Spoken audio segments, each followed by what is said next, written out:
Sherlock Holmes at Hogwarts. Hey! Look who's back for more adventures. We love having you here to continue this story that keeps us all awake. Important note, all of this is pure fiction. So don't try any techniques you hear here in real life, your neighbor might call the cops. This amazing novel and all its rights belong to the original author. We're just the ones giving it voice and drama. Are you enjoying the show? Prove it by subscribing to our YouTube channel and leaving that like that motivates us so much. And if you want VIP access to exclusive content, our Patreon is waiting with things you won't find anywhere else. Chapter 126 Even Voldemort Can't Stop Me from Studying. After listening to Sherlock's analysis of the cause of death, Pisgid pondered for a moment and accepted the explanation. But then he remembered something and said with a distressed expression, "But even knowing that the scene was staged doesn't help us find the killer." Sherlock shook his head. "No, it should be said that it's still somewhat useful." Pisgid looked at Sherlock in surprise, and Professor Flitwick also showed a curious gaze. Sherlock spoke calmly, "My ability to examine crime scenes is quite good. I've observed every detail here. For example, I can now provide you in the Greek Ministry of Magic with some clues." He paced back and forth a few times, and after a moment, he blurted out, "The murderer was originally about 6 feet tall, male, not particularly strong, ambidextrous, and used an 8-inch wand. He came from a wealthy family, received a good education from a young age, suffered unfair treatment and torment during his youth, and has a strong desire for revenge. He was usually strict with himself, arrogant, and sadistic, homeless, and had an injury on his right hand.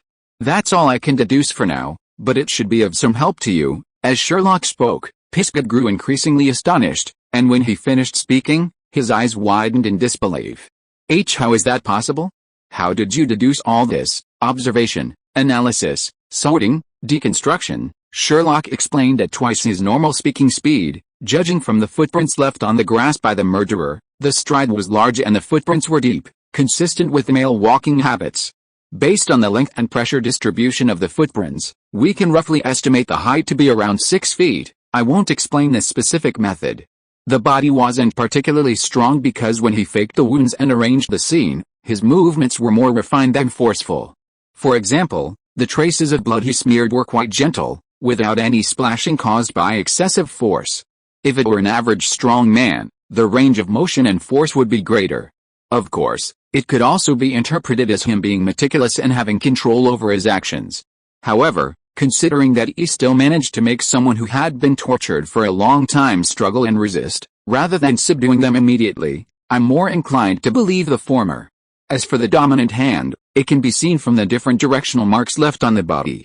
Again, taking the smearing of blood as an example, there are marks from left to right and right to left, indicating that the murderer could skillfully perform refined movements with both hands. The wand length was calculated based on the intensity and range of the detected residual magical fluctuations. Of course, this wasn't accurate, but don't forget, our translator friend has met him more than once. Combining these deductions with the translator's description, it's not difficult to arrive at my conclusions. Mr. Holmes, have you forgotten something? Looking at Sherlock's confident expression and Professor Flitwick's admiring gaze, Pisgid felt an urge to question him for some reason. After all, he had his reasons and wasn't deliberately nitpicking. Polyhedral solution, it can change a person's appearance? Before he could finish speaking, Sherlock immediately said, "You're right, that's why I said original height. The resurrection potion can only change appearance, not a person's habits. As for the differences caused by the change in body shape, I've already taken that into account." Pisgid was taken aback. That was possible? Professor Flitwick nodded thoughtfully. And what about his family background and education? Despite the time pressure, he still managed to stage the scene, fabricate clues, and mislead those who came after him. The method of faking the wounds was relatively precise and meticulous. No messy traces of panic or tension were left at the scene. Everything was arranged methodically, which requires excellent psychological qualities in a calm mind. Combined with the translator's several meetings with him, generous spending, lavish attire, and even when being threatened and intimidated, he remained calm. These qualities are usually possessed by people who grew up in privileged environments and received a good education. Yet, this is the kind of person who committed this series of events, even unconsciously engaging in acts of revenge and vengeance while faking the death scene. The wounds here, and here are all visible. Despite being a wizard, He prefers to use more primitive methods rather than magic to torture others. Therefore, I suspect he suffered considerable unfair treatment or torture in his youth, leading to a strong desire for revenge. Those who frequently engage in such activities know that the visceral feeling of physical violence is far more stimulating than using spells to inflict pain remotely. Let's not even talk about why you know this feeling. Pisgid's lips twitched, his eyelids twitching incessantly. What you're saying has absolutely no evidence, it's just your speculation. I didn't say I had any evidence. Meeting Pisgid's surprised gaze, Sherlock sighed. This is just the most reasonable conjecture at this stage. I suggest you focus your efforts in this direction when you're looking for someone. Pisgid, you make such a good point, I'm speechless. However, it's certain that the murderer's right hand was injured. Because the wounds on several pieces of the body showed obvious abruptness and muscle adhesions, indicating that he would tremble when performing fine motor skills. Oh, right, the translator we rescued also mentioned that he was wearing a dragon skin glove on his right hand, which corresponds to my deduction. Pisgid still had a lot to say, but at this moment, Professor Flitwick's expression hardened. I detected a magical fluctuation. It must be from the Ministry of Magic. I don't want to meet them, Holmes. Is there anything else? No, I've said what I needed to say. Sherlock shook his head, looking at Pisgid. Also, please don't tell anyone else my deduction. Just say it's your own conclusion. Why, do as Holmes says. Professor Flitwick finished speaking and disappeared with Sherlock. Just as they vanished, a series of crackling sounds rang out, followed by 7 or 8 people appearing on the grass. The one in the lead, wearing a green bowler hat, was none other than Cornelius Fudge, the current Minister for Magic. Pisgid felt a chill run down his spine upon seeing this. It seemed the higher-ups were taking this matter very seriously. Cornelius Fudge's gaze swept across the scene, revealing a clear look of disgust. What's the situation now? A burly man of average build beside him immediately replied. It's been confirmed. The deceased is a member of the Musgrave family of Athens. Killed by that John James with a knife? I don't think so, Dexter. I believe he died of poisoning. Pisgid, you're only here to erase the memories of those muggles. Don't casually question an Auror's decision. I'm not casually questioning. I have ample evidence. Pisgid paced a few steps on the grass, then began to explain amidst the astonished gazes of the Ministry of Magic officials. First, if the deceased truly suffered a stab wound to the chest, during the struggle, blood should have spurted out due to the beating of the heart and the violent movements of the body. While Pisgid was analyzing the reasoning process for the Ministry of Magic officials, Flitwick had already returned to Hogsmeade with Sherlock. Since their location was right in front of the Three Broomsticks pub, the two didn't immediately return to Hogwarts but went straight into the pub. Professor Flitwick and Madame Rosmerta were very familiar with each other, and the two greeted each other warmly. A sherry juice soda with ice and whelks. Yes, Professor. Professor Flitwick uttered an ambiguous exclamation, then smacked his lips. It wasn't the weekend, and there were no Hogwarts students at Hogsmeade. So the popular Madame Rosmerta wasn't too busy. She glanced at Sherlock beside Professor Flitwick, the same lemonade as last time. Just last time, she had learned from Hagrid that Sherlock was a first-year student. She hadn't expected that Sherlock would be back in just a few days, this time with Professor Flitwick. This repeated breach of etiquette piqued her curiosity. Unfortunately, Professor Flitwick and Sherlock weren't Hagrid and wouldn't reveal their purpose. This left her somewhat disappointed. A few minutes later, Sherlock, carrying a large mug of frothy hot butterbeer, sat down side by side with Professor Flitwick, who was holding his complicated drink, at a small table. Holmes, what do you think? The Athenian's death was entirely an accident. Sherlock took a small sip and said calmly, judging from the current situation, even if the British and Greek ministries of magic join forces, it will be difficult to catch the murderer. For him, the Athenian was both a hope and a burden. Without the burden, it will be easier for him to run. Professor Flitwick sighed. Fortunately, we saved that Greek, otherwise Hagrid would have been very upset. As an elder, Professor Flitwick was a seasoned veteran. Seeing Sherlock's low spirits, he reached out and patted him on the shoulder. The magical world is different from the Muggle world. Being able to combine Muggle skills with magical knowledge is already quite remarkable. Although you have a strong learning ability, you are still born into a Muggle family. Even setting aside learning magic, accepting this world is a huge undertaking for you.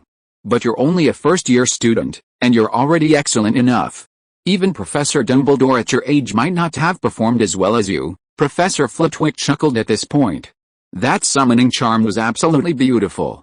You know, Sherlock, when I designed the puzzle, I never imagined you would solve it that way. As a charms professor, Flitwick was clearly excited when talking about charms. I think you could improve in that area, like your movements when casting spells. Ah, if only you had been sorted into Ravenclaw. Sherlock and Professor Flitwick chatted for a long time at the Three Broomsticks pub, only leaving after drinking 3 large glasses of beer. He understood Professor Flitwick's intentions, of course. The case is now considered closed. However, not only has the murderer not been caught, but his true identity remains unknown. Only Hagrid doesn't understand why John Smith is such an obviously fake name. But as Professor Flitwick said, he's still young and weak, with limited understanding of the magical world. Under these circumstances, achieving this much is already quite impressive. But Sherlock isn't satisfied. The lesson this case taught him is learning, and more learning. He even has to pick up astronomy again, which he had previously neglected. Because it's truly useful for solving cases. No one can stop him from learning. Not even Voldemort. Chapter 127 Choosing. Ms. Bobby Pomfrey was a very special person. She wielded absolute authority in the school infirmary, and once she made up her mind, even Headmaster Dumbledore could be expelled by her. Because of this, Harry was forced to stay in the infirmary for 3 days. During this time, many people wanted to visit him, but Miss Pomfrey stopped them all. This was mainly because the first group to come were the Weasley twins. They were too noisy and seriously disrupted the infirmary environment. Not only that, but the gift they gave Harry also displeased Miss Pomfrey, a toilet seat. It was clearly a joke intended to play on Harry, but Miss Pomfrey only thought they were being silly. She not only expelled the twins but also confiscated the gift, citing its unhygienic nature. Thanks to them, after that, Miss Pomfrey forbade anyone else to visit Harry. Only a few prefects were allowed to come on the afternoon of the 3rd day on behalf of their respective houses. There was no other way. Sherlock had been either with Hagrid or Professor Flitwick for the past few days, so they could only focus their attention on Harry in the infirmary. After all, everyone thought the whole affair was mainly thanks to the Lion King and the Savior. Percy, a Gryffindor like Harry, held Harry's hand tightly from the moment he entered, refusing to let go for a long time. So long, if Harry were a woman, this behavior would have been considered harassment. After finally letting go, he first severely criticized his twin brother's pranks. Then he highly praised Sherlock and Harry's bravery. Finally, he inquired in detail about Ron's role in the whole affair. Upon learning that Ron had cooperated with Sherlock to win the chess game and had made a sacrifice, he couldn't help but exclaim, "Well done. True to the Weasley family, you didn't disgrace yourself." Hufflepuff also sent their male prefect, Gabriel Truman. He brought Harry heartfelt blessings and plenty of delicious food. Unfortunately, most of it was confiscated by Madame Pomfrey. The reason given was that some of the substances contained excessive amounts, which would be detrimental to Harry's recovery, and would be returned to him after his discharge from the hospital. Even so, this small portion still deeply impressed Harry with Hufflepuff's sincerity. It was so delicious. To Harry's surprise, someone from Slytherin House had also come. Gemma Farley, the prefect who had once confronted Percy in Quidditch, appeared before him. Harry, who was wiping his glasses, trembled slightly. The glasses slipped from his grasp and fell to the ground, a corner of the lens chipped off. "You seem surprised, Mr. Potter." Gemma Farley, tall and with delicate features, smiled slightly at Harry. "I know, because of the person whose name can't even be mentioned, many people have prejudices against Slytherin. But I hope you, the savior of the wizarding world, won't look at it with prejudice. As the Sorting Hat says, Slytherin is just as excellent as any other house." She bent down, picked up Harry's glasses, tapped them with her wand, and returned them to him as if they were brand new. Gemma Farley's elegant demeanor and refined speech surprised Harry. Adding to the fact that the female prefect was also very beautiful, Harry blushed slightly when he received the glasses. "Thank you, you're welcome. I hope my actions will change your opinion of Slytherin." Just as Harry was about to speak, a not-so-polite voice came from the doorway. "Farley, what are you doing here?" The two turned to see Penelope Clearwater, the Ravenclaw prefect, and Cho Chang approaching. "Clearwater," Gemma Farley stood up, "I was just telling Potter that all 4 Hogwarts houses are equally excellent. You wouldn't object, would you?" Penelope glanced at her old rival, who was no less capable than herself in every way, and gave a light snort. The 4 houses are indeed equally excellent, but the students are not necessarily so. Hearing Penelope's words, Gemma Farley smiled slightly, not refuting her, but turning to Harry. "Get well soon, Mr. Potter." She then nodded slightly to Penelope and Cho Chang beside her and left gracefully. Compared to Gabriel Truman and Gemma Farley, Penelope's attitude was much more casual. After all, Sherlock had helped Cho Chang find the 7 colors of eyeshadow at Easter. Harry was closest to Sherlock and naturally more familiar with them as well. Penelope pulled Cho Chang to sit on the edge of the bed without being invited, her boots lightly tapping the brass corners of the bed. Noticing Harry staring intently in the direction Gemma Farley had left, a sly smile appeared on her face. "She's gone. Stop looking." Startled by Penelope's words, Harry snapped back to reality. He immediately averted his gaze, his face flushing, and hurriedly explained, I didn't, no need to explain. Although I hate those guys with snake-shaped silver clasps, Farley really does seem like a moon-obsessed beast that's infiltrated a snake pit. It's a pity that the moonlight in Slytherin's crypts is becoming increasingly thin." Penelope tilted her head slightly, a wistful expression on her face, and sighed softly. After a moment of reflection, she looked at Harry with a half-smile. "I thought she only attracted older boys, but our savior is already captivated by her in his first year. You have good taste, Prefect Realwater." "I didn't." Harry's voice grew weaker, even he felt his explanation was weak and ineffective. "I understand, older sisters like that are always attractive to little boys like you," Penelope said, a confident smile playing on her lips. "But I'm not bad either. Why don't you consider it?" She stood up and gracefully twirled in front of Harry, her skirt swaying lightly with her movement. Harry felt even more embarrassed. But after stealing a glance, he had to admit she was right. In terms of appearance alone, Penelope Realwater and Gemma Farley each had their own merits. The only difference was in their demeanor. It was really hard to say who was better. Harry was about to speak when Cho Chang's gentle voice interrupted him. "Prefect Penelope, I think Mr. Potter is simply surprised by Prefect Farley's arrival." Cho Chang's voice was soft and soothing, like a babbling brook in the mountains, and her gaze towards Harry carried a faint smile. After all, the relationship between Gryffindor and Slytherin has always been tense. "Dear Cho, what are you worried about?" Penelope sat down again, glancing at Cho Chang with interest. "I was just teasing our lovely little savior. You know, I already have a boyfriend." Cho Chang's ears turned slightly red. She didn't answer Penelope, but instead turned to Harry again. "Mr. Potter, your story with Mr. Holmes has spread throughout the school, and we deeply admire your courage." Her smile was warm and sincere, easing Harry's initial tension somewhat. "Hey, you stole my line," Penelope pouted, feigning displeasure. But her smile remained. She quickly changed the subject. "But compared to Slytherin, our relationship with a Gryffindor is much more strained right now, isn't it?" "Huh?" Harry was taken aback. What was she talking about? How could Gryffindor's relationship with Ravenclaw be worse than Slytherin's? "Looks like you didn't know." Penelope was also surprised, her eyes widening slightly. "Those guys who came to see you, didn't they tell you?" "Tell me, what?" Harry looked at the two of them, even more confused. "Those damn guys." Penelope clenched her fist angrily, then told Harry something that shocked him. This morning, the final Quidditch match of the season had officially begun. Gryffindor, missing one player, went head-to-head with Ravenclaw. The result was that Gryffindor was thoroughly humiliated. The massive score difference shattered Gryffindor's record from the 1692 match, resulting in their biggest defeat in 3 centuries. Upon hearing the news, Harry's mouth gaped open in astonishment, his throat tightening as if something was stuck in it. He wanted to say something, but nothing came out. Seeing his expression, Cho Chang lowered her eyes slightly, her long eyelashes casting a shadow on her cheek, and said softly, "I'm sorry, Potter." Seeing Cho Chang's seemingly even more distressed expression, Harry suddenly realized what had happened and quickly waved his hands. "This has nothing to do with you. It's all my fault. Because I couldn't participate, Gryffindor lost so badly. Wood must be heartbroken. He always thought we had victory in the bag." His voice was filled with self-blame and regret. Sherlock had led him through hurdle after hurdle. How could he have collapsed to the last moment?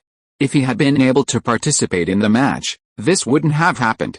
"Potter, you're such a kind person." Cho Chang's eyes were full of approval and admiration as she looked at Harry earnestly.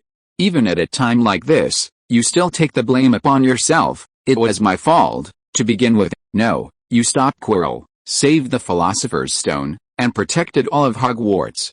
That's more important than Quidditch, that's all Sherlock's doing. I just helped him with a tiny little favor. Harry scratched his head sheepishly, a sheepish smile on his face.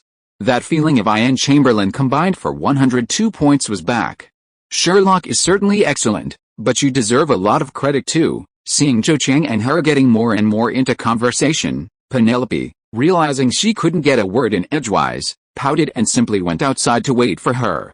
She leaned against the wall of the corridor, idly playing with her wand while looking out the window with boredom. That Percy guy, he didn't even tell Harry about the two houses competition. Humph. The tip of the cane scraped across the windowsill, leaving tiny sparks that startled a small bird that flew past. 10 minutes later, Cho Chang finally came out, asking apologetically, "Penelope, when did you leave? I saw you were having a good chat with a savior, so I didn't want to disturb you," Penelope teased, a mischievous smile playing on her lips.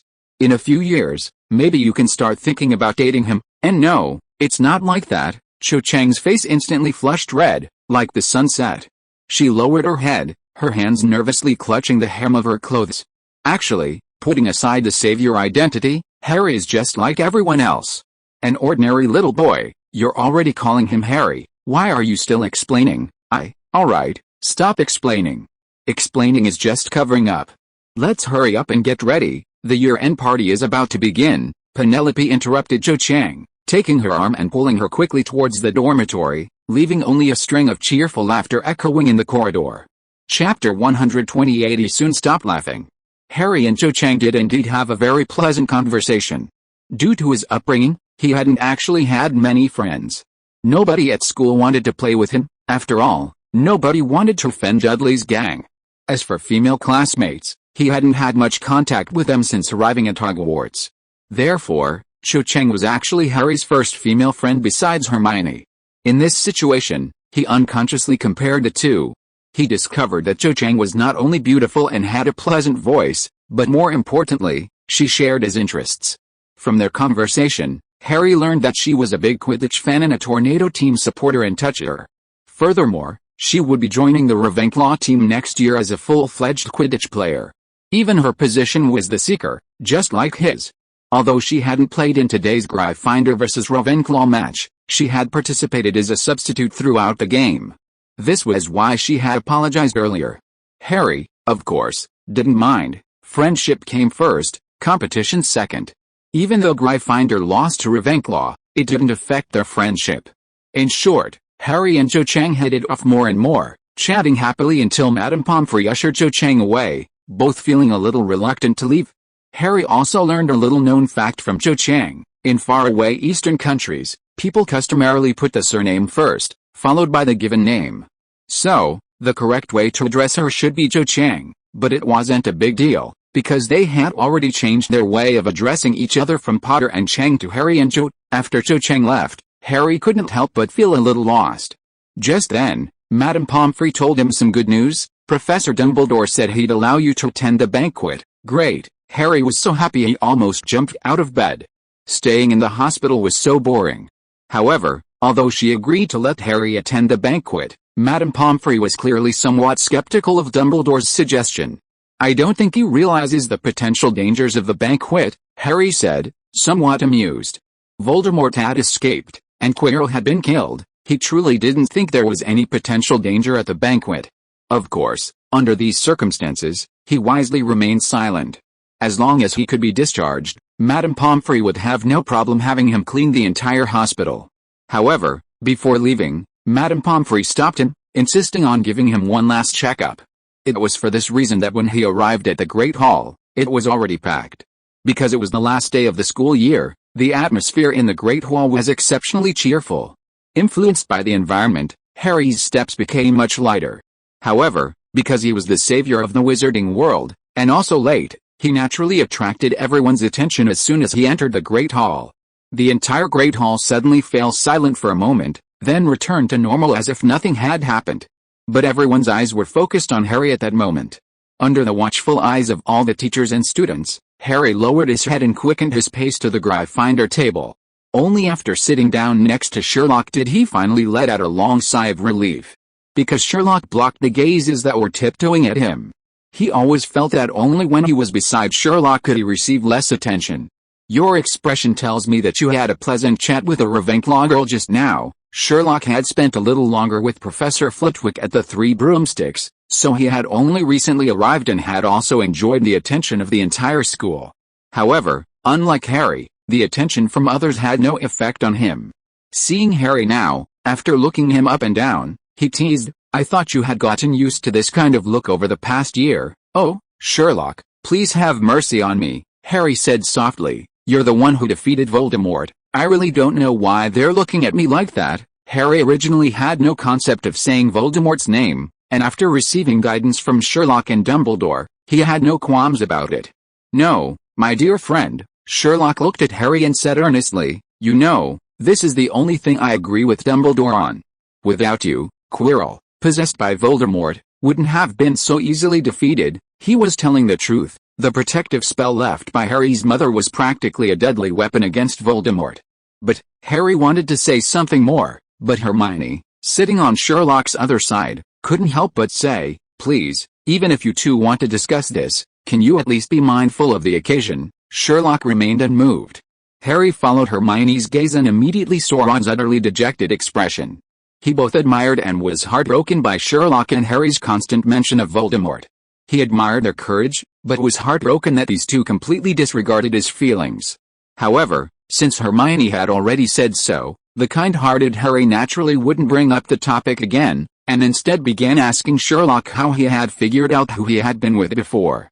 Seeing that Sherlock and Harry had finally stopped discussing Voldemort, Ron breathed a sigh of relief. He secretly gave Hermione a thumbs up, then said angrily, "Look at Malfoy's expression. I really want to punch him in the nose." Ron said this because he was annoyed with the Slytherin students. Dumbledore clearly understood the principle of prevention is worse than cure, so after omitting the content about Voldemort, he intentionally released a fabricated story. The Lion King and the Savior, along with the others, had successfully navigated several challenges set by Hogwarts professors, and in the final challenge, they defeated a well-disguised defense against the dark arts professor, successfully thwarting his plot to steal the Philosopher's Stone. This was the truth circulating among the students and teachers. This story sounded very much in line with Gryffindor's character. Sherlock and Harry also received countless gifts from their admirers. However, Slytherin still won the House Cup for the 7th consecutive year. Of course, in the more than 1,000 years of Hogwarts history, it wasn't uncommon for a single house to win the House Cup for several consecutive years. However, today happened to be the year-end banquet, the most important theme of which was the House Cup. Not to mention, the entire Great Hall was newly decorated in Slytherin's green and silver, and a huge banner depicting the Slytherin serpent hung on the wall behind the main seating area. In such an environment, it was hard not to think of this incident. "I suggest you don't do that." Hearing Ron's words, Sherlock glanced in that direction before looking away. "He won't be laughing for long." "What did you say?" Ron couldn't help but exclaim upon hearing Sherlock's words. His voice was inevitably a little loud due to his excitement. The nearby students didn't say anything. After all, Ron was one of the others who had defeated the evil professor alongside the Lion King and the Savior. They had to be given that much face. But his behavior displeased Percy. "Ronald, you need to be mindful of the occasion." Percy adopted the air of an older brother and prefect, speaking with a serious expression. "This is the year-end party. The 7th-year students are graduating, and Mr. Dumbledore will be arriving soon. I don't want Gryffindor, already at the bottom, to get another point deducted by Professor Snape because of you." But Percy," Sherlock said, "Malfoy won't be laughing for long, so what?" "Wait, what did you say?" Upon hearing this, Percy immediately turned his gaze to Sherlock. As a prefect, his information channels were far wider than those of ordinary students. It could be said that, apart from Harry, Hermione, Ron, and a handful of others, he was the student who knew Sherlock's abilities best. These prefects, regardless of their relationship, always shared information. Last Christmas, if the Weasley twins hadn't dragged him away with the excuse that you have to stay with your family today, he would have been sitting with the prefects of the other 3 houses. Because of this, he was also fully aware of Sherlock's usual commissions from other houses. Moreover, he had just received a subtle hint from Professor McGonagall. Sherlock's abilities had been officially recognized by the school. Under these circumstances, Sherlock's words were quite valuable. Thinking of this, Percy's voice trembled slightly. Holmes, do you mean, it wasn't surprising that he lost his composure? Ever since Percy entered the school, Slytherin had been the House Cup champions. He had risen from first year to fifth year, from a freshman to a Gryffindor prefect, yet Slytherin remained the champion. Today's occasion reminded him once again of the fear of being dominated by Slytherin.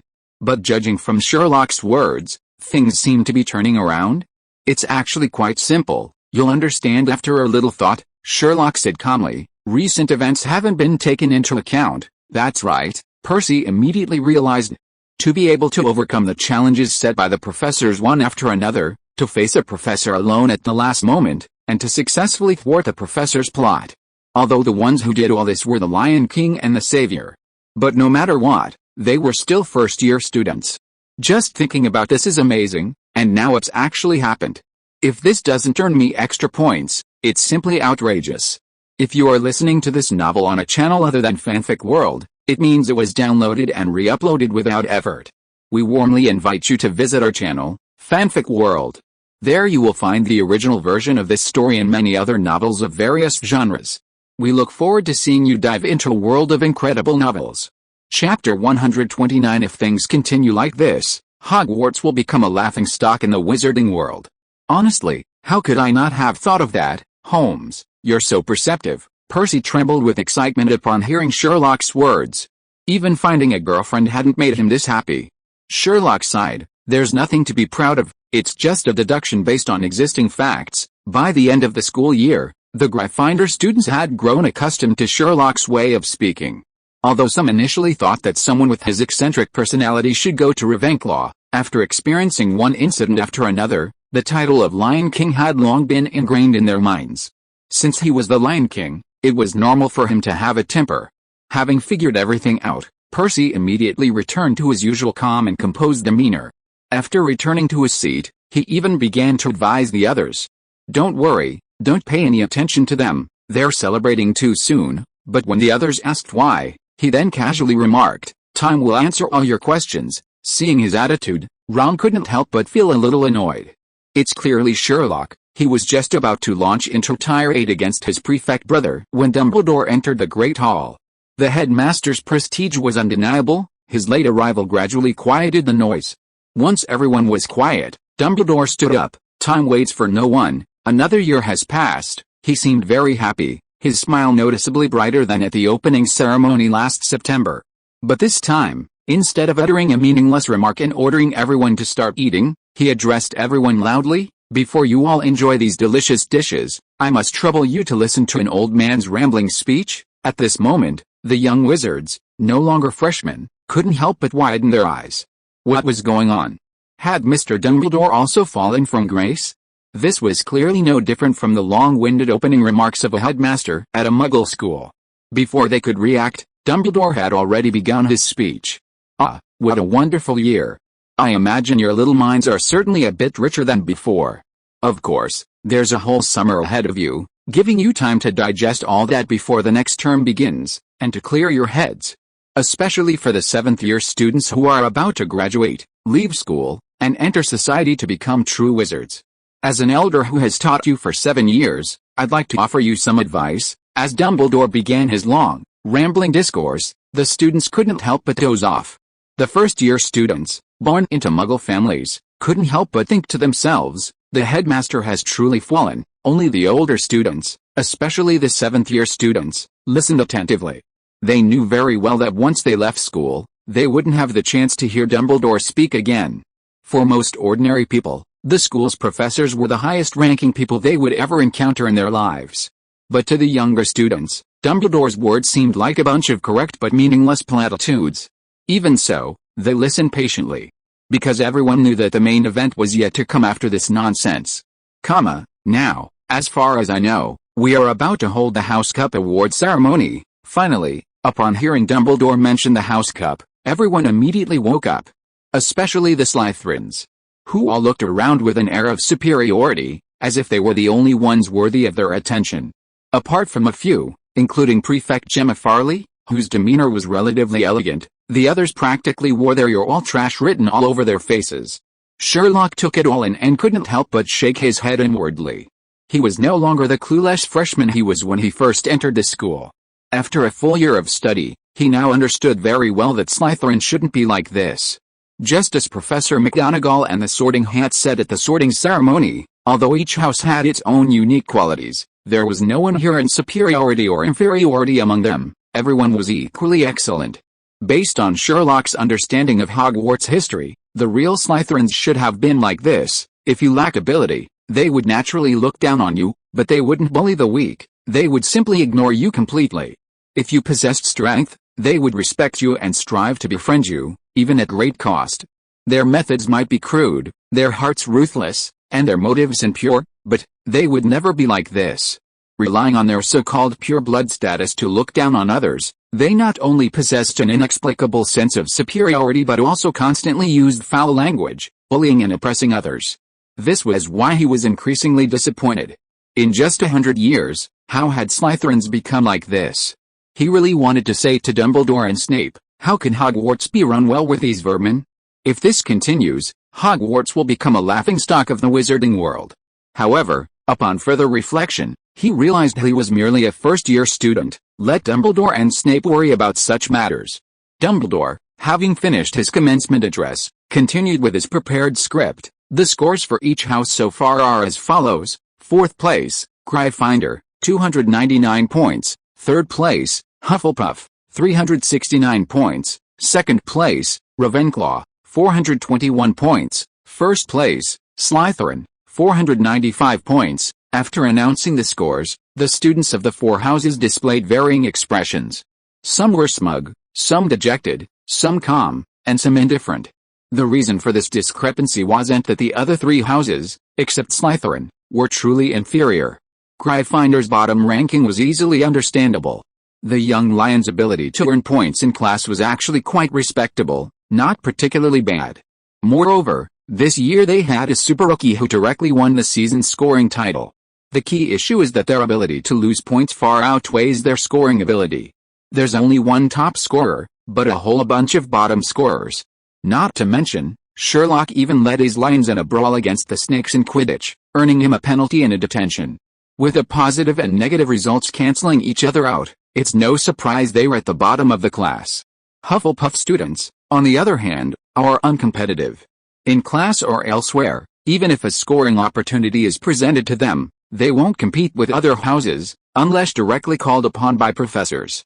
It's worth noting that half of those 369 points were taken by one person, Cedric Diggory, a tall, handsome third-year wizard. Absolutely terrifying. Ravenclaw students are a bit different. While they can get a fair number of points from professors in class, it's usually limited to questions that interest them. They ignore anything that doesn't interest them. Of course, like the Hufflepuffs, when they are actually called upon by a professor, they can still give the correct answer. While possessing scoring abilities comparable to Gryffindor, they rarely incur disciplinary penalties, making their second-place ranking a natural outcome. Slytherin's current ranking, like Gryffindor's, is easily understood. They boast the strongest Quidditch team, and their students generally adhere strictly to school rules, at least on the surface. Most importantly, compared to the other 3 houses, they are more strategic, effortlessly accumulating points. This alone makes them superior to the other 3 houses. Therefore, their high ranking is not surprising. Of course, besides these reasons, there is another crucial variable, the head of Slytherin, the contemporary Snake King, Professor Severus Snape. This needs no further explanation. Those who know, know. At this moment, a thunderous cheer and uneven stomping erupted from the Slytherin table. Snape's lips curled into a smile. As a true Slytherin, he still valued honor highly. Look at him, he's disgusting. Ron pointed in the direction of Slytherin, his expression as nauseating as if he'd eaten a Bertie Bott's every flavor bean. Those nearby followed his gaze and saw Draco Malfoy banging his wine glass on the table. Hey, Percy, your time's almost up, isn't it? I can't wait to punch that pretty little face of his, Fred Weasley said. One punch isn't enough, you'll have to do it with both hands. 2 punches, George Weasley chimed in. Percy, of course, disliked Malfoy too. In fact, he disliked the entire Slytherin. Almost there, just a little longer. He appeared calm on the surface, but inside he was panicking. He couldn't help but glance at Sherlock again, silently thinking, Sherlock, you absolutely can't let me down." As if hearing Percy's thoughts, Dumbledore spoke again. Yes, everyone has done well this past year, but," his gaze swept around, finally settling on Gryffindor.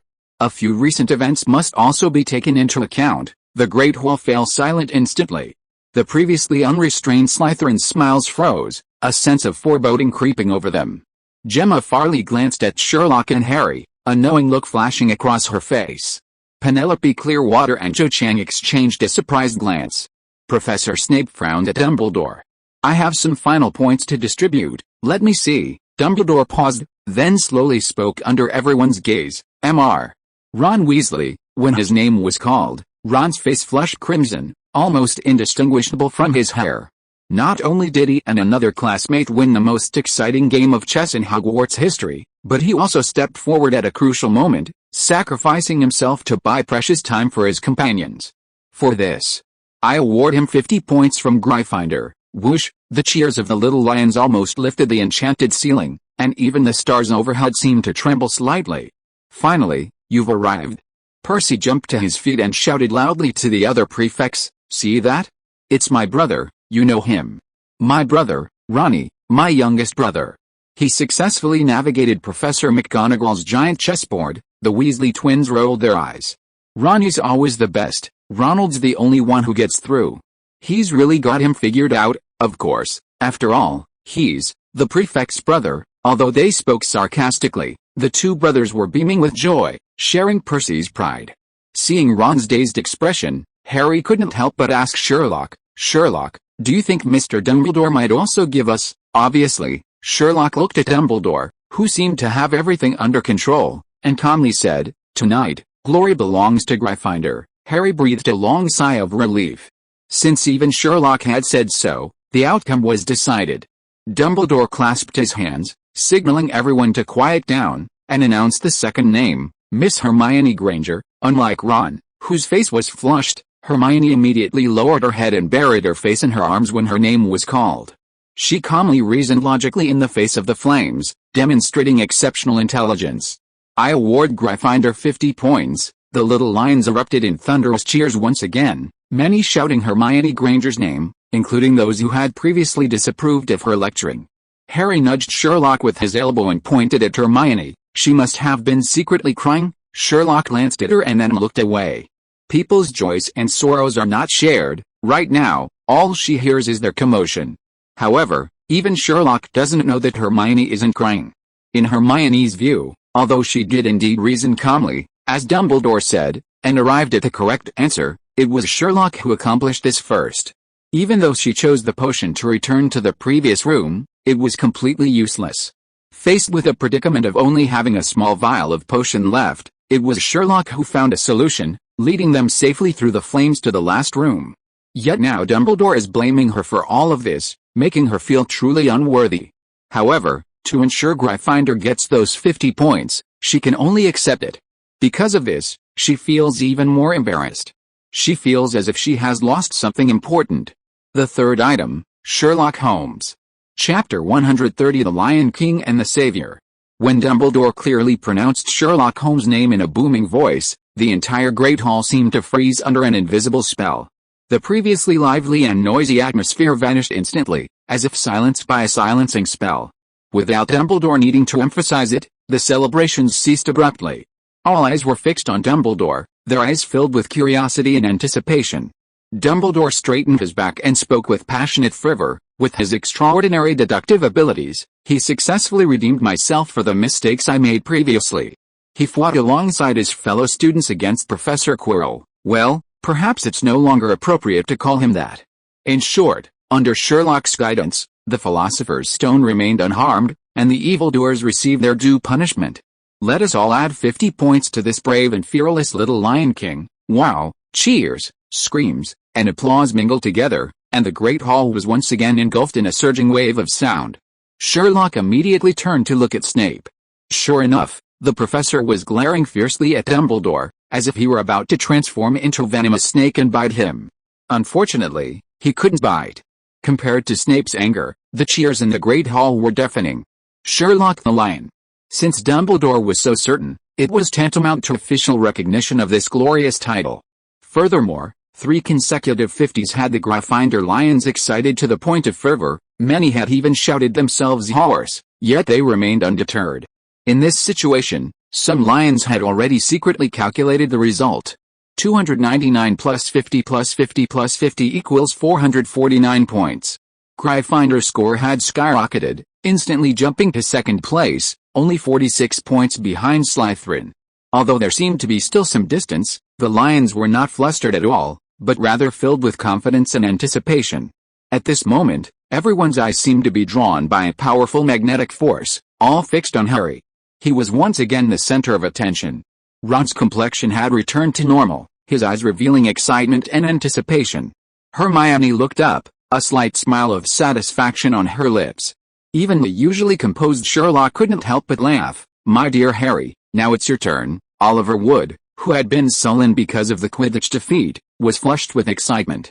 He couldn't help but shout, "It's time, this important moment," said Fred Weasley. "The moment we've all been waiting for," said George Weasley. This time, not only Wood, but no one could silence the Weasley twins. All the little Lions' eyes shone brightly. They were now in direct competition for the House Cup. Unless something unexpected happened. Dumbledore didn't deliberately create suspense, but simply announced, "Harry Potter, he has shown great courage and extraordinary bravery, for which I award Gryffindor 50 points." Unlike Sherlock, Hermione, and Ron, Dumbledore didn't specify what Harry had done, but simply summarized it as great courage and extraordinary bravery. This was quite normal, since Voldemort's affair hadn't been revealed yet, so Quirrell had to silently bear the blame. He was already nearing the end of his life and probably wouldn't care. For the others, it was even less important. They didn't care what Harry had actually done. With Dumbledore's previous setup and this description, they began to let their imaginations run wild, conjuring up spectacular scenes. The Lion King, the Savior, the Lion King, the Savior, the Lion King and the Savior, the Lion King and the Savior. The shouts grew louder and more unified, as if they were about to burst through the roof of the Great Hall and soar into the sky. If someone were standing outside the Great Hall at this moment, they might think there had been an explosion. Especially at the Gryffindor table, the cheers and jubilation were rising in waves. Even Ravenclaw and Hufflepuff were loudly applauding the young lions.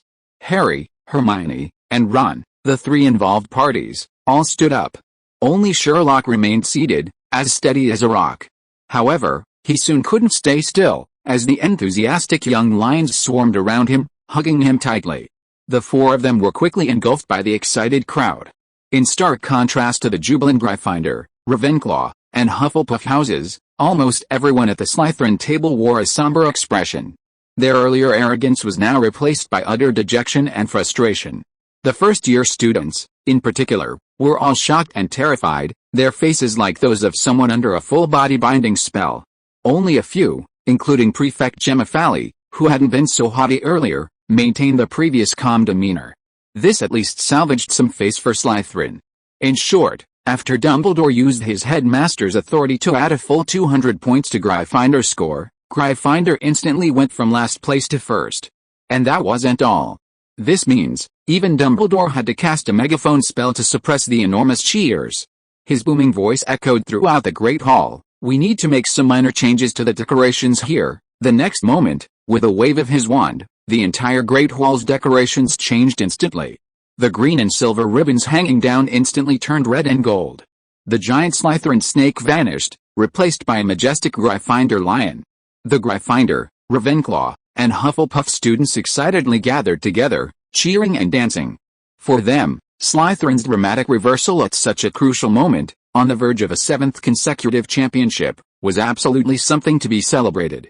The little lions, eagles, and badgers unleashed their joy and excitement, as if releasing all the pent-up frustration they had accumulated under the Slytherin rule for years. Sherlock, who hadn't paid much attention before, smiled. To be honest, red and gold were definitely more attractive than green and silver. He glanced at Professor Snape again and saw him shaking hands with Professor McGonagall. Compared to McGonagall's genuine smile, Professor Snape's smile seemed somewhat awkward. But no one cared anymore. People sang, danced, and laughed, turning the Great Hall into a sea of joy. Especially the Gryffindor students, Dumbledore's last-minute intervention had turned the graduation ceremony into a playground for the little lions. The 7th-year students were particularly excited. For them, this was their last large-scale collective event at Hogwarts. Although some students might be busy with graduation exams, job hunting, or other personal matters, most made time for the ceremony without hesitation. This was because they knew very well that this would be their last chance to create complete and beautiful memories at Hogwarts. And they didn't want to leave any regrets about their school life. They weren't disappointed either. After 6 consecutive years of being overshadowed by Slytherin, they could finally hold their heads high at the last moment before leaving the school, truly experiencing the feeling of liberated serfs singing a song of triumph. As they left, the story of the Lion King and the Savior quickly spread among Hogwarts alumni. The 7th-year students who couldn't attend the graduation ceremony were filled with regret upon hearing the news. However, what's done is done, and there was nothing more to say. Life had to go on, and they could only carry their blessings for the 2 young wizards as they threw themselves into their own careers and lives. Shortly after the graduation banquet ended, the final exam results were announced. Without any suspense, Hermione came in first in her year. Harry and Ron also passed their exams with high scores, a result that surprised both of them. They had both thought they would stumble in 1 or 2 subjects. Seamus and Dean, who were usually close to them, also performed poorly. Only Neville managed to pass by sheer luck, mainly because he lost a lot of points in potions. However, his excellent grades in herbalism made up for this weakness. But the most surprising one was Sherlock. He received outstanding grades in transfiguration, charms, potions, and herbalism. If that were all, it wouldn't be so bad, since Hermione received O grades in all her courses.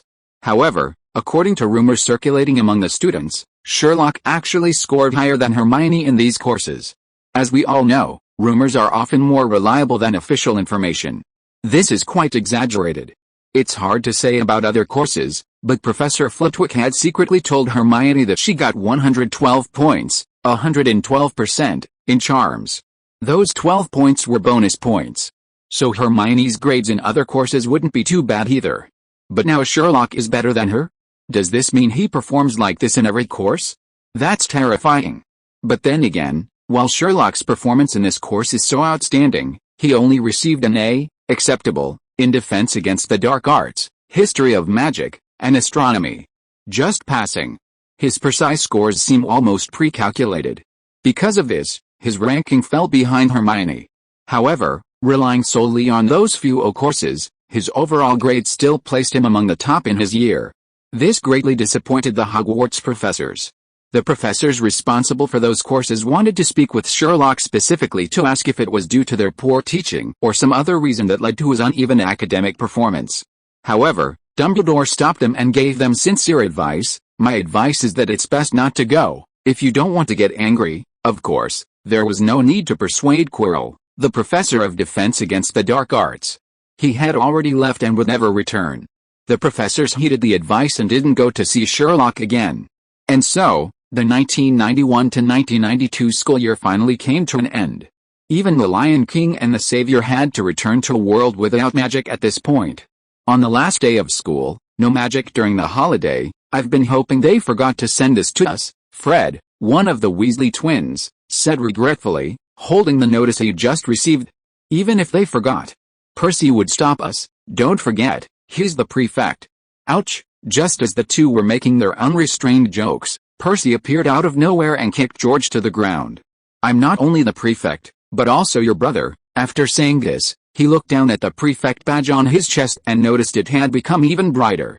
Watching Percy stride confidently with his head held high, George sat on the floor, rubbing his backside and complaining, I don't know what's wrong with him, but he's becoming more and more like an old bat, appearing and disappearing like a ghost every day. Fred reached out and pulled his good brother up. It's okay. Summer vacation is long. You'll have plenty of time. Summer vacation in England is different from winter vacation. It lasts from June to September, making it exceptionally long. Once back home, given the twins' mischievous nature, they'd always find an opportunity to deal with Percy. So what if he's a brother? So what if he's a prefect? I'll beat up my brother, the prefect. The two brothers exchanged a glance, a sly glint in their eyes. Harry and Ron, standing nearby, secretly chuckled at the scene. Not far away, Neville, holding Sherlock's hand, said with tears in his eyes, "Sherlock, I can't find Rayford again. You have to help me, Neville. How many times has this happened?" Before Sherlock could speak, Hermione couldn't help but touch her face with her hand. "Every time you come to Sherlock crying, it's like he took your toad, but, Sherlock is the only one in the whole school who can help me find Rayford." Neville hung his head, his voice trembling with tears.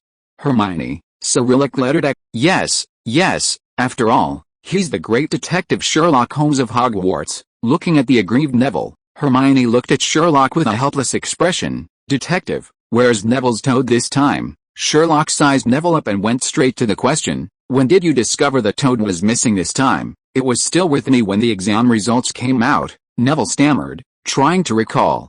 Sherlock nodded, preparing to proceed with the procedure as usual, when a girl's clear voice suddenly rang out from nearby. "Hey, Granger." Hermione turned to see her roommate Parvati Pettigrew and her twin sister Padma Pettigrew from Ravenclaw. The two beautiful sisters walked towards them hand in hand, shoulder to shoulder. "Granger, I heard Mr. Longbottom's toad is missing," Parvati Pettigrew said, glancing at the anxious Neville beside her. "Judging from the situation, is he planning to ask Mr. Holmes for help?" Hermione nodded helplessly. How to put it? She was already numb to Neville losing his toad. Padma Pettigrew's eyes lit up at the sight, and she immediately raised her hand high. "Look!" Chapter 131 The prettiest girl in the whole grade. "Lover." Neville burst into tears of joy upon seeing the toad in Padma Pettigrew's hand. He took it and immediately thanked the Pettigrew twins profusely. The sisters seemed unconcerned by Neville's gratitude, as if it were nothing more than a casual gesture. Padma Pettigrew handed the toad to Neville and then looked at Sherlock with her large eyes, asking with a hint of curiosity, "Mr. Holmes, do you know where we found it?" Sherlock's gaze swept over her, and he answered directly, "The bathroom." "Impressive?" The twins gave Sherlock a knowing look and simultaneously gave him a thumbs up. Parvati Pettigrew chuckled to her twin sisters in Ravenclaw. "See?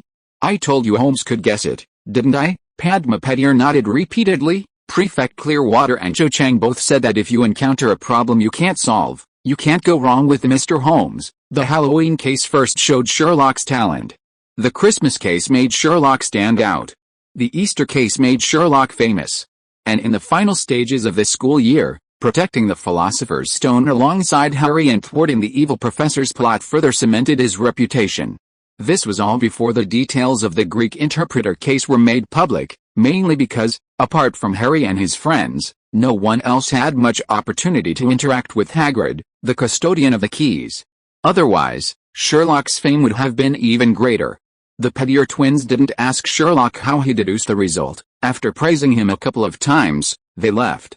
However, before leaving, both sisters suggested that Sherlock try to stay in touch with them during the summer vacation. After the two left, Sherlock looked at Hermione. "What's wrong, huh? What's wrong?" Hermione's gaze hadn't yet left the Petty sisters' retreating figures when Sherlock suddenly called on her, making her slightly flustered. "From the moment those twin sisters questioned me, your gaze was fixed on them." Sherlock stared at Hermione. "Even after they left, you didn't look away. That means you care about them a lot." "Why, and nothing." Hermione panicked even more after Sherlock exposed her thoughts. However, she quickly used her clever little brain to come up with a reason. "I just thought those two sisters were very pretty, so I looked at them a few more times." "Is that so?" "Of course.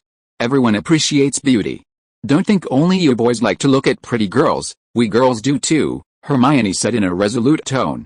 "Granger's right," Dean said. "They're the prettiest girls in the whole year." Neville, who had been excitedly comforting his newly recovered toad, couldn't help but chime in when hearing Hermione praise the twins' beauty. "Dean? Dean Thomas? The boy who lives in the same dorm as you?" Hearing Neville's words, Hermione immediately pictured the dark-skinned boy, and then a thought struck her. As if she had just remembered something, she abruptly turned to Sherlock. "And you, Sherlock? Do you also think the Petty sisters are the prettiest girls in the whole year?" Although it was already the height of summer, for some reason, Neville suddenly felt a chill and involuntarily shrank his neck. Sherlock remained calm, meeting Hermione's gaze, and said in a seemingly emotionless tone, "My dear Hermione, I think you should know that beauty is a relatively subjective evaluation. The Petty sisters may be attractive in appearance, but I value their behavior, their words, and the essence they reveal in various events. Simply calling them the most beautiful is too simplistic, as it doesn't take into account their intelligence, courage, or other more important qualities, Hermione was quite satisfied with Sherlock's answer. Indeed, intelligence and courage were more important than appearance. She immediately made a request: "You must write and call me during the summer vacation." Before Sherlock could answer, Harry and Ron, who had been separated from the Weasley twins, walked over arm in arm. Upon hearing Hermione's words to Sherlock, Ron's eyes lit up. "Don't worry, Hermione, although I won't make phone calls, I'll definitely write to you." Harry nodded, mimicking Ron's tone. "Me too." Strangely enough, despite being from a Muggle family, he was now more accustomed to using owls to contact others than phone calls. His adaptation to his wizarding identity surprised even himself. Another reason was that he wasn't sure how the Dursleys would react if he used the phone to contact his friends in the wizarding world. After all, magic was seen as a scourge by them. It was better to avoid trouble. Therefore, he didn't proactively ask Sherlock and Hermione for their home phone numbers. "Harry's one thing," Hermione said, squinting at Ron. "Ronald, I just hope that when you write to me, you're not here to borrow my homework to copy." "Ron, Greek letter sigma, LLL, but I did come to you to copy your homework." His thoughts exposed, Ron blushed, veins bulging on his forehead. He argued, "Borrowing homework doesn't count as copying. Borrowing homework? It's just borrowing your summer homework for reference." "For reference? How can that be considered copying?" Then came a string of incomprehensible remarks. "Gryffindor's courage lies in daring to face difficult homework problems. Classmates should share what they have. It's the code of magic. Borrowing is just a temporary measure for advancing knowledge," and so on. This caused everyone to burst into laughter, filling the air with a joyful atmosphere. This was just a small incident during the young wizard's farewell ceremony before leaving school. To Harry's surprise and delight, Cho Chang found him again before leaving school. However, this time the Ravenclaw prefect, known for her clear-headed demeanor, didn't come with him. Instead, her roommates Lucy and Alicia were there. Alicia, like Hermione, was a Muggle-born witch. Lively and outgoing, she kept pressing Harry after Cho Chang introduced her to him, asking how he had thwarted Quirrell's plot. Lucy, on the other hand, was much quieter, listening attentively and only offering brief answers when asked. "I also asked Marietta to come, but she didn't want to," Cho Chang said, sounding somewhat dejected. Marietta Ickmore had been her best friend. Even after the Easter incident, Cho Chang had quickly forgiven her. Unfortunately, while Cho Chang had forgiven her, Marietta refused to accept it. This made Cho Chang realize that their relationship could never be the same again. "Cho, I think you shouldn't have called her that," Alicia said unhappily. "You clearly did something wrong, but you're acting like we've wronged her." "Who are you trying to fool?" Lucy nodded slightly in agreement. Harry already knew the whole story from Sherlock, and he also advised, "Cho, I don't think this is your fault." When did Harry become so familiar with Cho Chang? Hermione and Ron exchanged surprised glances as they watched Harry chatting happily with three Ravenclaw girls not far away. Hermione found it strange because she and Sherlock had solved the Easter case together, so why did Cho Chang seem more familiar with Harry, who wasn't involved in the case? Ron's attention was focused on the three Ravenclaw girls, especially Cho Chang, whom he secretly glanced at several times. "My brother has good taste." To be fair, Cho Chang was really beautiful. Hermione was unaware that not only Dean, but also Harry and Ron, his dorm mates, agreed with him. The Petty twins were indeed the prettiest girls in the entire year. But even so, they were still somewhat inferior to Cho Chang. Ron glanced at Harry again, thinking that at this rate, his best friend might be dating the other in a few years.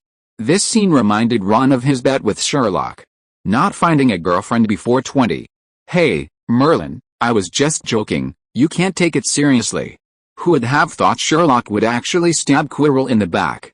Thinking of this, he glanced at Sherlock again, feeling a little comforted. It's okay, even if he really didn't find a girlfriend before 20, he still had Sherlock to fall short, right? With his personality of offending people with every word and his attitude of treating girls and boys the same, he wouldn't find a girlfriend before 30. Thinking this, Ron decided to play a joke on Sherlock. Just then, a gentle breeze blew by, and Ron caught a whiff of a pleasant fragrance in the air.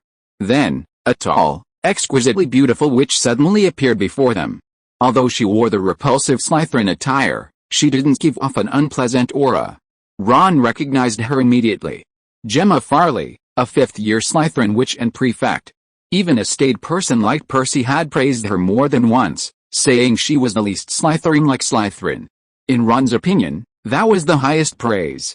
At the previous year-end banquet, her performance had been particularly memorable among the Slytherins, like a moonless that had infiltrated a snake pit. But the question was, what was she doing here?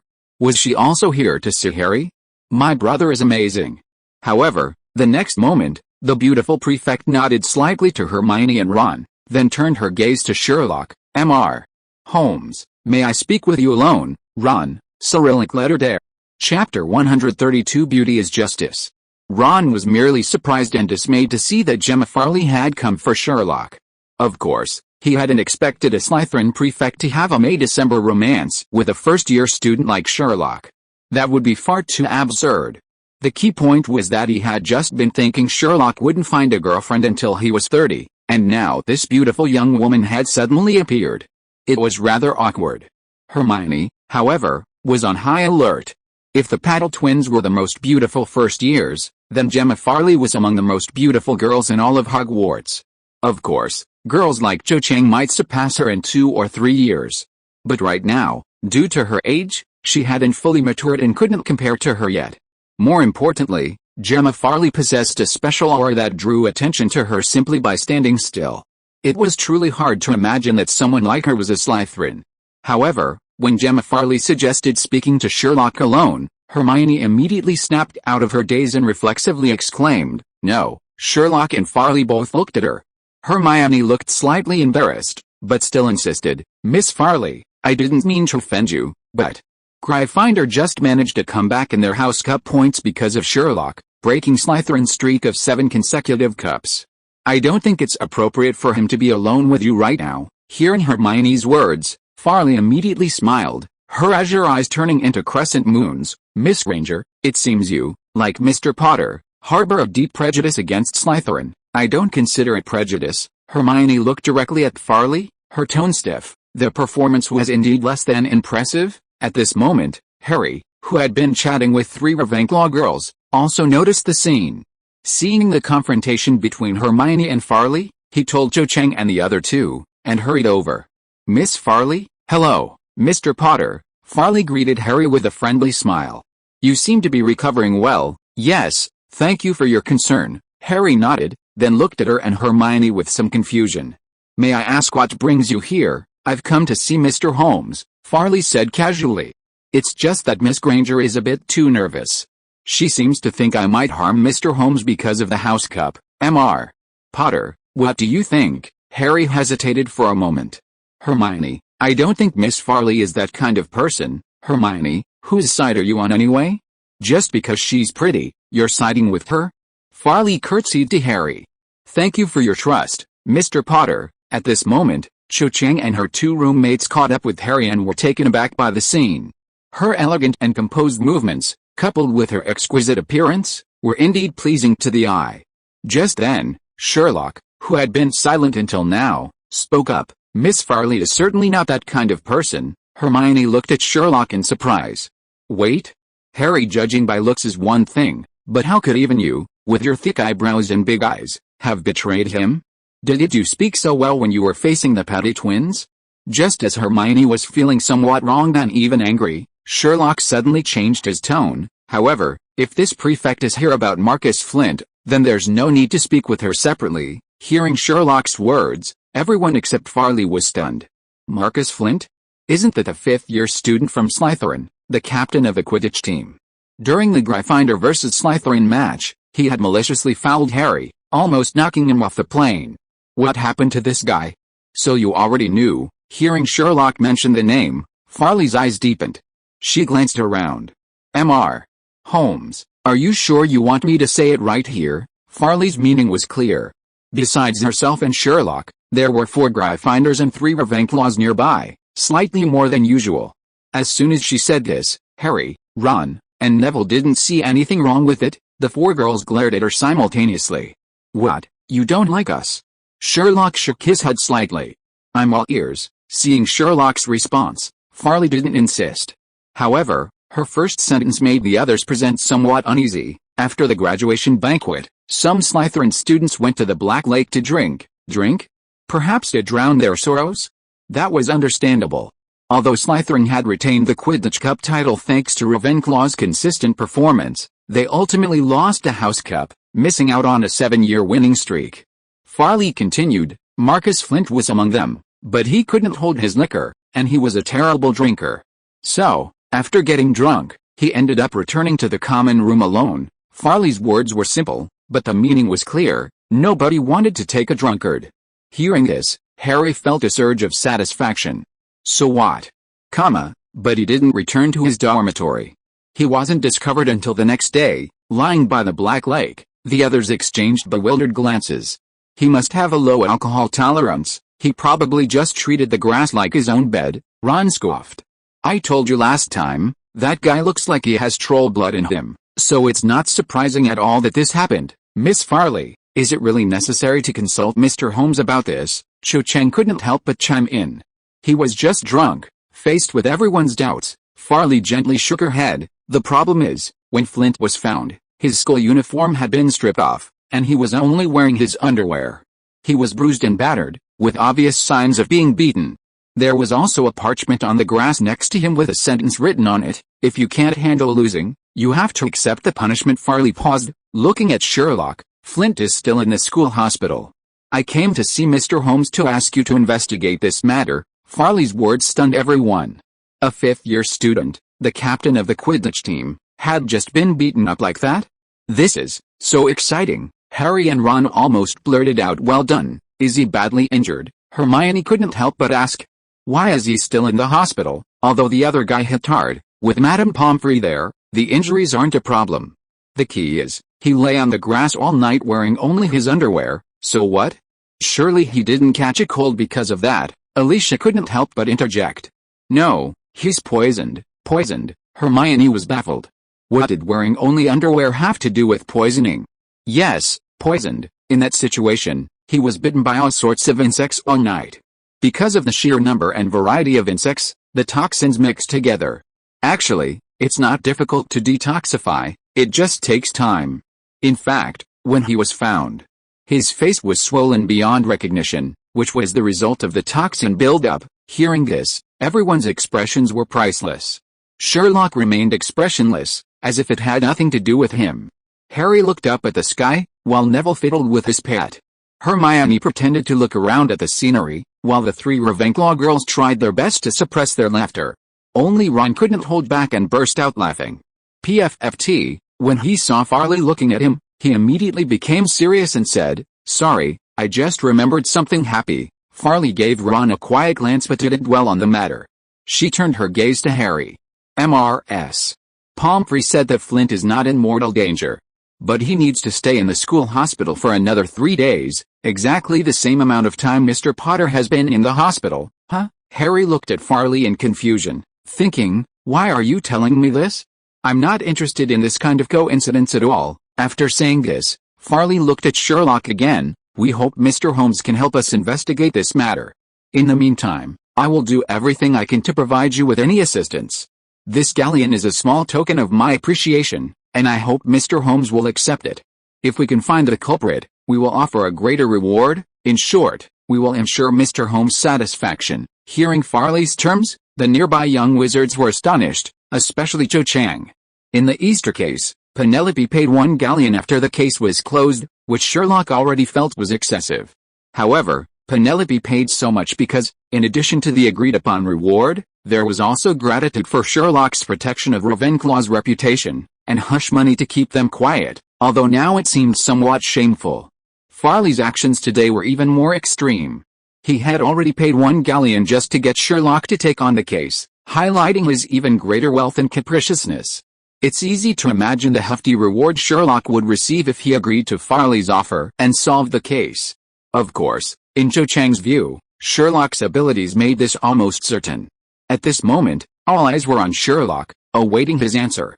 Under everyone's gaze, Sherlock shook his head and uttered 3 words, I refuse. When Sherlock firmly uttered I refuse, Farley, standing opposite him, showed no surprise.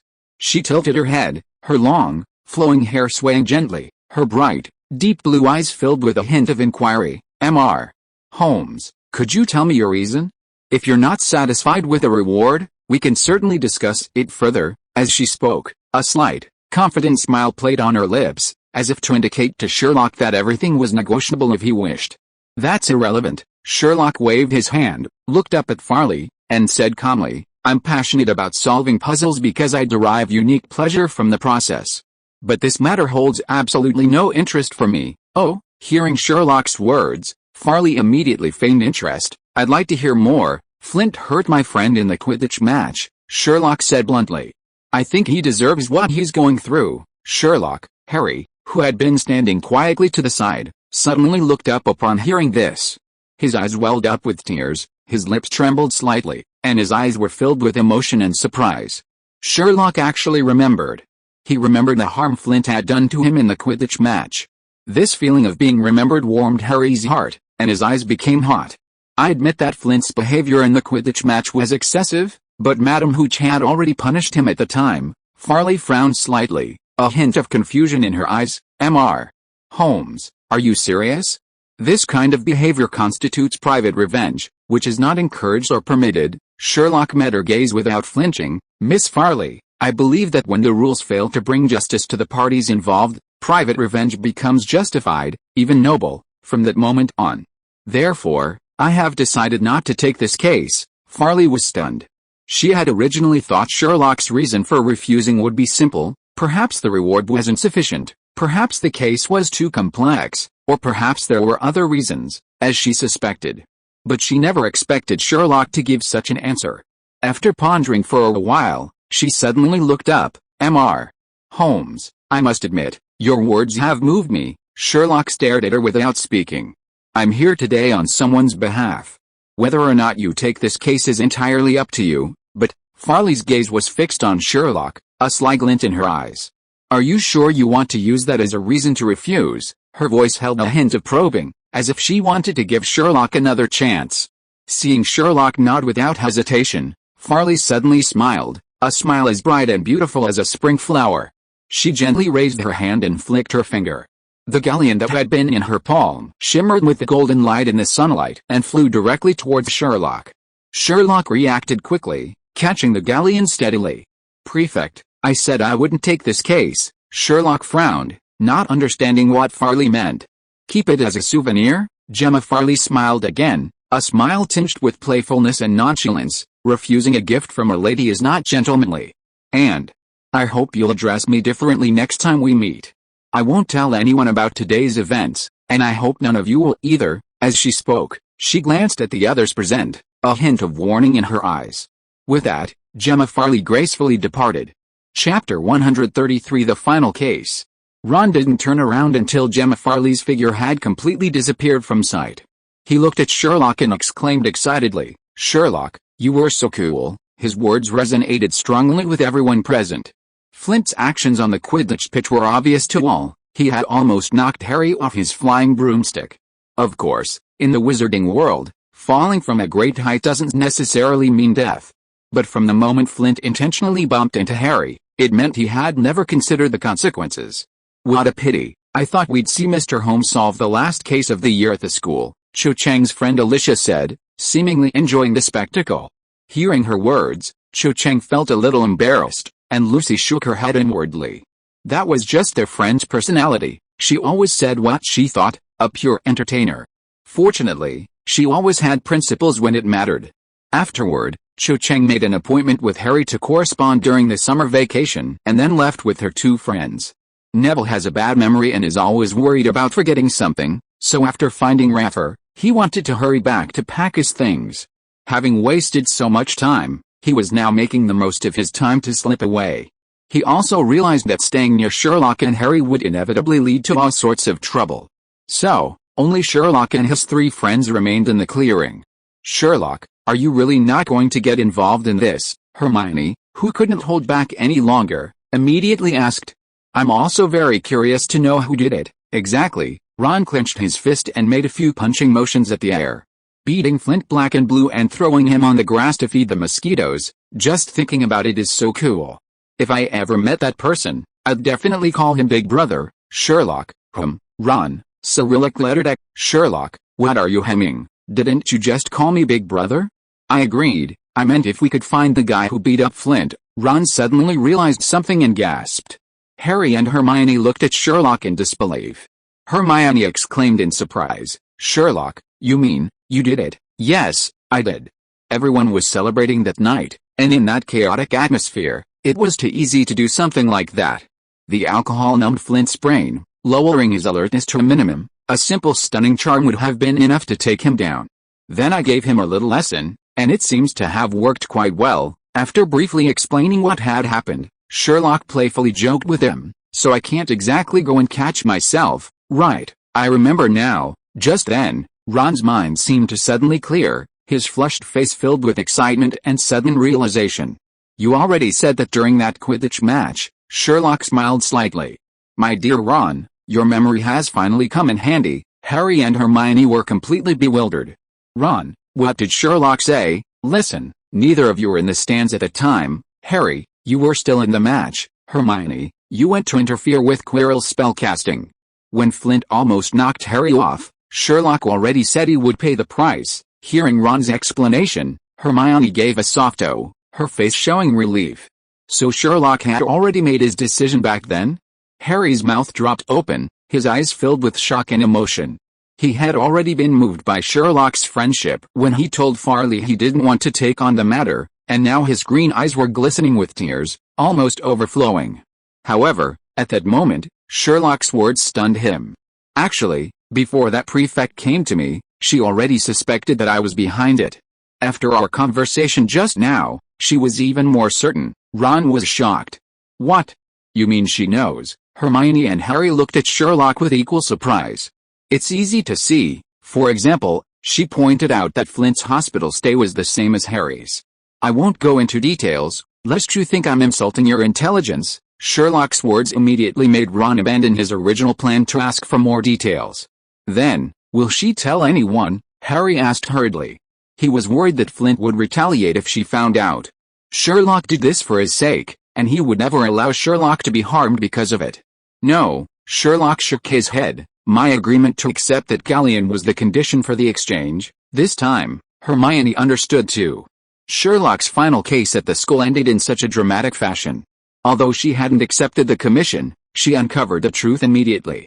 Just as Farley had said, she hadn't revealed it. Despite strong dissatisfaction from Flint himself and some Slytherin students, the matter ultimately went unresolved. Even Professor Snape, the head of Slytherin, dismissed it with disdain. As a wizard, he lacks even the most basic awareness. He should be practicing his magic, not raging like a brainless troll. And so, while the other students left school, Flint had to spend another 2 days in the hospital.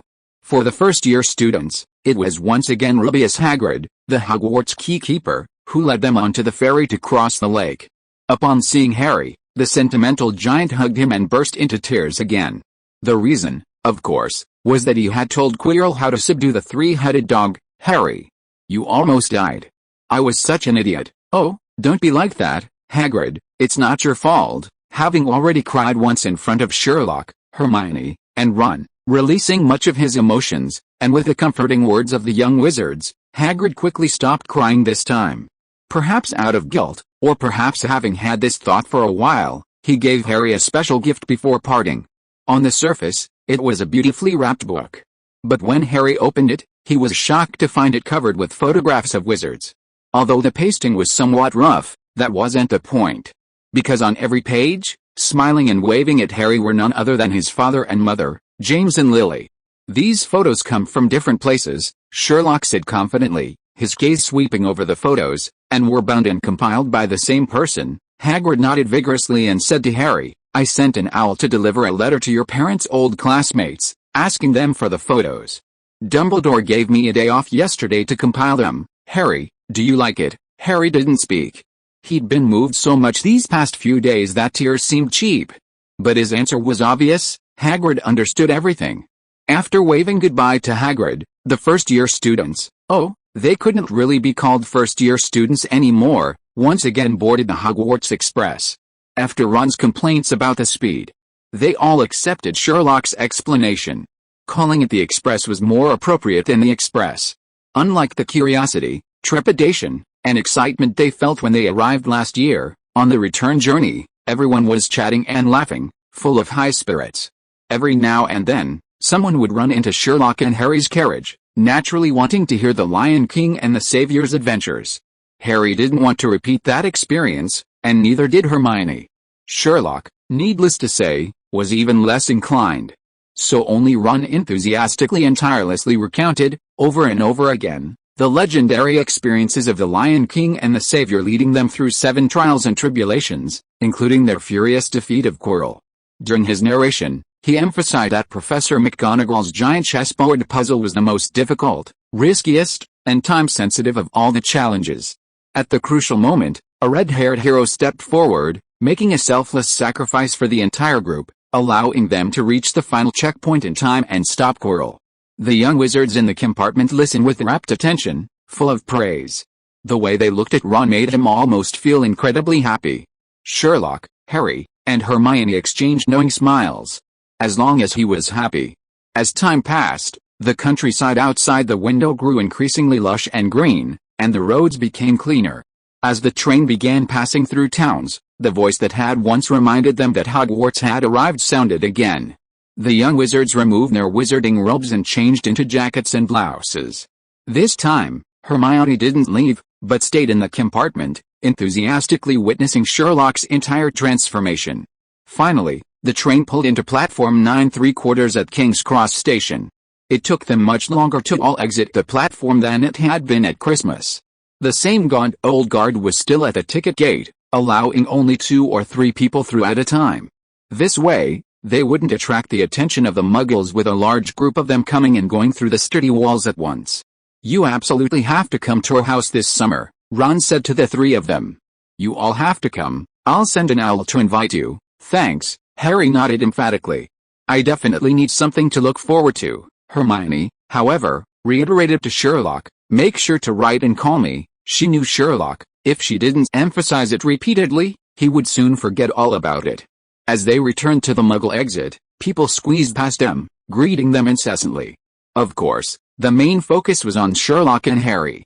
Ron couldn't help but say, "Hey, you guys are much more famous than you were at Christmas. I assure you again, it won't be where I'm going," Harry said, turning to Sherlock. "Sherlock, you should be different, shouldn't you?" In his mind, someone like Sherlock shouldn't be unknown, even in the Muggle world. Sherlock didn't answer, but simply shoved a pile of magical snacks into Harry's hands. "Sherlock, what are these, dear Harry? I'm sure you'll find them useful." Harry took the snacks, bewildered, and soon forgot about the question. Their family was already waiting for them. "He's there, Mum, he's there, look," a little girl with red hair shrieked. "Look, Mum. I see him." "Harry Potter, don't shout, Ginny. It's rude to point at people." Mrs. Weasley, accompanied by her youngest daughter, came to pick up Ron and his 3 brothers. She was a short, plump woman with a radiant smile. Notably, she was much more enthusiastic towards Sherlock and Harry than towards her own son, Ron. This was naturally because Sherlock had invited Ron to their home for Christmas and given him a wand as a gift. She had prepared a handmade present for him in advance, a beautifully decorated box tied with colorful ribbons. Upon opening the box, Sherlock found a card with a message of blessing. Inside the box were magical sweets made by Mrs. Weasley herself, including sizzling honey candies and chocolate candies, with some of her own creative flavors and designs. "Thank you so much." Mrs. Holmes, who had come to pick up Sherlock, witnessed this and, after inquiring, hugged Mrs. Weasley. "Thank you for the gift for Sherlock, it's my duty," Mrs. Holmes replied. Sherlock has been very kind to Ron at school. As the two chatted, they eventually brought Mrs. Granger along. However, when they invited Mrs. Dursley, they were met with a curt refusal. Mr. Dursley's hair was much thicker than before. It seemed the Potter family's hair growth potion was working well for him. Dudley's physique had also changed slightly, but not as noticeably as Mr. Dursley's. Harry guessed this was because the special weight loss pills weren't enough to offset his cousin's extravagant food intake. Ron, while also a big eater, paled in comparison to his cousin Dudley. To put it another way, in terms of eating ability, Ron's combat power was only 6,000, while Dudley's was at least 10,000. "Hurry up and come over after you say goodbye to your friends, we don't have much time to waste here." Hearing Uncle Vernon's grumbling, Harry smiled. It seemed a little rude, but Uncle Vernon's attitude towards him was actually much better than before. In the past, He wouldn't have dared to dream that Uncle Vernon would come all the way to the station to pick him up. It was all because of Sherlock. Perhaps knowing Sherlock was the luckiest thing that had ever happened to him. Thinking of this, he couldn't help but look at Sherlock again. "Sherlock, it seems you've made quite a few friends." Mrs. Holmes was overjoyed to see one young wizard after another greeting her son. The students of the wizarding world were so adorable. "Yes, friends." Hearing his mother's words, Sherlock turned around and saw Harry looking at him, waving enthusiastically. Sherlock smiled. "Magic, how interesting." Chapter 134 The Blushing Girl. 128 King's Road, Kensington, Chelsea, 2nd floor, master bedroom. This room is filled with strange specimens and old books. Sunlight streams through the dusty windows, casting golden beams that scatter swirling dust particles and illuminating the meticulous profile of a young man. His long, slender fingers grip a delicate scalpel, his movements gentle and precise, as if sculpting a rare treasure. This is 12-year-old Sherlock Holmes. Since the owl brought him his Hogwarts acceptance letter last summer, his life has changed dramatically. What happens when a science-believing boy suddenly learns he is a wizard? Where science and magic intersect, the story begins. After a year of study at Hogwarts School of Witchcraft and Wizardry, Sherlock is now a qualified wizard. At this moment, his already narrow gray eyes are slits, his expression focused and tinged with excitement. It's as if everything around him has been shut out, and the entire world consists only of him and the cutting board before him. On the cutting board lay a toad. A toad awaiting dissection. After a moment, Sherlock took a deep breath, and the scalpel slowly descended. In an instant, a neat small incision was made in the toad's abdomen. As he carefully separated the toad's muscle tissue, the toad's internal structure was revealed to him without reservation. The internal organs alone gave an overall impression of being crystal clear, as if wrapped in a special membrane. This was due to the toad's past experiences. It had been used multiple times as a test subject for potions. Sherlock gently picked up a liver-like organ with tweezers, examined it carefully for a while, and placed it in a nearby container. His movements were swift and skillful. Clearly, this was not his first time doing this. Soon, a once complete toad had been transformed into a pile of organs and tissues in his hands. He took out the prepared potion and began the next step. As Sherlock operated, he pondered knowledge about toads and potions. He mainly wanted to verify some of his conjectures through the dissection of the toad. Time flew by, and before they knew it, half an hour had passed. Just then, "Sherlock's upstairs, you can just go find him." Sherlock's mother, Mrs. Holmes' voice rang out from downstairs. Immediately following was a series of hurried footsteps coming from below. Sherlock's right hand paused slightly, his brow furrowing almost imperceptibly. In just 3 seconds, Sherlock had deduced the identity of his mother from her tone and the sound of her footsteps on the stairs. However, he didn't stop what he was doing and continued. Just then, the footsteps abruptly stopped at the door. Sherlock's door wasn't locked, so there was no need to knock. However, upon seeing what was happening at the door, the woman's eyes widened in astonishment, filled with disbelief. Her lips parted slightly, as if she wanted to say something, but she was momentarily speechless at the sight before her. After a moment, she finally couldn't help but speak. "So, you haven't been writing or calling me because you've been doing this?" Hermione Granger, Sherlock's friend at Hogwarts. She was one of the first classmates to know Sherlock. They had met at the Leaky Cauldron before school started last year. After school officially began, their shared love of the library transformed them from acquaintances into close friends who could call each other by name. When Sherlock rescued Hermione from a troll on Halloween night, they officially became friends. Both being wizards, they came from Muggle families, and their homes were both in Greater London, so their parents had a good relationship. That's why, when Hermione's family finished their journey and arrived at King's Road, Mrs. Holmes directly told her to find Sherlock. "The children have their own things to talk about, we adults shouldn't interfere." Yes, let Hermione go directly to Sherlock," Mr. Holmes chimed in. Mrs. Granger naturally had no objections. She also liked this observant little boy.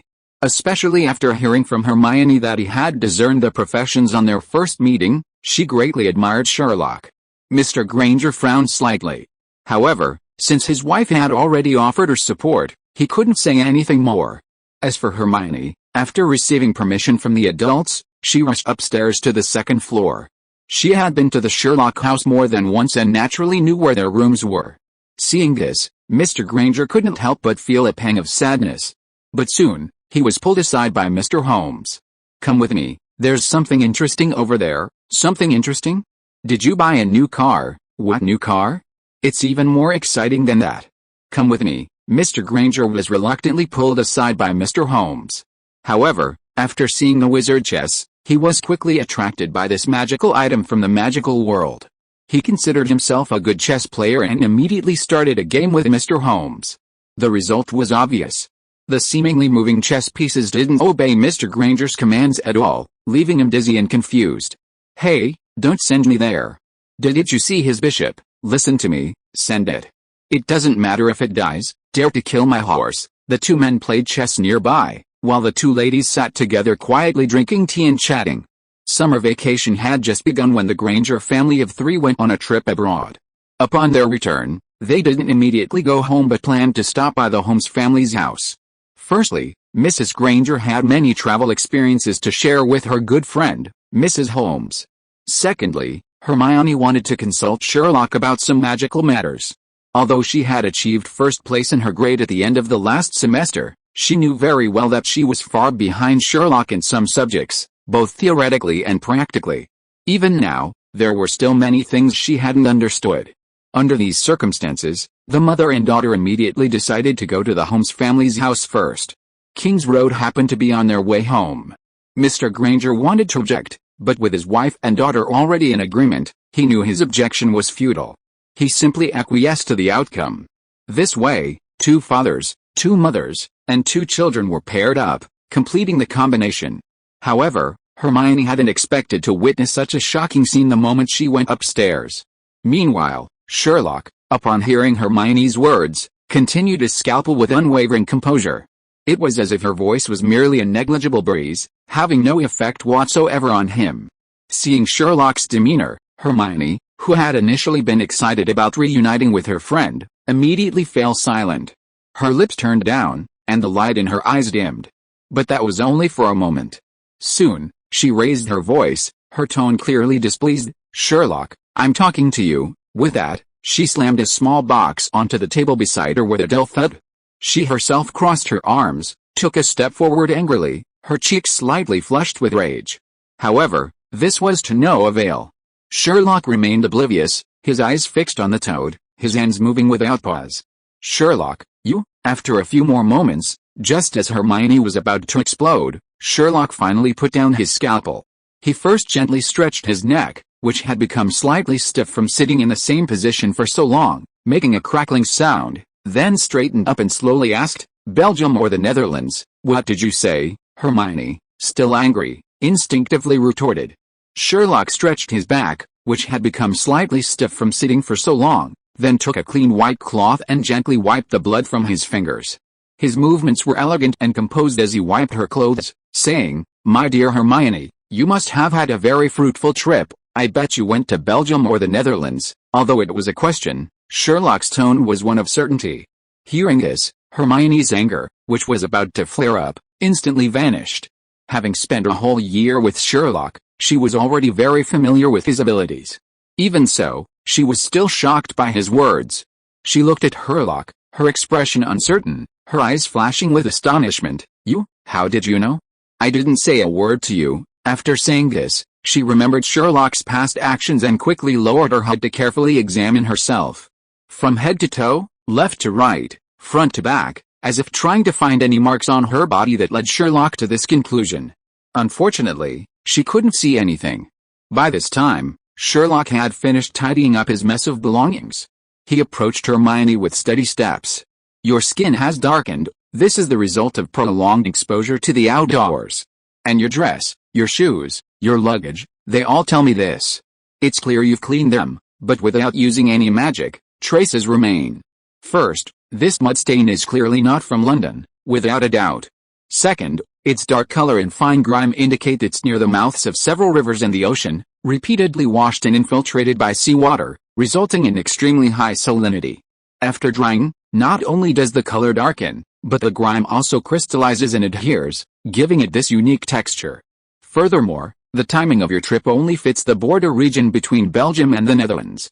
Besides, there's your coat, He leaned closer to Hermione, lowered his head slightly, and gently sniffed. This gesture caused Hermione to blush slightly, the blush quickly spreading from her cheeks to her ears. But soon, her attention was drawn to Sherlock's next words. Chapter 135. Dear Hermione, do you have some misunderstanding about me? Sherlock noticed Hermione's slight blush but didn't seem to mind, continuing, the tulips of the Netherlands are world-renowned, and many cities there have vast fields of them. Pollen fills the air, and the fragrance lingers for days. Even a short stay there can leave a lasting impression. The faint, delicate scent on you is truly remarkable. Just like before, because you didn't use any spells to remove it, it's easy for me to make this judgment. I must say, the rule that young wizards can't use magic outside of school makes my reasoning process much simpler. Under Hermione's surprised gaze, Sherlock pointed to the small box she had just pressed onto the table. The metal tag on this box is a bit worn, but I happen to recognize it. It's a unique baggage tag used on cargo ships traveling between Antwerp, Belgium, and Rotterdam, Netherlands. Passengers traveling in the limited passenger cabins attached to these ships receive such a tag to mark their luggage, and then there's that little commemorative badge hanging from the zipper, with a simple sketch of the Grand Place in Brussels, Belgium, combined with a Dutch windmill. These badges are specially made by local businesses to attract tourists and commemorate their cross-border trips. Tourists buy them as souvenirs of visiting both places. Putting all this information together, even without you saying a word, I can tell you've been to one of those two places. As Sherlock meticulously dissected the situation, Hermione's initial anger had completely vanished. The shock on her face gradually transformed into heartfelt admiration. As expected of you, Sherlock, she said admiringly. Although I knew you could guess the outcome, you still managed to leave me speechless every time. Strangely, things seem so unbelievable before you tell me, but once you explain them, they seem so perfectly natural. Even she couldn't help but find it a little funny. After all, she had said this more than once or twice. After shaking her head helplessly, Hermione smiled and said, anyway, you were right, I did go to the Netherlands this time, and spent a long time wandering around the flower fields there. Oh, and this is a gift for you. Hermione walked to the table and began rummaging through a box. The box wasn't large, but it was quite full, making it look a bit messy. After a moment, she took out a beautifully wrapped little box. Sherlock glanced at it and noticed a traditional Dutch windmill pattern printed on it, its colors bright and vibrant. He couldn't help but laugh. If he had seen the box earlier, he would have immediately known where Hermione had gone. I know you like exploring new and interesting things.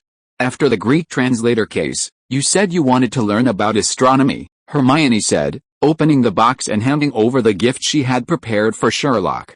I just happened to find this in an antique shop in Amsterdam. It's said to be a small astronomical instrument used by 17th-century Dutch navigators to measure celestial phenomena. Although it's quite old, it's remarkably well preserved, and the parts still turn smoothly. I thought you might discover some interesting secrets in it. Sherlock took the instrument, his fingers lightly touching the delicate scales and knobs, a hint of surprise flashing in his eyes. Hermione took in this, a familiar smile playing on her lips, her eyes gleaming with a touch of smugness and mischief. This gift was perfect for someone who didn't know that the Earth revolves around the sun. After her initial excitement, she suddenly realized something. Wait a minute, it was because this guy hadn't written to her to confront her. How did things suddenly turn out like this? And just now, she had already entered the room, yet he was still arguing with that toad. Was she less capable than her toad? The thought made her furious. But now that she had already given him the gift, it was clear that the matter had been dropped. If she got angry again, it would just seem like she was picking a fight. Besides, she couldn't connect emotionally. Thinking of this, she simply walked to the cutting board, wanting to see what was so attractive about it that made Sherlock not even have time to write her a letter. However, Hermione, Cyrillic lettered XX, after just one glance, she quickly looked away. She was afraid that if she looked any longer, she would be unable to hold back her vomiting. Really? Hermione didn't know how to describe her current feelings.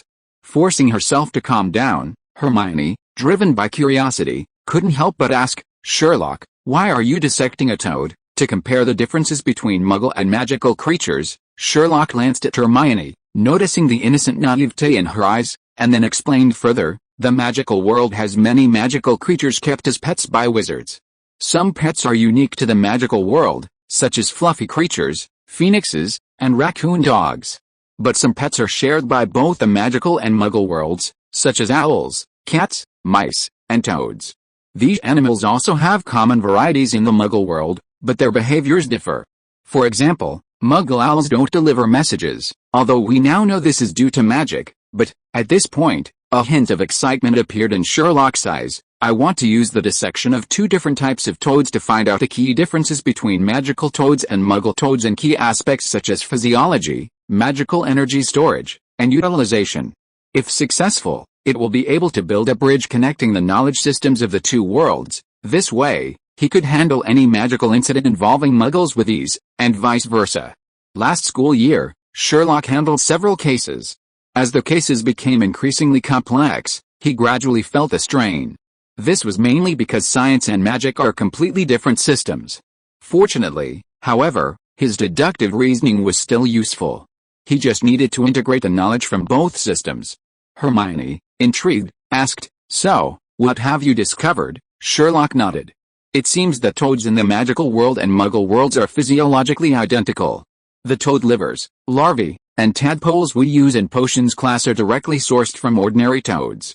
This indicates that they belong to the same biological species. However, their roles and symbolic meanings in magical society differ significantly. Hermione quickly pressed, "What's the difference?" "Mainly in the difference in magical empowerment. Take Neville's pet rave, for example. Its frequent escapes are interpreted by magical zoologists as natural resistance to contract magic." Hermione nodded. "That's exactly what it says in the notes to monsters and their places. However, in muggle biology, this behavior is simply considered a normal stress response in ordinary animals, and..." Sherlock casually picked up a toad. In Diagon Alley, toads as pets can be bought for just a few galleons, seemingly much cheaper than owls and cats, but in muggle pet shops, the same toad costs less than £1. This exaggerated premium stems from the demand for potions in the wizarding world. Sherlock then compared wizarding toads with muggle toads in terms of pet functions, legal status, and danger levels. Hermione listened attentively, taking notes with her feather. However, when Sherlock mentioned that he had dissected two different toads and discovered their physiological structures were identical, Hermione suddenly remembered something terrifying. "Wait, Sherlock, just a moment." Hermione looked at Sherlock and asked cautiously, "Where did that wizarding toad you dissected come from?" "You didn't, you know." "Neville's toad, my dear Hermione, what are you thinking?" Seeing Hermione's surprised look, Sherlock was somewhat exasperated. "What misunderstanding do you have about me? How could I possibly dissect a classmate's pet?" Hermione breathed a sigh of relief. Thank goodness, it seems she had overthought things. She had misjudged him this time. The thought had barely formed when Sherlock continued, "I picked it up." "You picked it up? Where did you pick it up from?" "I picked it up from the grass next to it when I was fighting Flint." Hermione, Cyrillic lettered X. "I knew it. You're so reliable." "I wasn't mistaken at all, but Flint was no match for Neville." So Hermione, after a moment of silence, stopped dwelling on it. "Oh well, if he said he picked it up, right?" After chatting with Sherlock for a while, Hermione started talking about her experiences in the Netherlands, gradually regaining her former charm. "Speaking of which, it's one thing that you don't write to me." Hermione glared at Sherlock, but seeing no reaction to her gaze, she could only purse her lips and continue, "Harry is even worse than you. He doesn't reply to my letters. Ron writes often, but it's always about summer homework." At this point, Hermione couldn't help but sigh deeply. Sherlock seems to have no idea what the word initiative means. He only replies if you write to him. If you don't write, he doesn't reply. He comes across as passive, indifferent, and irresponsible. Sherlock is already going too far, but Harry is even worse. Aside from the initial few days of contact, he's sent 5 letters by owl, but never received a reply. You think you're so great, so aloof. Ron, the only one who proactively contacts him, reveals his true nature after only 3 sentences. "Can I borrow your homework?" He only has 3 good friends at Hogwarts, and they're all like this. It's so exhausting. If you are listening to this novel on a channel other than Fanfic World, it means it was downloaded and re-uploaded without effort. We warmly invite you to visit our channel, Fanfic World. There you will find the original version of this story and many other novels of various genres. We look forward to seeing you dive into a world of incredible novels. Chapter 136 I oppose. Although Hermione was somewhat exasperated by the three boys' behavior during the holidays, she was relieved to be back from her trip. Finally, she could properly discuss magic with Sherlock. Despite being first in her grade, Hermione knew she was still far behind Sherlock, the true top student. For example, she still couldn't cast the summoning charm from last year's Battle of the Philosopher's Stone. Moreover, over the past year, she had often needed Sherlock's guidance in her magical research. Correspondingly, when Sherlock didn't want to look up information, he would ask her, treating her like a human database. However, Sherlock's questions were often obscure, requiring Hermione to read extensively to provide the knowledge she needed when required. By the way, you must have finished your summer homework by now, right? Having shaken off her negative thoughts, Hermione finally got to the point. However, Sherlock didn't answer her question. Instead, he asked, "You said Harry didn't reply to my letters. How many letters did you write to him?" 5. Hermione tilted her head. Why? She clearly hadn't realized why Sherlock was asking that question. Having received the answer, Sherlock immediately stood up, walked to the window, and, to Hermione's surprise, opened it and called downstairs, "Watson." As soon as Sherlock finished speaking, a beautiful owl flapped its wings and flew into the room. Upon seeing Hermione, it immediately hopped over and pecked her hand in a friendly gesture. Hermione could only smile wryly. Sherlock, meanwhile, took out a piece of paper and began scribbling furiously. While writing, Sherlock said to Hermione, "Ron wrote me a letter earlier saying that Harry didn't reply." Hermione, who was stroking Watson, looked thoughtful upon hearing this. "You mean, something's not right? Let's try it, we should have results soon." Sherlock finished writing, took Watson from Hermione, and instructed it, "Hurry up, my old friend." Watson let out a clear whistle and took flight.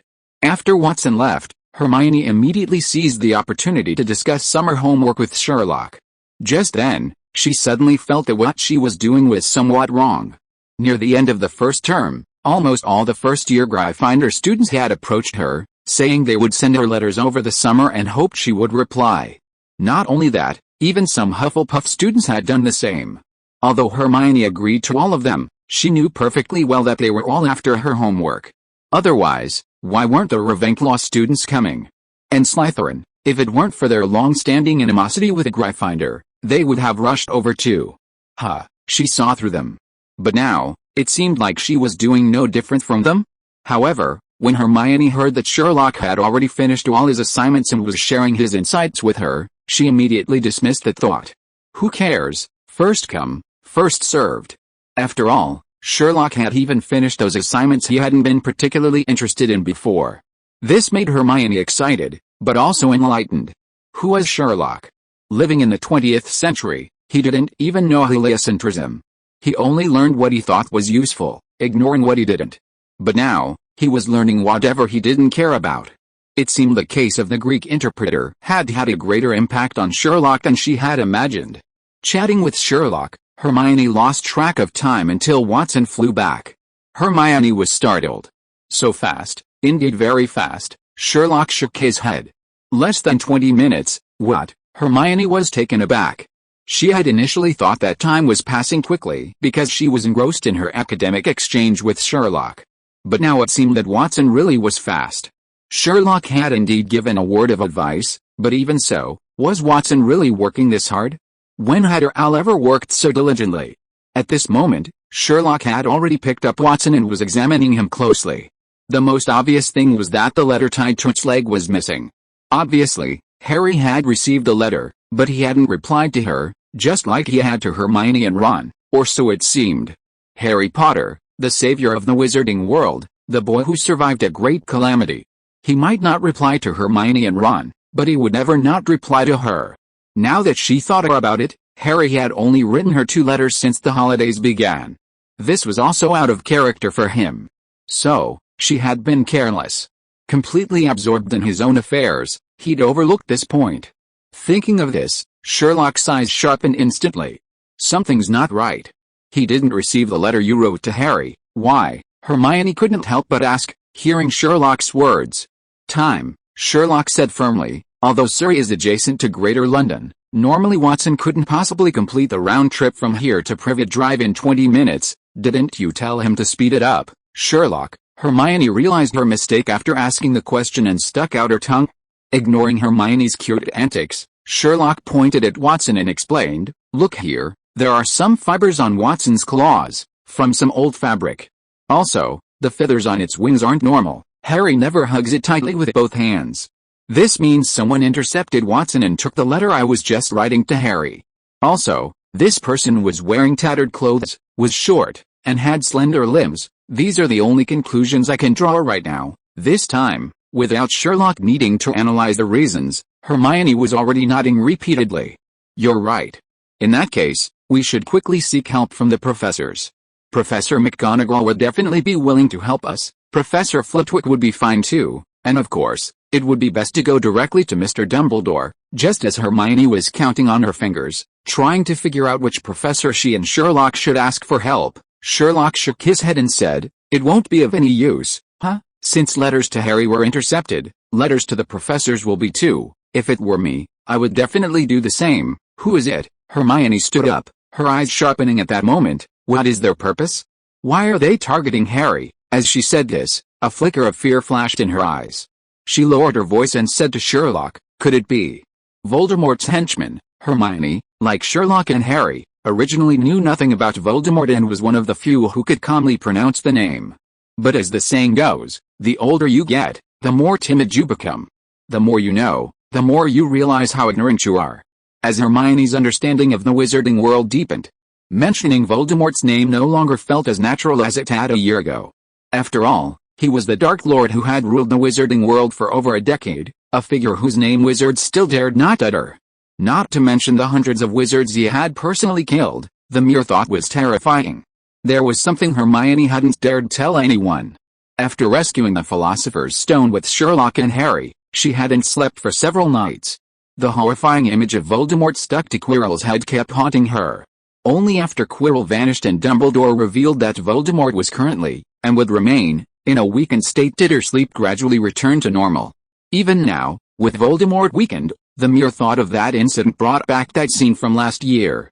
Hearing Hermione's words, Sherlock didn't give a clear answer. He rested his chin on his hands, his gray eyes gleaming.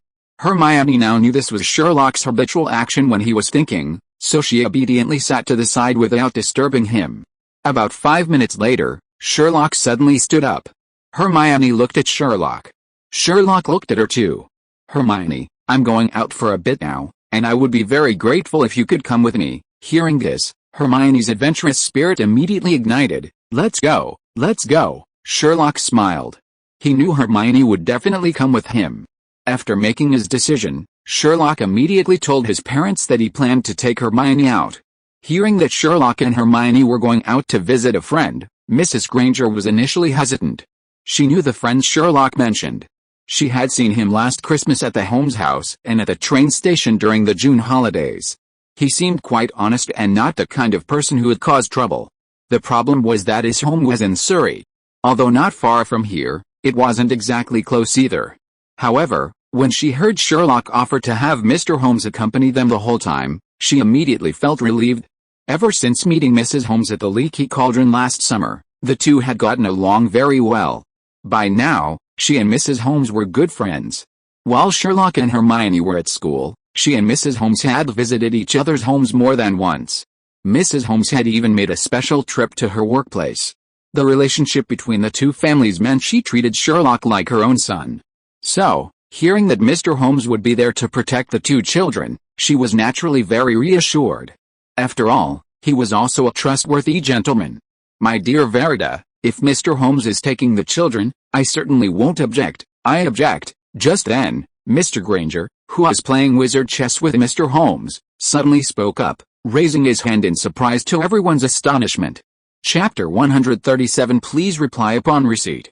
"My friend, it's just a trip to Surrey. You didn't need to come along at all. Do you think my driving skills aren't enough to reassure you, my dear Holmes? Of course I trust your driving skills, but it's a rare opportunity to go out, and I don't want to miss it. It's just a small town. What's so interesting about it?" "You can't say that. It's my daughter's first time visiting a friend's house, so it's only right that I, as your father, go along. If I remember correctly, when Sherlock went there during the Christmas holidays, your wife came along too, didn't she?" Valida drove them there that time. I didn't go with them. Then this time I can drive the two kids. You can rest at home. You can't drive my car, so I'll come with you." The atmosphere in the car was somewhat awkward. Hermione sat in the back, her gaze shifting back and forth between Mr. Holmes driving and her father arguing heatedly in the passenger seat. She glanced at Sherlock beside her, her eyes filled with confusion, momentarily at a loss. Who am I? Where am I? What am I doing? Sherlock's decision was, of course, sound. Since the conventional method of delivering messages by owl would be intercepted, they might as well go directly to Privet Drive to find Harry himself. As Sherlock said, this was the Muggle world, problems that magic couldn't solve had to be dealt with in a Muggle way. But after all, they were both minors, and this situation was completely different from their previous simple visit. So even though they were both excellent young wizards, adult escort was essential for traveling 40 kilometers to the town. Therefore, after careful consideration, Sherlock asked his father for help, not his mother. After all, Mr. Holmes was capable of handling any problems that might arise on the journey. As Sherlock's father, Mr. Holmes was naturally delighted to hear his son's request and readily agreed to be his driver. Both mothers nodded in agreement without any objection. However, Mr. Granger objected and insisted on accompanying them. Thus, things turned out as they were now. Hermione shook her head helplessly, not wanting to pay any more attention to her father's argument with Sherlock's father. She leaned slightly towards Sherlock, lowering her voice to ask, "Will Harry be all right? Do you want to make some deductions, my dear friend? I think you've misunderstood." Hearing Hermione's words, Sherlock explained somewhat helplessly, "While in most cases I can deduce what happened from the outcome, that doesn't mean I can predict the future." He paused, looking at Hermione's concerned expression, and added, "Also, I remember telling you before that making inferences without sufficient evidence is always a very dangerous thing, but didn't you just deduce that our letter to Harry was intercepted? Doesn't that mean Harry is already in danger?" "That's just one possibility." "Then tell me quickly, what other possibilities are there?" Mr. Granger, looking through the rearview mirror, saw his daughter and Sherlock whispering in the back seat, his face growing increasingly gloomy. Especially seeing his daughter's eager expression while the boy seemed indifferent, he felt a nameless anger rising within him. That kid, thinking this, he couldn't help but let out a soft snort to vent his dissatisfaction. Mr. Holmes, driving, glanced at Mr. Granger in the passenger seat out of the corner of his eye, a slight smile playing on his lips, secretly amused. However, he remained silent, his hands firmly gripping the steering wheel, driving steadily and quickly, as if the commotion inside the car was irrelevant to him. These were two fathers, two completely different mindsets in the same situation. Meanwhile, dozens of kilometers away at number 4 Privet Drive, Harry was fretting.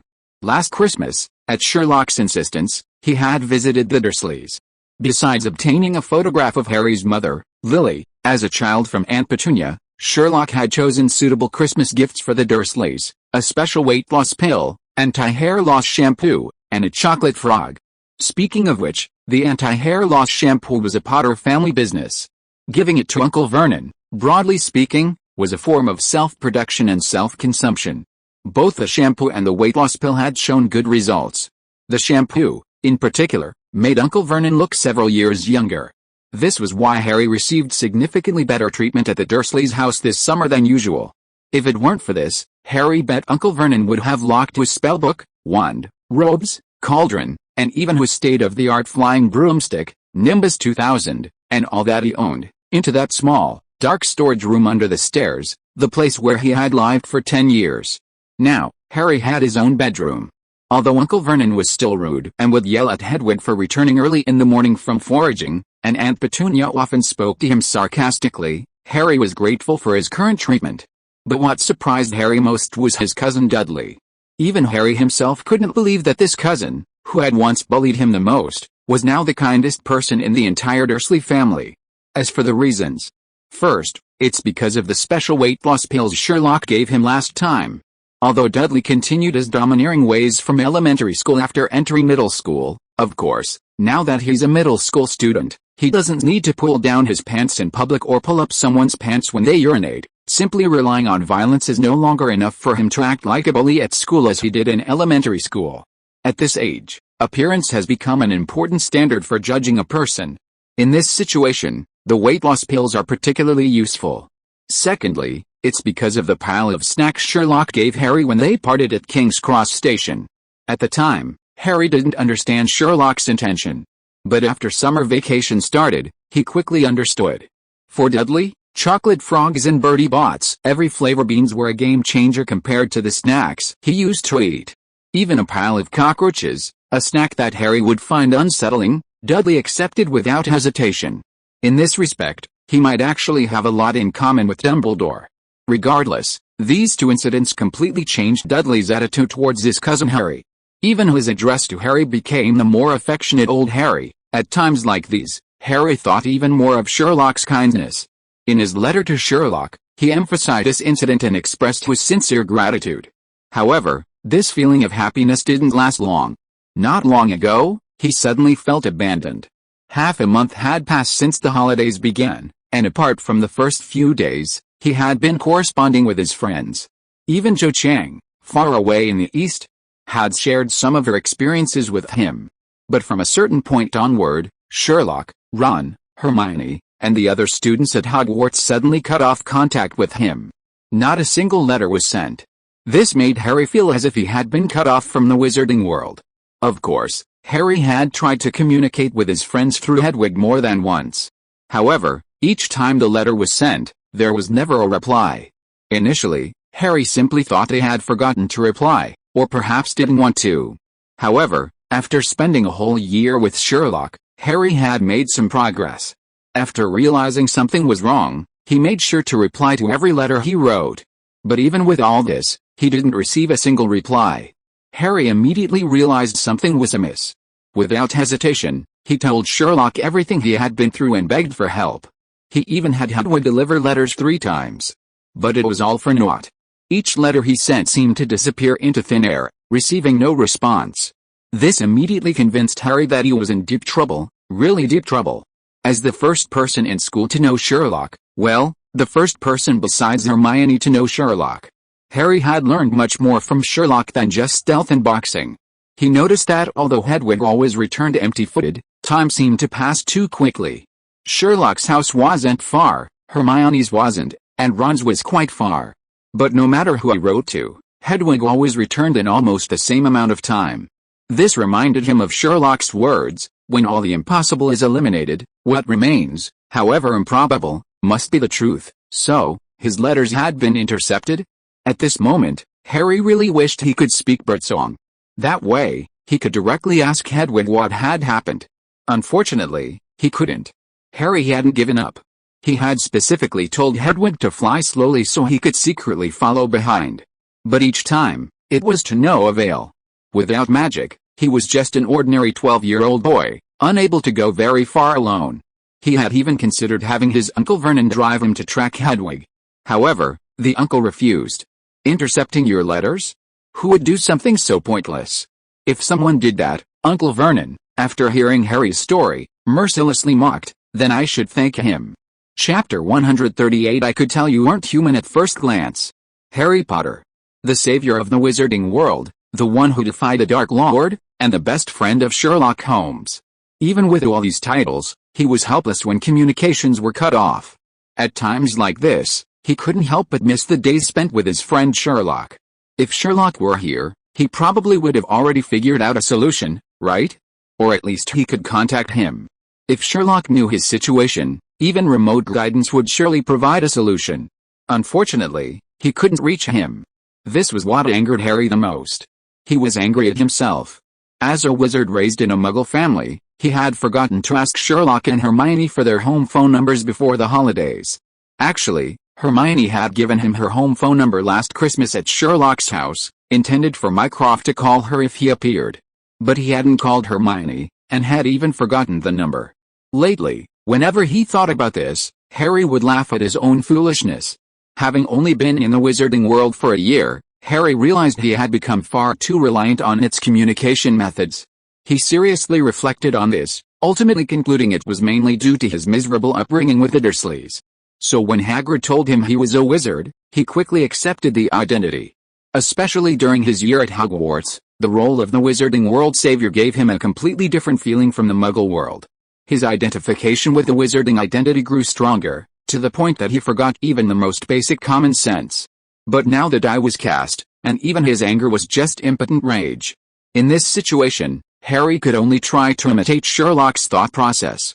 He had thought about this more than once. What would Sherlock do in this situation? Harry pondered for a long time, still at a loss.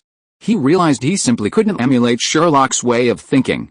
Although she was his friend, he had to admit, that guy wasn't normal. Just as Harry was considering putting on the invisibility cloak and following Hedwig again, things suddenly took a turn for the better.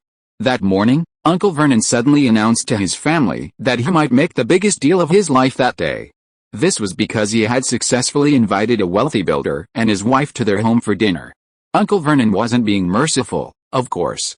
His goal was to secure a large order from them. In fact, Sherlock and Harry had already deduced this during their Christmas holiday trip to Privet Drive the previous year. Harry had thought the matter was settled. It wasn't until he returned to Privet Drive for summer vacation that he learned the builder had inexplicably cancelled. Although Uncle Vernon was furious, he could only rage helplessly. The customer is king, especially a supersized client like this. Fortunately, Uncle Vernon had recently used all his skills and finally managed to persuade the client to come for dinner. The Dursleys, naturally, took this matter very seriously and prepared meticulously. Uncle Vernon even went so far as to promise his usually unpopular nephew that if Harry could stay in his bedroom without making a sound and pretend he wasn't home, he would personally drive him out the next day. But not to chase Hedwig, but directly to Diagon Alley in London. Yes, Diagon Alley. Aunt Petunia suggested this because Uncle Vernon thought chasing a flying owl was too foolish. Your friend Holmes, or Hughes's friend? Didn't he mention last time he was here that he bought those hair growth tonics and diet pills on Diagon Lane? It's not far from here, you can easily go there and ask someone for help. Harry was both surprised and delighted. While he couldn't follow Hedwig, going to Diagon Alley was much better than chasing an owl.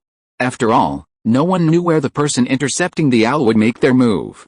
Besides, owls are unaffected by terrain when flying, and tracking a flying animal from a car is no easy feat. Diagon Alley, however, is a fixed location. It's right behind the leaky cauldron and won't move. More importantly, as Aunt Petunia said, once there, he'd definitely get help from many people, the leaky cauldron owner, and the shopkeepers in Diagon Alley. Harry had visited the one shop last Christmas, and he figured he and Mr. Ollivander were practically acquaintances. Why hadn't he thought of this? How stupid of him. In any case, since Uncle Vernon was willing to help, Harry was happy to cooperate. He didn't want to see Mr. and Mrs. Mason anyway. Besides, according to Uncle Vernon, the Masons had no idea he knew them. Let things stay this way. That's fine. And it was precisely for this reason that, contrary to his usual behavior, Harry watched with great interest when Uncle Vernon, Aunt Petunia, and Cousin Dudley rehearsed tonight's plans. Even though Uncle Vernon's assignments to him were always to stay in my bedroom, make no sound, and pretend I'm not home, Harry was surprised when Dudley said, "Mr. Mason, the teacher asked us to write about the person we admire most, and I wrote about you." He didn't hide under the table and laugh out loud. He was astonished. It was unbelievable. Even more surprisingly, Harry thought Dudley, who was saying those words, looked somewhat handsome. This proved three things. 1. Harry was in a very good mood too. Dudley wasn't bad looking at all. 3. The special weight loss pills were indeed effective. In high spirits, Harry not only accompanied the Dursleys in their evening guest rehearsal but also volunteered to do chores. He cleaned windows, washed cars, trimmed the lawn, tended the flower beds, pruned and watered the roses, repainted the garden benches. While spreading manure in the flower beds, he was exhausted, his back aching, and sweat pouring down his face. However, the thought of reconnecting with his friends at Hogwarts the next day made him exceptionally happy. This joy greatly alleviated the fatigue from the work, even extending into the evening. When Mrs. Dursley saw Harry's exhausted appearance, her expression was somewhat complicated. "Nobody asked you to do this, really," but she quickly pointed and said sternly, "Go eat. The guests will be here soon." Harry looked in the direction she pointed and saw that dinner prepared for him was already laid out on the kitchen table. Although it wasn't lavish, it was acceptable.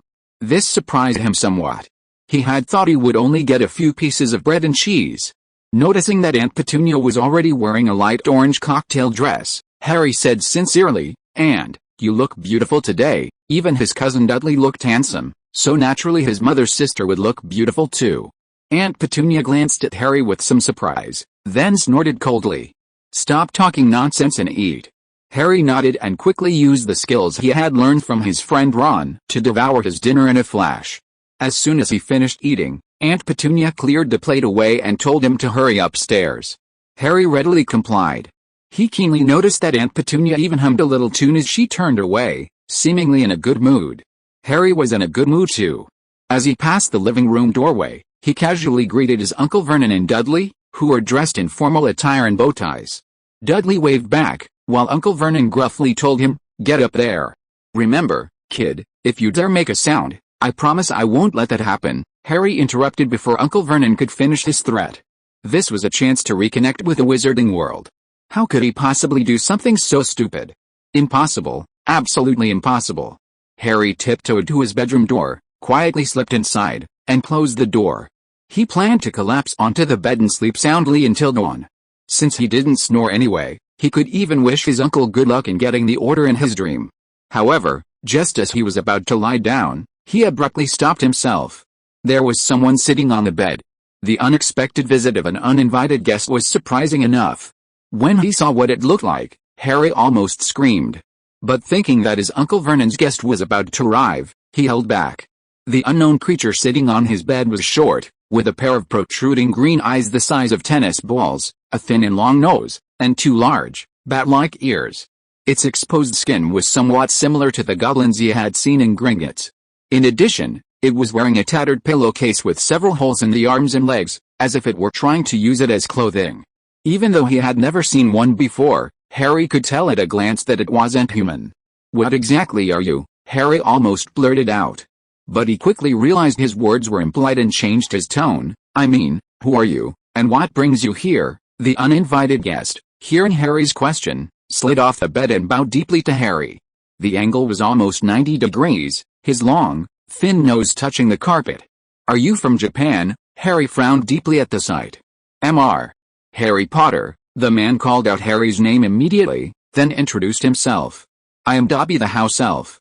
Dobby has been wanting to meet you, Mr. Potter." "It is a great honor to meet you today, I see," Harry replied verbally, still not really understanding what a house elf was. At this moment, he couldn't help but envy his friend Hermione. If she were here, she would definitely know what they were. She seemed to have swallowed her textbooks whole. Is chapter 139 sick? Although he didn't know what a house elf was, seeing that the other didn't seem to want to harm him, Harry felt a little relieved and continued, "Is there a particular reason you're here?" "Oh, yes, sir." The house elf, who called himself Dobby, looked at Harry with eager eyes and said, "Dobby came to tell you, sir." "It's hard to say, sir." Dobby doesn't know where to begin, seeing its inability to even speak clearly. Harry sighed and pointed to the bed. "Why don't you sit down and say it?" It was just an ordinary sentence. Unexpectedly, the house elf named Dobby suddenly burst into tears. This startled Harry, because the sound it made was so loud. "Shh!" Harry quickly stopped it, personally leading Dobby to sit on the bed. With Harry's soothing words, Dobby finally calmed down. He gazed at Harry with respectful, teary eyes. No wizard has ever made Dobby sit down, like an equal. "You probably haven't met many decent wizards," Harry said this, intending to please him. Unexpectedly, Dobby suddenly jumped up after hearing this. Then, he began frantically banging his head against the window, yelling, "Bad Dobby! Bad Dobby!" Harry was stunned.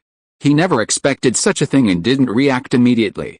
Fortunately, thanks to Sherlock's training, he was much more agile than a year ago, and after only a few seconds of hesitation, he jumped up and pulled Dobby back onto the bed.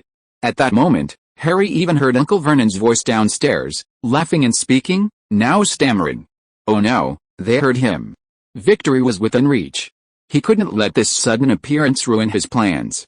"Don't do this. What are you doing?" "Dobby is punishing himself, sir," said the house elf Dobby, his eyes now swollen shut from the violent pounding, blood trickling from his head. However, he ignored him, constantly berating himself, "Bad Dobby, bad Dobby. Dobby is such a bad elf. Quiet, I told you to be quiet. Did you hear me?" Harry felt frustrated. He desperately wanted to yell at Dobby, but worried about being heard downstairs. So he could only sternly stop him while keeping his voice low. "Tell me, What exactly do you want? Dobby wants to say. Harry Potter can't go back to Hogwarts. Harry, who had been feeling somewhat frustrated, froze instantly. The room fell silent in an instant. He could even hear the clinking of cutlery and Uncle Vernon snoring as he ate downstairs. Impossible. Absolutely impossible. Harry shook his head repeatedly. I don't belong here, I belong to another world. However, Dobby shook his head even more vigorously than Harry, his ears thumping loudly. No. Harry Potter must stay safe. He's so great, so kind, we can't lose him. If Harry Potter goes back to Hogwarts, his life will be in danger. What are you talking about? A conspiracy, a huge conspiracy. The most terrible thing will happen at Hogwarts this year. What terrible thing? Harry immediately asked, instinctively uttering the name that terrified the entire wizarding world. Who's behind it? Voldemort. Hearing this name, the house elf gasped. Just as Harry was about to change his mind, it jumped up again, frantically banging its head against the wall. Fortunately, Harry was prepared and quickly stopped it. He then tried several times to communicate with a house elf who called itself Dobby, trying to find out who was plotting against him. However, to his dismay, the house elf was completely unresponsive. It kept repeating the same few things. That it would be in danger and therefore couldn't go to Hogwarts, that Harry Potter was a noble and great man, and they couldn't lose him. He kept saying that if Mr. Potter went to Hogwarts, he would lose his life. But when asked for specifics, the little elf would remain tight-lipped, refusing to utter a single word. Even more frustratingly, if asked a few more questions, the elf would bang its head against the wall repeatedly. Harry, with his agility, managed to stop it several times, but ultimately, he was careless and couldn't prevent it. Although he prevented the elf from hitting the wall, it jumped off the bed, grabbed the lamp, and started banging it against its head, accompanied by piercing screams. Downstairs suddenly fell silent. Clearly, the commotion in the room had reached downstairs. 2 seconds later, Uncle Vernon's voice rang out. Dudley must have forgotten to turn off the TV again, that little rascal. When he heard footsteps approaching, Harry's movements were so swift that even he was amazed. In a flash, he grabbed Dobby, stuffed him into the closet, turned, and slammed the door shut with his leg. Harry had just collapsed onto the bed when Uncle Vernon opened the bedroom door. What the hell are you doing? Uncle Vernon shoved his face close to Harry's, his teeth clenched. Harry tried to explain, but found himself unable to articulate anything. In the end, he could only admit defeat and silently take the blame. I'm sorry, Uncle, I was just getting to the crucial part of the joke about the Japanese golfer, and you ruined it. Uncle Vernon's face flushed red. Make another sound, and I'll make you regret ever being born, kid. With that, he stomped heavily on the floor and stormed out. Once he was sure he was gone, Harry pulled Dobby out of the closet. He could feel Uncle Vernon's anger. This was because he, too, was seething with rage. This self-proclaimed elf was simply insane. He'd say he was doing it for Harry's own good, but when it came to specific questions, he'd just repeat himself endlessly. What's worse, it would often cause such a commotion that he couldn't even speak properly. He suppressed his anger and patiently said to the house elf Dobby, "You see the situation here? This is why I have to go back to Hogwarts, back to my friends. If I stay here any longer, I'll go crazy." What friends? They didn't even write a letter to Harry Potter. Dobby, now released, said this with a hint of cunning. If it were the old Harry, he probably wouldn't have thought anything of it. But the current Harry had spent a year with Sherlock. So he quickly spotted the blind spot. How do you know my friends didn't write to me? Harry's eyes sharpened instantly. It was you. You intercepted the letters they were sending me. Harry Potter, don't be angry with Dobby. Dobby did it all for. How can I not be angry? Harry was practically going crazy. The truth was out, and at that moment he really wanted to throw the culprit out the window. Where's the letter? He asked, barely containing his anger. The letter is with Dobby, sir. Dobby pulled a thick stack of letters from under his pillowcase. At that moment, Harry recognized Hermione's neat handwriting, Ron's flowing pen, and his own most familiar, Sherlock's distinctive handwriting. Mr. Harry Potter, please don't be angry. Dobby was hoping, if Harry Potter thought his friends had forgotten him, Harry Potter might not want to go back to school. Sir, Dobby continued explaining, but Harry wasn't listening. He reached for the letter, but the prepared Dobby nimbly jumped out of Harry's reach. Harry was furious. Give me the letter. It seems Harry Potter is still determined to go to Hogwarts, so Dobby has no other choice. The two entered a standoff. Harry's head spinning. At this moment, he even had a ridiculous thought: if Sherlock could appear here like a miracle at this moment, how wonderful that would be. Mr. Holmes's driving skills weren't actually as good as he claimed. By the time they reached Privet Drive, it was already 8 o'clock in the evening.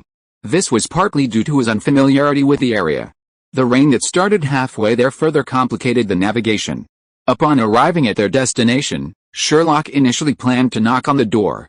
However, when he saw a black sedan parked by the roadside, he changed his mind. He greeted the two elders and Hermione, then got out to observe. Hermione followed without a word. Mr. Holmes and Mr. Granger exchanged a glance, with the former parking the car before the two of them got out. After examining the sedan, Sherlock continued walking along the path leading to the house.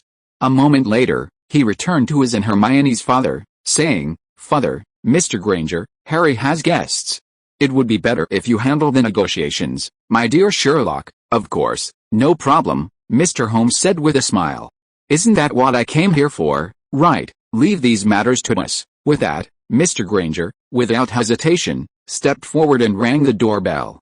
Meanwhile, in the room, Uncle Vernon was working on his large diamond order, Mrs. Mason, tell Petunia some jokes about American plumbers, she's been wanting to hear them. The sudden doorbell stopped him abruptly. The people at the table exchanged glances. A moment later, Aunt Petunia stood up and went to open the door. Upon seeing the tall and handsome Sherlock Holmes and Mr. Granger, she couldn't help but ask in confusion, "May I ask who you are?" Just then, Sherlock stepped out from behind his father, Mrs. Dursley. "It's been a long time. We meet again, it's you." Mrs. Dursley immediately recognized Sherlock Holmes upon seeing him. The impression he had left on her was simply too profound. Last Christmas, he had stood at the door again, uttering a phrase she could never forget. "Madam, you don't want your husband to lose his job, do you, Petunia?" Greek letter sigma, Cyrillic letter dec. When Sherlock uttered the same words a second time in the same tone, Aunt Petunia felt a wave of dizziness. Again? Is he crazy?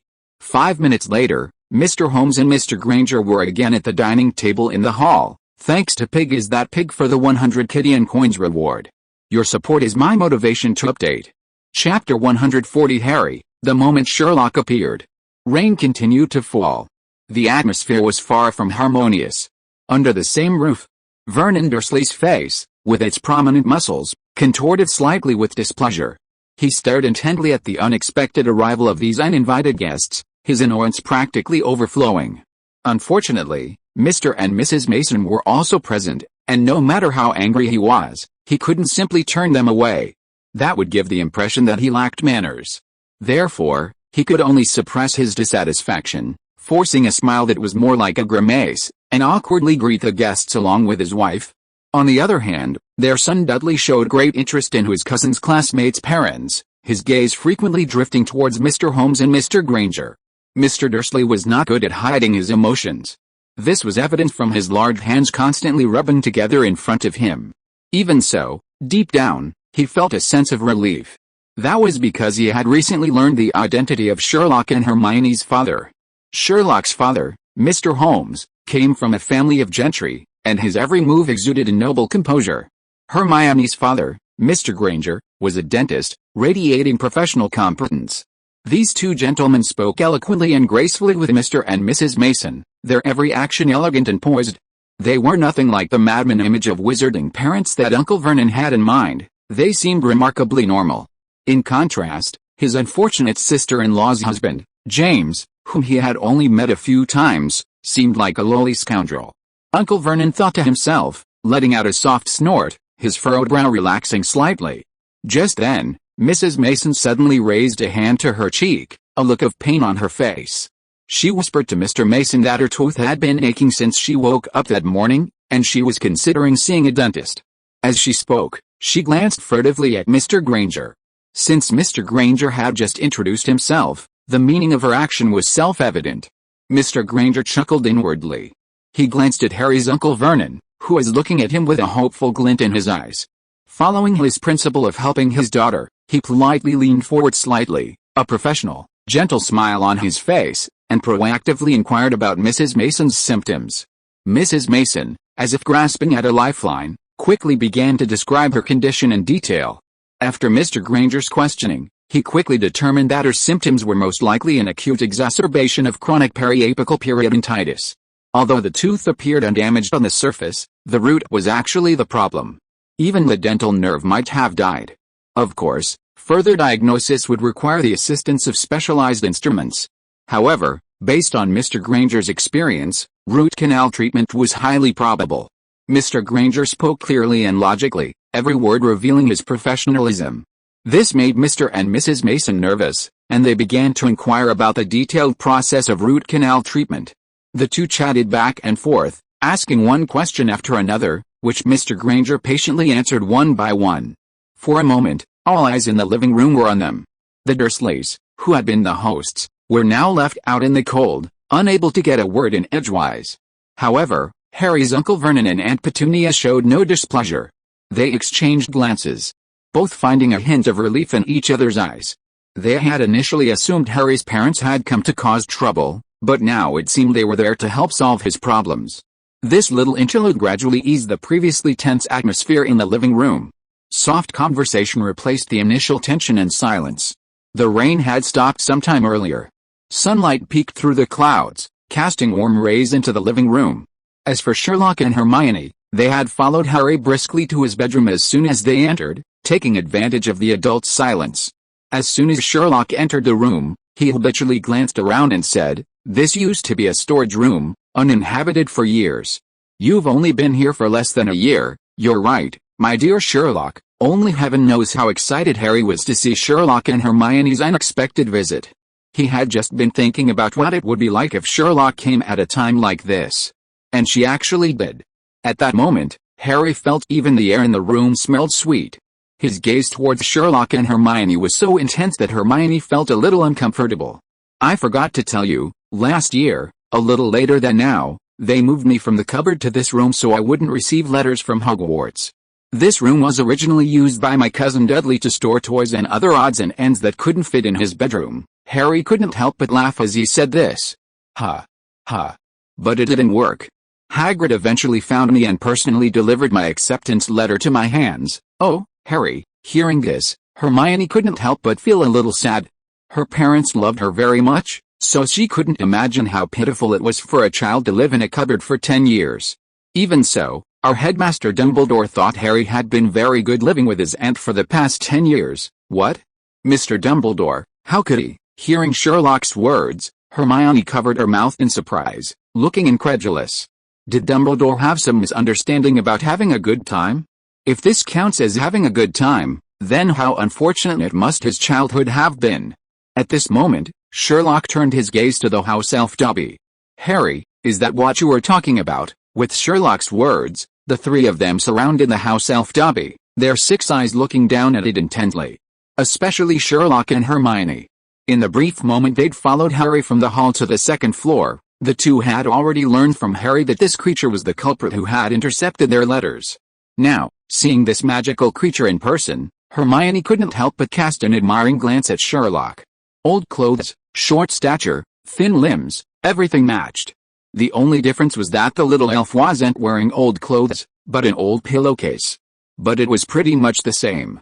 "Dear friends of Mr. Harry Potter, please, you must persuade the great and esteemed Harry Potter that he absolutely must not go to school," Dobby said, bowing deeply to Sherlock and Hermione as he had done to Harry, his long nose almost touching the ground.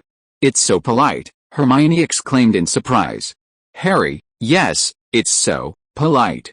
Harry suppressed the urge to confide in her and looked at Sherlock expectantly. When Sherlock and Hermione arrived at Privet Drive, Dobby knew that intercepting their letters was pointless. It's unclear what it was thinking, but instead of leaving immediately, it stayed to meet with Sherlock and Hermione. It even planned to persuade them to help it convince Harry not to go to school. How to put it, it's just baffling. But it doesn't matter. From the moment Sherlock appeared before him, Harry had only one feeling: the outcome was decided. As long as Sherlock was there, whether Dobby was there or not wouldn't affect the whole situation.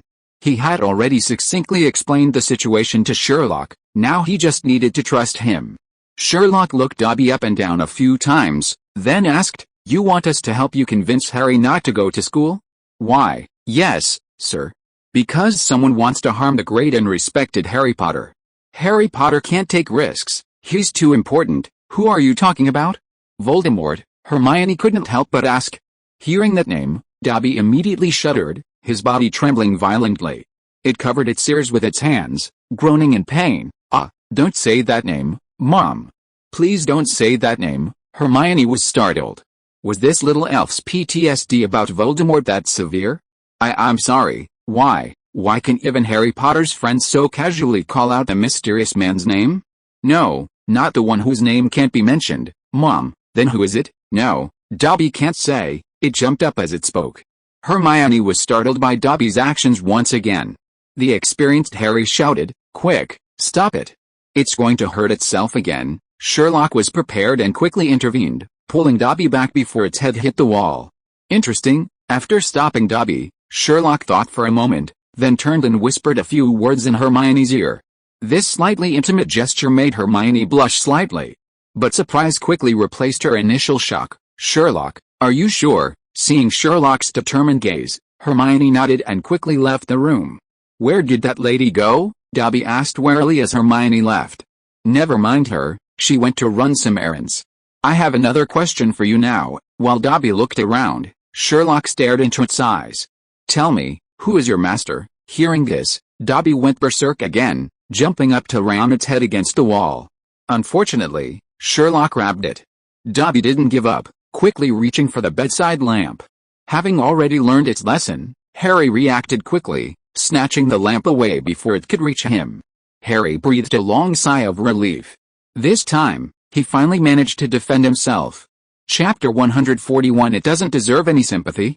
Stopped by Sherlock and Harry, Dobby the house elf, though unable to bang his head against the wall or hide himself with a lamp, still struggled and howled, "Bad Dobby, bad Dobby." Dobby sneaked in to tell Harry Potter about Master's affairs. "Dobby isn't a good house elf, let Dobby go. Dobby wants to punish himself, understood? You're from Draco Malfoy's family." As soon as Sherlock said this, Dobby immediately stopped struggling, and he and Harry looked at Sherlock. Both the man and the elf were filled with shock. However, Harry's surprise quickly turned into relief. Dobby was even more shocked, shouting, "Sir, you used dark magic on Dobby." Dobby didn't say anything, but he still exposed his master's secret. "Bad Dobby. Bad Dobby.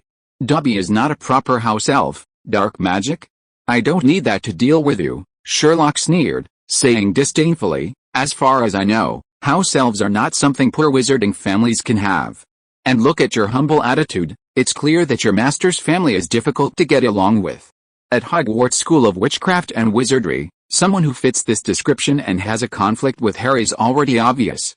So, what exactly are they preparing?" Dobby opened his mouth, as if he wanted to say something, but in the end, he only opened his mouth. It was as if some mysterious force prevented him from telling the truth. "Bad Dobby. Bad Dobby."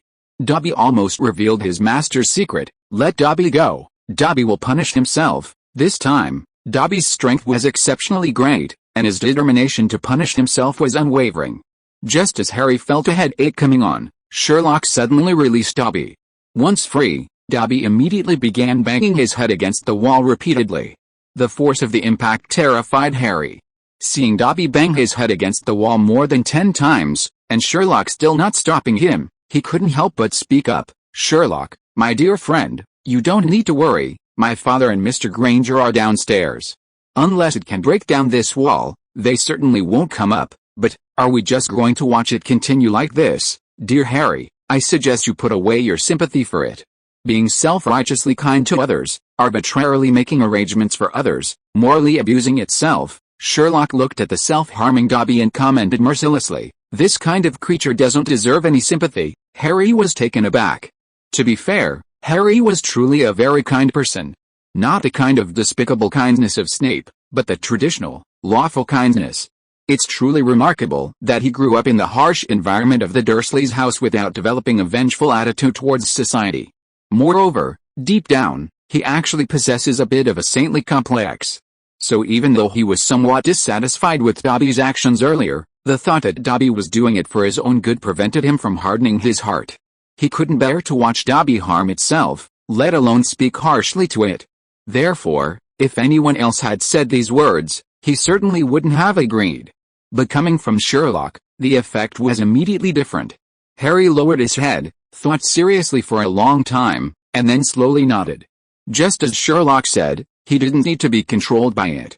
In this respect, Dobby was very similar to Dumbledore, yet not as good.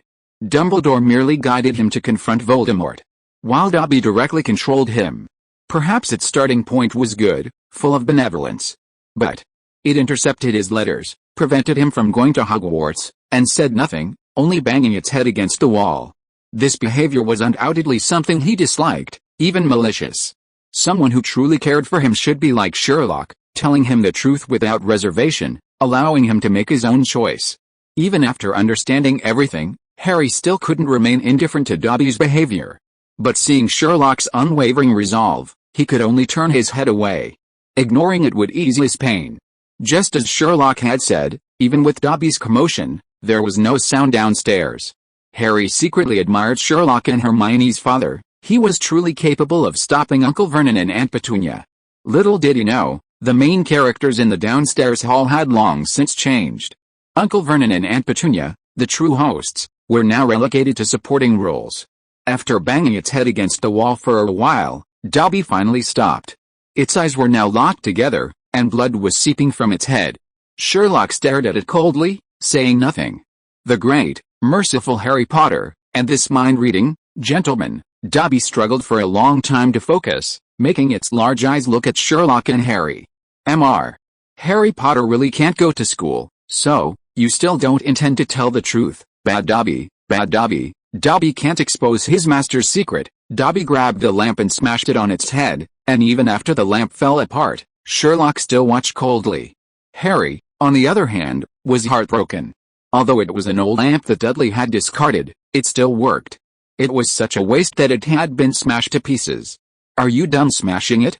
If not, go keep banging your head against the wall. Hearing Sherlock's words, Dobby clearly realized that this new little wizard was different from the easygoing Harry. He was a tough one.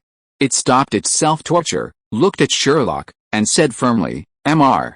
Harry Potter cannot return to the school under any circumstances. What if we say no? Sherlock stared coldly at it.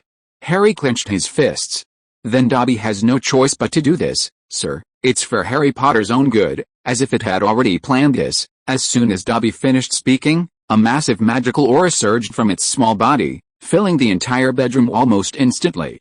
When Harry felt the surging magic from the house elf Dobby, he was stunned. What was going on? This little elf who seemed only capable of self-torture was actually so powerful? Sherlock, however, remained calm. But his words made Harry uneasy. I thought you were more ruthless. Is this all, Sherlock? You? Before Harry could finish speaking, the situation changed abruptly. An even larger magical aura suddenly appeared, overwhelming Dobby's spellcasting power with overwhelming force. Not only that, Sherlock and Harry even felt a viscous, gelatinous stillness in the room.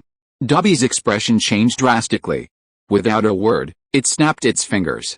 Undoubtedly, it was about to cast apparition. Unlike wizards who had to undergo arduous learning to master this advanced magic, almost all house elves were skilled at apparition. This was precisely why it dared to come alone behind its master's back to inform Harry. This was its trump card. Unexpectedly, its signature move had failed this time. Shocked, it snapped its fingers twice more, seemingly unconvinced. Nothing happened. At the same time, the bedroom door was pushed open, and a man in black robes with greasy hair appeared alongside Hermione. It was Severus Snape, head of Slytherin House at Hogwarts, professor of potions, and the current Snake Lord. Professor Snape's gaze swept over the people in the room, finally settling on Harry, and he said coldly, Potter, you're utterly useless, Harry. Meanwhile, when Dobby saw Professor Snape appear alongside Hermione, he belatedly realized something. He shrieked and jumped up, liar. Harry Potter is a big liar. He cheated on Dobby. Sherlock remained expressionless, while Hermione looked on with curiosity. Harry was even more annoyed. Snape saying I was useless, I could barely accept that. But you saying I cheated on you? What does that have to do with me? Professor Snape also found Dobby's chatter annoying, frowning as he waved his wand. A spell shot out, striking Dobby precisely. Dobby froze in midair, like a frozen puppet, only his terrified eyes still moving. What an idiot. A mere house elf has already rendered you helpless? Look at you all, You're like a bunch of mad muggles performing a monkey show, Professor Snape said with disgust. His gaze then fell on Harry. Potter, are you just going to let this farce continue? Harry, Cyrillic lettered X. What can I do? I'm desperate too. Hermione hurriedly explained. Professor, this house elf suddenly appeared and said something about Hogwarts being dangerous. We can't use magic outside of school, so, shut up, Professor Snape interrupted her rudely. No matter the reason, the situation shouldn't have gotten this out of control. Harry and Hermione were furious. Thank goodness this wasn't at Hogwarts, otherwise, were you planning to deduct points? Could we possibly handle this situation? After saying this, Snape ignored the two of them, turned to Dobby, who was floating in midair, and lightly tapped his wand, dispelling the spell. Dobby fell to the ground with a thud, immediately stood up timidly, and dared not look Snape in the eye. Speak. Why are you causing trouble here? Professor Snape's venomous gaze pierced Dobby, who trembled violently, his ears pressed tightly to his head. Clearly, Snape's earlier display of power had instilled far more fear in the house elf than Sherlock and his companions. After trembling for a long time, Dobby finally mustered the courage to speak. Professor, Dobby. Dobby is doing this for Mr. Harry Potter. Hogwarts is truly in danger. A huge conspiracy is about to harm Mr. Harry Potter. Snape frowned, a flicker of doubt crossing his eyes, but quickly replaced by cold indifference. Without evidence, do you think I'd believe you? A mere house elf dares to leave his master's house without permission and disrupt order. You're practically courting death. Chapter 142. You're looking for Snape. What does that have to do with Harry Potter? Reprimanded mercilessly by Snape, Dobby burst into tears. He couldn't understand why, even though he was acting in Harry's best interest, no one believed him. Large tears rolled down his bulbous eyes as he cried out in a pitiful voice, Dobby's telling the truth. Dobby can't just stand by and watch Mr. Harry Potter go on his own adventure. There's a huge conspiracy against Harry Potter at school this year. Then close your eyes. What conspiracy? Tell me. Dobby can't tell. Bad Dobby, bad Dobby. At this, Dobby immediately jumped up, about to bang his head against the wall again. But with Snape there, how could he let him succeed? He waved his wand, casting a spell, and Dobby froze in midair, just like before. This time, he couldn't even speak. Snape knew the habits of house elves very well. Therefore, he knew that with a contract in place, it was unlikely he could get answers from them through normal methods. Now, the question was, what method should he use to solve this problem? Legilimency? Truth potion? Or, try them one by one? Thinking this, Snape couldn't help but lick his lips, a hint of excitement creeping in. Hermione, oblivious to this, noticed Snape's silence and couldn't help but ask, Sir, should we take it to Headmaster Dumbledore? She asked this because, not long ago, Sherlock had told her to seek Professor Snape's help. Firstly, to explain the situation clearly, and secondly, to ask for his assistance. She had been somewhat surprised at the time. Before coming to Privet Drive, she had offered suggestions on this matter. Dumbledore was the first choice, followed by McGonagall and Flitwick. She had even considered Sprout. Snape, however, was not even on her shortlist. The reason was best left unsaid. Yet Sherlock had specifically asked her to seek Snape's help. Although puzzled, she did as Sherlock instructed. As a result, Professor Snape, upon receiving the message, arrived at Harry's current residence with lightning speed. Hermione was astonished by his speed. This showed how seriously he took the matter. To Hermione's surprise, Professor Snape even greeted Harry's Aunt Petunia. Clearly, the two knew each other. However, Snape's attention wasn't on Aunt Petunia. After greeting her, he rushed to Harry's bedroom and easily dealt with the troublesome house elf. Although the whole process took less than a minute, Hermione knew that without Professor Snape, they wouldn't have been able to handle Dobby. Miss Granger, a mere house elf is nothing to me, Professor Snape said coldly. Hermione then realized she had misspoke and quickly tried to explain, Sir, that's not what I meant. However, Snape ignored her explanation and turned directly to Sherlock, Mr. Holmes. This time, you were somewhat useful.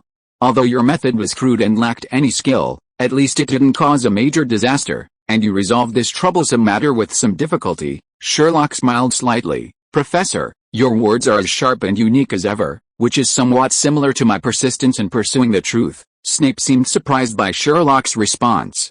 He was silent for a moment, then said coldly, All right, stop babbling. Your performance this time was barely acceptable, but don't expect me to praise you lavishly. In the magical world, the practicality of your methods is questionable." After saying this, he looked at Harry. Harry immediately squeezed his legs together. "Potter, I hope your mud-filled head can occasionally produce something useful." Noticing Harry's green eyes, his cold gaze softened slightly. "Compared to your previous absurd actions, this is at least an improvement. You learned to ask for help immediately. But, don't expect me to forget your past stupidity." With that, he waved his wand, and Dobby vanished from Sherlock and his companion's sight. They had apparated away. "What a convenient ability," Hermione couldn't help but exclaim, a hint of envy in her eyes. Compared to using a flying broom, this spell was so much more convenient. It was a pity they couldn't learn this spell until they were 17. 4 more years, Harry looked surprised. "Just now, Professor Snape praised me." Seeing his incredulous expression, Sherlock laughed. "Dear Harry, I've told you before, Professor Snape is a wicked but kind man, though sometimes he is indeed not very frank." Harry squinted at Sherlock, thinking, "Aren't you the same? Second brother shouldn't be criticizing eldest brother." Of course, he wouldn't say this aloud, but instead said with some regret, "It's a pity he could have kept the letter the house elf intercepted. I really want to know what everyone said to me. There will be an opportunity, I say, you two." Hearing Sherlock and Harry discussing Professor Snape, Hermione couldn't help but cough. The two turned their heads simultaneously. "Gentlemen, although I've disturbed you, I must say that now is not the time to discuss this matter." Hearing Hermione's somewhat annoyed statement, Sherlock and Harry smiled at each other. Harry said earnestly, "Hermione, Professor Snape would definitely have praised you if you hadn't said that." Hermione retorted angrily, "Who cares?" Harry shrugged. "Well, another one who wasn't honest. Why were all the people around him like this?" Before he could finish speaking, an owl whirled in through the bedroom window. After tossing a letter at him, it flew away again. Harry was taken aback. So timely? Dobby's matter had just been resolved, and someone was already writing to him? But when he opened the letter, his face immediately darkened. "Mr. Potter, we have received a report that you used the levitation charm and the freezing charm at your residence at 8:12 p.m. tonight. You know that underage wizards are not allowed to use magic outside of school. If you continue this behavior, you may be expelled from school." The Act of Reasonable Restraint of Underage Wizards, 1875, Section 3. Also, please remember that according to Article 13 of the International Wizarding Union Secrecy Law, any magical activity that may attract the attention of non-magical members, muggles, is a serious violation of the law. Have a great summer. Mafalda Hopkirk, Ministry of Magic, Office for the Prohibition of Abuse of Magic. Harry, after a moment of silence, veins bulged on Harry's forehead, and a flame of resentment ignited in his green eyes. "What does the Ministry of Magic mean? It was Snape who used magic. What does it have to do with me, Harry Potter?" "What's wrong?" Hermione couldn't help but ask, seeing Harry's face as red as the bottom of a pot. Sherlock raised an eyebrow. He recognized the envelope. It had the Ministry of Magic stamp on it. So he immediately deduced what had happened. Before Harry could answer, just like when Snape disappeared, a series of sharp snap sounds suddenly came from the bedroom. Immediately afterwards, a small witch with fluffy gray hair appeared in their sight. "Mr. Harry Potter." "Oh," the witch looked surprised to see that Harry wasn't alone in the room. However, she quickly composed herself and politely greeted the three. "Hello, I'm Mafalda Hopkirk, assistant in the Office for the Prevention of Misuse of Magic at the Ministry of Magic. So, could someone tell me what's going on here?" After saying this, she added, "I suppose you must be Gryffindor." Upon seeing Mafalda Hopkirk, Sherlock sized her up and immediately deduced her personality: a responsible and dedicated woman, kind and gentle, very curious, age, hard to determine. What followed unfolded exactly as he predicted. When Hopkirk asked him what had happened, Hermione spoke first. "My esteemed Mrs. Hopkirk, I am Hermione Granger, Harry's friend. While we are indeed Gryffindors, this is a misunderstanding. The one who cast the spell was Professor Snape of Hogwarts School of Witchcraft and Wizardry, not Harry." "Miss Granger, you mean Professor Severus Snape?" "Yes," he gesticulated away. "Very well, Mr. Potter, Miss Granger, and this." Hopkirk looked at Sherlock. "Sherlock Holmes." "Very well, Mr. Holmes." "Wait, Holmes, you mean you're Holmes?" At this point, Hopkirk suddenly stopped. She looked at Sherlock with a surprised expression. Seeing her expression, Sherlock immediately understood. "Do you know Mr. Abbott or Mr. Pisgod?" "I know both of them." Hearing Sherlock's words, Hopkirk smiled.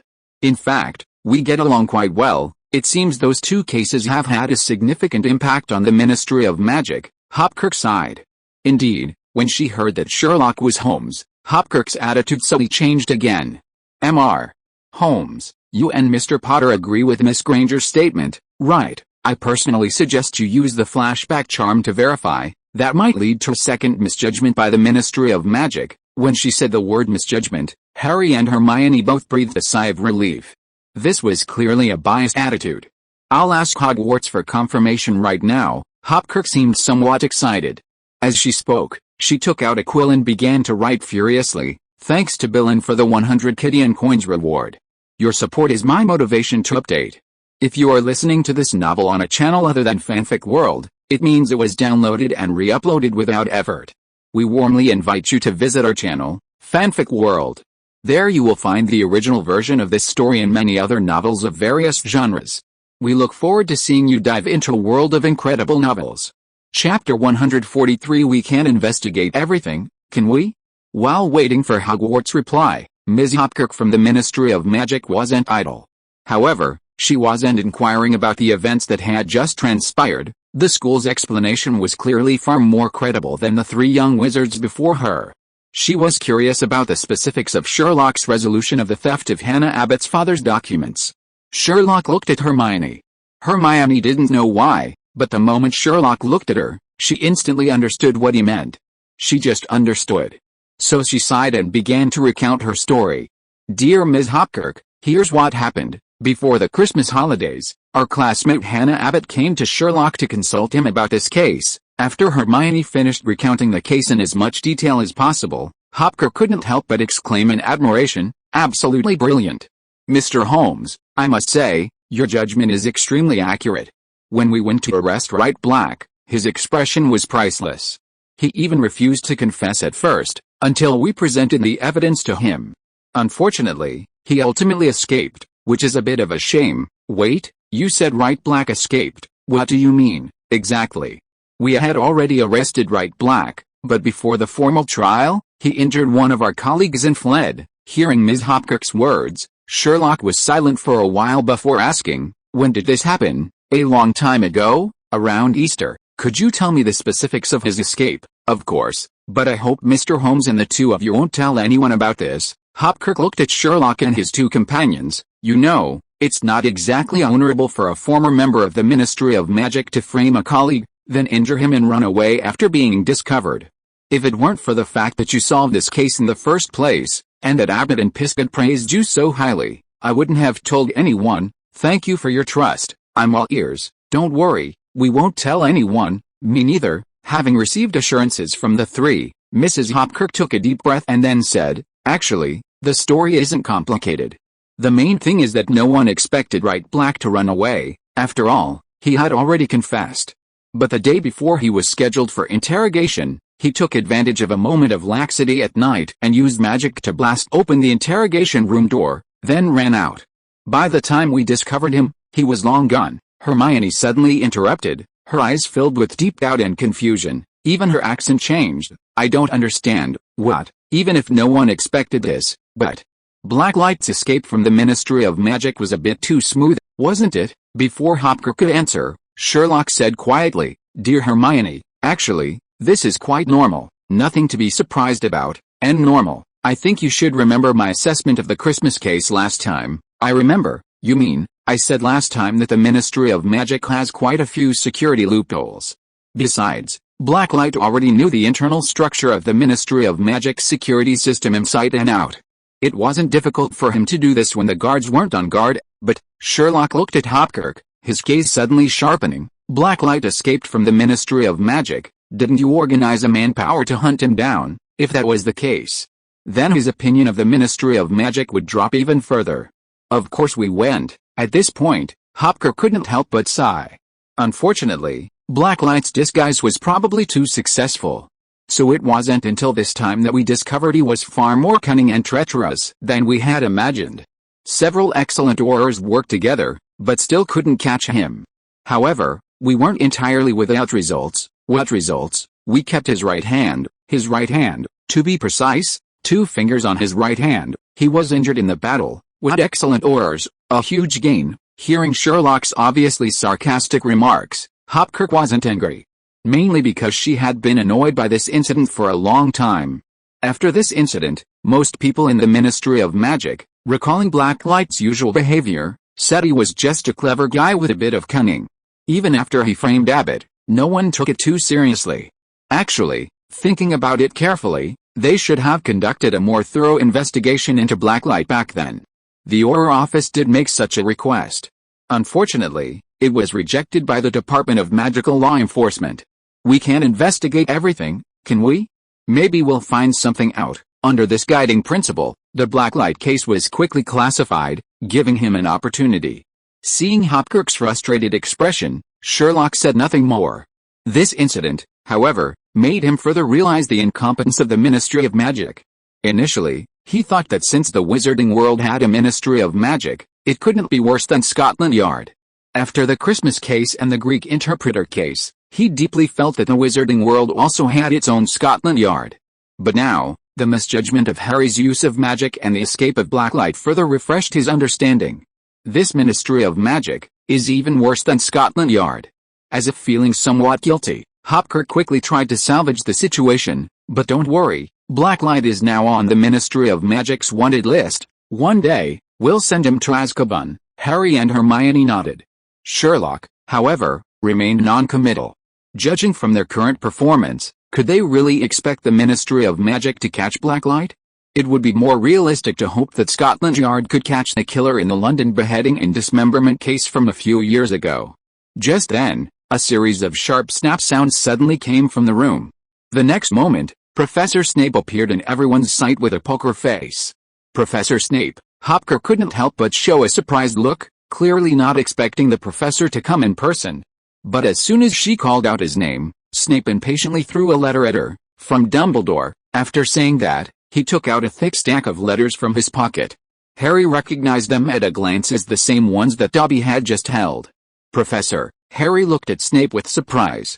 Don't get me wrong, I didn't come here specifically to deliver this useless scrap of paper, Snape said coldly, then turned to Hopkirk. Dumbledore just sent me here specifically. After saying this, he glanced at Harry, clicked his tongue, and emphasized again, this is just a side trip. Then he waved his wand again and left as before. A second time. Everyone looked at each other in bewilderment. What was going on? The situation is true. As an outsider, Hopkirk naturally couldn't understand the intricacies. After reading Professor Snape's reply, she appeared calm on the surface, but was actually surging with excitement. According to Ministry of Magic practice, if a minor wizard casts magic outside of school, the first offense usually only results in a warning letter. However, this situation was special, involving Harry Potter, the famous savior of the Wizarding world. And the magic had been cast more than once, so she came personally to handle it. However, she didn't expect that the gains from this trip would far exceed her expectations. Not only did she encounter Harry Potter, but she also unexpectedly met Sherlock Holmes, who had resolved the Abbott case and the Greek interpreter case the previous year. From Sherlock, she learned the whole story, which greatly satisfied her curiosity. On the other hand, since this matter involved Professor Snape, the professor and headmaster of Hogwarts School of Witchcraft and Wizardry, she decided to try her luck and wrote directly to Hogwarts for verification. To her utter surprise, Dumbledore actually replied. Moreover, in the reply that Snape had brought specifically for her, Dumbledore's attitude was extremely friendly. He highly praised her sense of responsibility and thanked her for trusting her student. Finally, as headmaster, he guaranteed that Harry had not used magic outside of school. It was all the work of that professor named Snape. This completely flattered Hopkirk. Her hands trembled slightly as she carefully folded the note containing the reply and put it away. After all, it was Dumbledore's original handwriting. President of the International Magical Federation, President of the Wizarding Association, First-Class Wizard of the Order of Merlin, Headmaster of Hogwarts School of Witchcraft and Wizardry. This long list of titles isn't just for show. Dumbledore earned them through his own hard work. Otherwise, why would the current Minister of Magic be constantly worried that Dumbledore might take his place? It's because Dumbledore truly possesses the power. In any case, I'm just an insignificant assistant in the Office of Prohibition of the Abuse of Magic at the Ministry of Magic, so I must carefully preserve this authentic work of a powerful figure. She took 2 deep breaths, trying to calm her agitated emotions. After regaining her professional expression, she turned to Harry and said, Mr. Potter, although the investigation has confirmed that you did not use magic outside of school, it is my duty to remind you, underage wizards are strictly prohibited from using magic outside of school. Violation of this rule could result in expulsion. After these symbolic words, she frowned slightly, a hint of hesitation flashing in her eyes, and then asked, By the way, Mr. Potter, should I speak with your guardian and inform them of this? Chapter 144 Going back to our hometown together. Please don't. Harry's eyes widened as he frantically waved his hands upon hearing Madam Hopkirk say she would speak with his parents. Please, don't make things worse. Alright, then we'll go with your suggestion. Madam Hopkirk nodded, a gentle smile appearing on her face. Then, she turned to Sherlock and said sincerely, Mr. Holmes, if you ever need any help in the future, just let me know. Sherlock nodded. Madam Hopkirk's intentions were good, but the Ministry of Magic's capabilities were barely adequate. The next moment, Hopkirk waved her wand. A pale blue light flashed from the tip of the wand, quickly enveloping her. In the blink of an eye, she vanished from their sight, just like Snape had just done. Her movements were swift and clean, leaving only a faint trace of magic in the air. She's deliberately demonstrating apparition to us, Hermione said, somewhat surprised. She's been very nice to us. You're right, Mr. Pisgett and this Ms. Hopkirk are practically the elite of that rubbish group. Hey, Sherlock, aren't you being a bit too harsh? Just stating the facts. While Professor Snape did indeed cast the levitation and freezing charms, don't forget, both the house elf and Professor Snape used apparition, but they didn't mention it. HMPH, it seems the Ministry can only detect the location of a wizard's spellcasting, not the individual. When they detect someone using magic at their residence, they assume it's Harry based on experience. Clearly, this isn't the first or second time they've done this. How superficial, but Ms. Hopkirk listened carefully to our explanation and even checked with the school. That's why I said they were the elite of that rubbish group. She and Pisgett are indeed quick-witted, alert, and capable. Unfortunately, they're still very conservative and stubbornly clinging to old ways. Hermione, you make a good point. I'm speechless. Sure enough, Sherlock is still Sherlock. Just that mouth of his has offended countless people. Sigh, it seems he still needs someone like me to cover for him. Harry, on the other hand, was already used to Sherlock's behavior. He didn't hide anything in front of his 2 friends, letting out a long sigh and flopping onto the bed. First Dobby the house elf, then Potions Professor Snape, and just now Ministry of Magic officials. It's fair to say that Harry was exhausted today. Fortunately, the final result was good. He hadn't been abandoned by the wizarding world. Once he was completely relaxed, he looked at Sherlock with a questioning gaze. Sherlock, what do we do next? The problem is solved. See you in 2 weeks, Sherlock said succinctly. He didn't explain the reason, but Harry knew perfectly well. According to Dumbledore, Harry had to spend a full month each year at the home of his only remaining relative in the world, Aunt Petunia. This was primarily to maintain that ancient spell. The two had already witnessed the spell's power when dealing with Quirrell, who was possessed by Voldemort. It was extremely effective. Therefore, this month was unavoidable. However, when Harry heard Sherlock say they would meet again in 2 weeks, he immediately remembered something Sherlock had told him last school year. He instantly woke up. He sprang to his feet, looking at Sherlock with eager eyes, his voice trembling. Sherlock, you mean? Sherlock nodded. I'll come see you again in 2 weeks. No problem. I'll wait. Harry nodded emphatically. Wait? Just a moment. Hermione looked at the two suspiciously, sensing an air of adventure in their conversation. Are you hiding something from me again? Let me tell you, last time Professor Quirrell. I mean, don't try to hide it from me like last time, about your fight with Quirrell in the Forbidden Forest. Seeing Hermione's pouty expression, Harry looked at Sherlock. This action immediately annoyed Hermione. She put her hands on her hips. Why are you always looking at Sherlock? Harry felt a little embarrassed. After all, even he hadn't decided whether to invite his two friends home besides Sherlock. Just then, Sherlock spoke up to save the day. Godric's Hollow? What? We're going to Godric's Hollow in 2 weeks? Wait, you mean, You're going back to Harry's hometown with him? Hermione looked at Sherlock in surprise, her eyes filled with disbelief. The Potter family's ancestral home was in Godric's Hollow. This wasn't a secret in the wizarding world, let alone for Hermione, a top student. So when Sherlock mentioned the name, she immediately understood. Yes, are you coming? Of course, Hermione nodded repeatedly.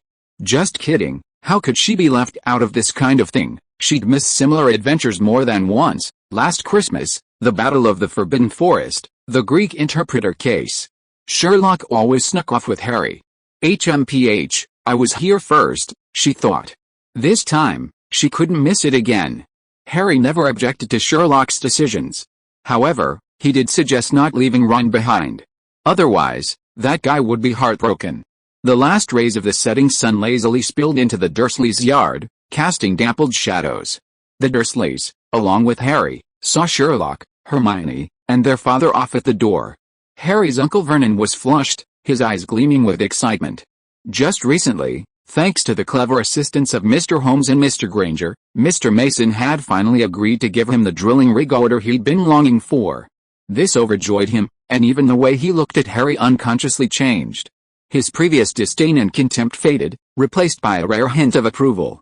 He secretly pondered to himself, his nephew wasn't entirely useless after all? At least in this matter, he was far better than his father, James. Thinking of James Potter, Uncle Vernon pursed his lips. In his few memories, his sister-in-law's husband always spoke rudely and showed little respect to them, which was truly unpleasant. Forget about him. However, according to the original plan, after securing this drilling rig order, they should go to choose the villa in Magica tomorrow. But when his gaze inadvertently swept over his wife, Petunia, his smile instantly froze. He recalled the expression on his wife's face when she saw the man in black robes who appeared with Hermione. It was a fear and panic he had never seen before, as if she had witnessed the worst nightmare. A man he had never heard of, never met, could make his wife show such an expression. Uncle Vernon's brows furrowed tightly, his hands unconsciously clenched into fists, and his unease and anger surged like a tidal wave. At that moment, his will became incredibly firm. In his eyes, this matter was far more important than anything else, and it had to be thoroughly investigated. All other plans had to give way to this. Vernon's feelings were complicated, but Harry was overjoyed. Having dealt with a presumptuous house elf Dobby, his life had finally returned to its former peace. Most importantly, he could finally communicate normally with his friends again. This exhausted Hedwig. The poor snowy owl traveled between different areas every day, busy delivering letter after letter for Harry and his friends. Sherlock and Hermione were somewhat better off, since they were present at the time and didn't need special explanations. But for the others, Harry naturally had to write letters to explain to each one. Snape finally did one good thing. When he took Dobby away, he kept all the letters Dobby had intercepted. Even if he hadn't come back specifically for this. For Harry now, rereading these expired letters was a very interesting thing. Because through reading these letters, he could feel the strong concern his friends had for him. After writing to each of them explaining his situation, Hedwig naturally sent him a reply, "Holy crap. You got trapped by a house elf, unbelievable. Sherlock and Hermione were so inconsiderate, they should have called me along. But I'm glad you're alright. Don't forget to come to my house, my mom and dad are waiting for you. And Ginny, you know, she's been wanting to see you." "Oh, forgive me, Harry, my brain's never been the sharpest. Anyway, I never imagined you'd get into this. If I'd known, I should have gone straight there, like last year. How are you now?" "Thank goodness for Mr. Sherlock, he's a truly trustworthy man, and I'm so glad you have such a friend, Harry. I'm so relieved to hear you're safe and sound. It's just surprising that you'd encounter something like this. Come to think of it, you always seem to like getting into trouble." Laughs. "Could you tell me the details of what happened? I'm very interested, Harry." "That's terrible. My grandmother said house elves don't usually do things like that. You have to be careful. You should consult Holmes more often, he's really amazing." "Potter," you finally replied, "that's wonderful. But I must say, summer vacation is long. Don't forget to practice Quidditch. We must win the championship this year." Chapter 145 The Girl Who Abandoned Her Pride. After Harry resumed normal correspondence with his friends, Hedwig was exhausted every day. Each time she returned from delivering mail, Her feathers were ruffled, and her wings drooped so low they could barely support her. She pecked Harry on the head several times because of this. "Oh, Hedwig, have mercy." Harry felt a little guilty towards this pet and spent a long time coaxing her to calm her down. Even so, Hedwig refused to work such intensive overtime anymore. Her little master was just too much. Even capitalists would weep. However, just as Harry was helplessly holding a stack of letters to be mailed, things took an unexpected turn. The turning point came from Aunt Petunia. It was completely accidental. Since last Christmas, Petunia had noticed a change in her nephew's relationship with the whole family. Both hair growth serums and diet pills had a real effect on her husband and son. This was undoubtedly a good thing for her. After Harry indirectly helped Uncle Vernon secure that large order, even Uncle Vernon found Harry much more agreeable. Not to mention Aunt Petunia, who was directly related to Harry by blood. Seeing Hedwig throwing a tantrum at Harry, Aunt Petunia, out of gratitude, went into the kitchen and cooked a nice meal for Hedwig. Little did she know, from then on, things would spiral out of control.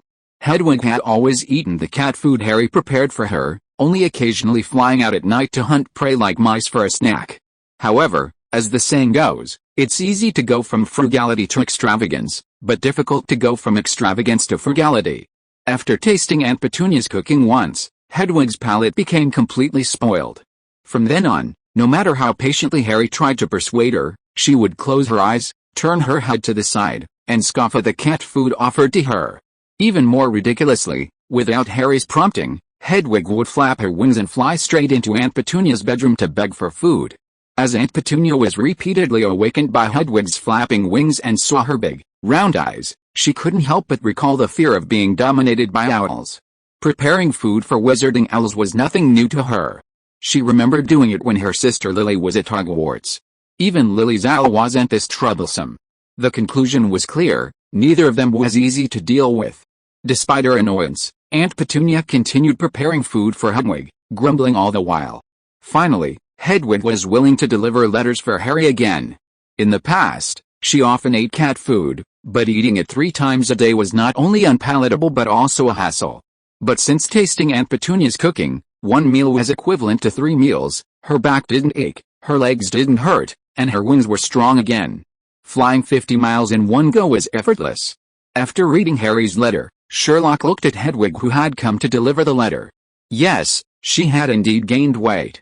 Hedwig now resembled a chubby, round-faced Scottish hen. Fortunately, this didn't affect her flying speed. This made Sherlock consider whether he should have Watson deliver a letter to Harry, and perhaps let her try Aunt Petunia's cooking as well. However, he ultimately didn't do so. After all, his own mother's cooking was quite good. Besides, for wizards like him and Harry, who came from Muggle families, telephone communication was obviously more convenient. It was only because Harry identified more with his wizarding identity and wanted Sherlock to see the plump Hedwig that he specifically sent her on a flight. For Sherlock, communication with Harry only occupied a small portion of his time. He spent his time on other people. One of them was Hermione. Hermione now completely understood. Sherlock's attitude was purely passive, neither proactive nor refusing, and irresponsible. She wrote a letter, and he replied. She didn't write, and he didn't write. Having figured this out, Hermione simply abandoned her reserve and began using a combination of mail and phone calls to strengthen her connection with Sherlock. Sure enough, she finally received a satisfactory reply. To Sherlock's surprise, besides Hermione, Gemma Farley, the Slytherin prefect, also increased her communication with him during this period. He and Gemma Farley hadn't interacted much before. Harry was the one who had known her much longer. When she was hospitalized due to the Quirrell and Philosopher's Stone incident, Gemma Farley visited her on behalf of Slytherin. However, when Harry told Sherlock about this, Sherlock realized something. That witch was not simple. She was a true Slytherin. She was incomparable to the likes of Malfoy and Flint. When Harry Potter first entered school, he only had the title of savior of the wizarding world without the corresponding power, and she merely paid attention. But after Harry demonstrated his abilities, she boldly took action and expressed her friendliness. Harry, being kind-hearted, readily accepted her advances. When she specifically sought him out regarding Flint's situation, Sherlock, though initially refusing her, became increasingly aware of Gemma Farley's intentions. It wasn't just Harry she cared about, she cared about him as well. As a prefect, this was understandable. Percy and Penelope did the same. However, Farley's approach was more in line with the Slytherin style, the true Slytherin. But for Sherlock, the most important thing was that the content of their correspondence genuinely interested him. As a witch from a pure-blood family, and a highly learned one at that, Farley's understanding of the wizarding world naturally surpassed Hermione's. Surprisingly, her understanding of the Muggle world was no less than Hermione's.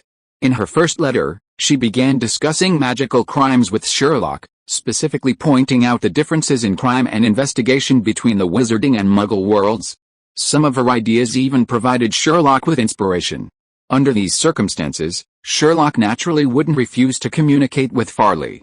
Besides these matters, Sherlock was also closely following the aftermath of the Dobby the House Elf incident.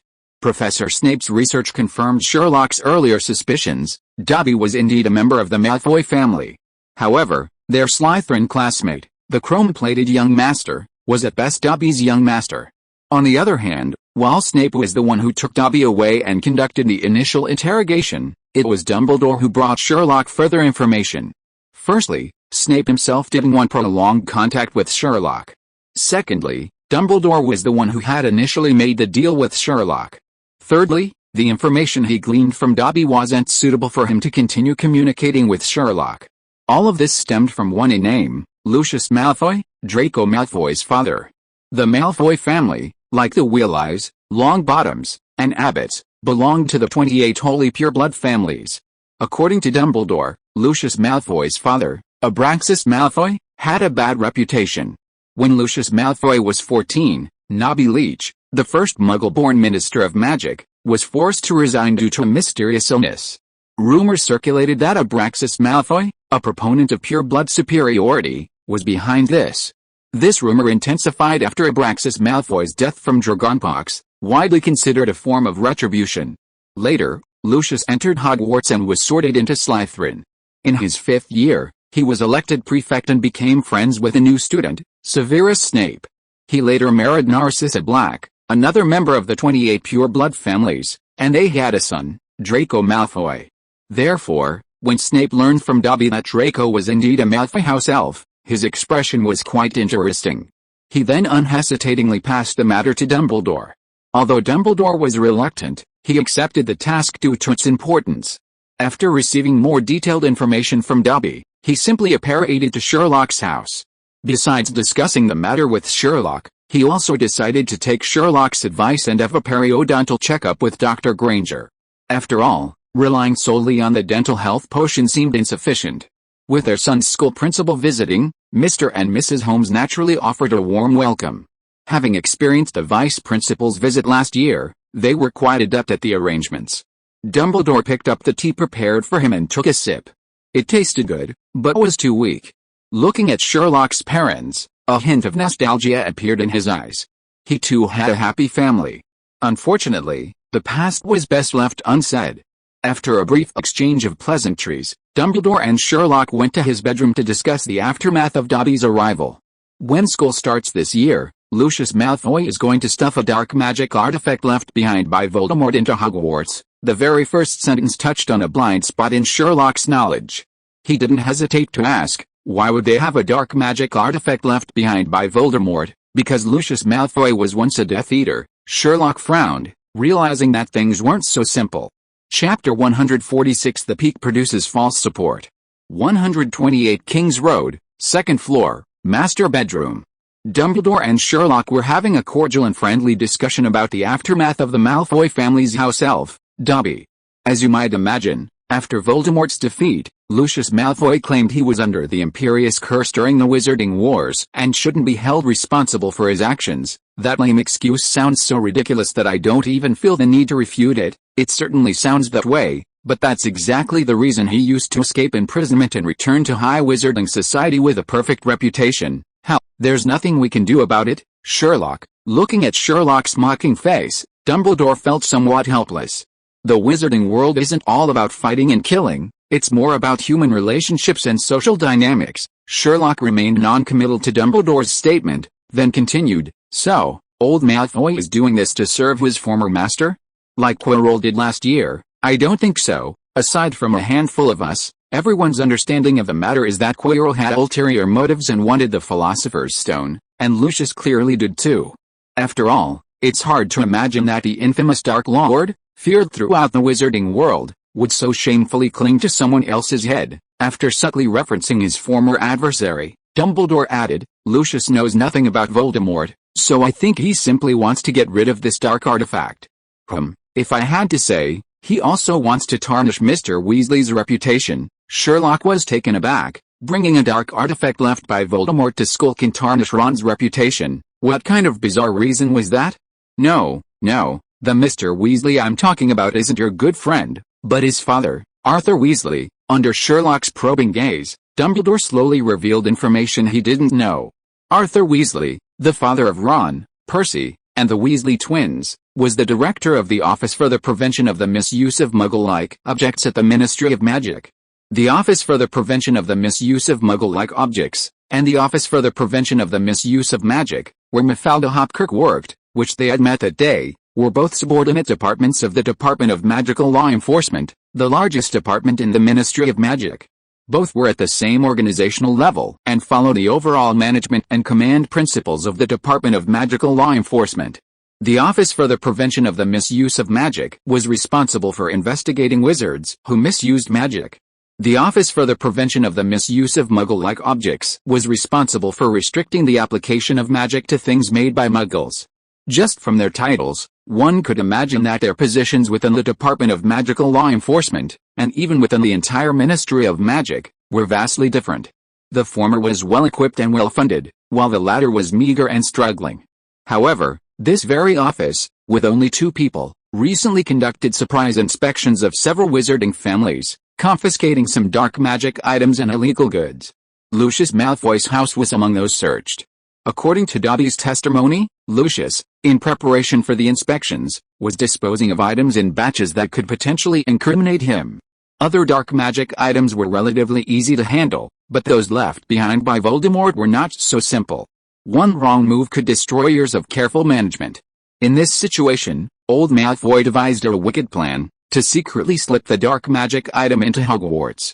This way, he could get rid of the item and sever his connection with Voldemort. Since Voldemort's downfall, old Malfoy had dedicated himself to minimizing the impact of his past as a Death Eater. With the passage of time and his family's financial resources, this project had progressed quite smoothly. Today, few people remember that he was once a Death Eater. However, with Harry Potter, the savior of the wizarding world, enrolling in Hogwarts with great fanfare, people naturally and inevitably remembered the man whose name couldn't even be mentioned. In this situation, old Malfoy naturally didn't want to be associated with a former Dark Lord again. He had to sever ties quickly. On the other hand, in old Malfoy's view, if Arthur Weasley hadn't staged this surprise inspection, he wouldn't have suffered any loss. So what if I have dark magical artifacts? If you don't check, everyone will be at peace, right? Therefore, the key issue wasn't him, the one possessing the dark magical artifacts, but Weasley, the one inspecting them. So, throwing these dark magical artifacts into the school would not only allow him to sever ties with Voldemort, but also provide a chance to get revenge on Arthur Weasley. As for whether the dark magical artifacts left behind by Voldemort would cause trouble at Hogwarts, please, those were the Dark Lord's last resort. What does that have to do with me, Malfoy? I've already proven my innocence, okay? He even hoped things would escalate as much as possible. That way, he could stand on moral high ground and criticize Arthur Weasley. You were conducting a search, and yet you let dark magic items into the school. That's dereliction of duty. If things had gone smoothly, you might have even gotten Weasley fired from his position at the Ministry of Magic. Besides what you've said, he has another purpose. Sherlock suddenly interjected as Dumbledore finished speaking. If the dark magic items really cause harm in the school, you'll be primarily responsible. Sherlock looked at Dumbledore, his eyes gleaming, and said, "After all, you're the headmaster." Dumbledore paused for a moment, then gave a wry smile. "Sherlock, you're right. I haven't even had a chance to tell you that Lucius Malfoy is also a member of the Hogwarts Board of Trustees. Very well, this school truly embraces all, accepting everyone without discrimination." Hearing Sherlock's slightly sarcastic tone, Dumbledore felt somewhat helpless. "Sherlock, you're still young.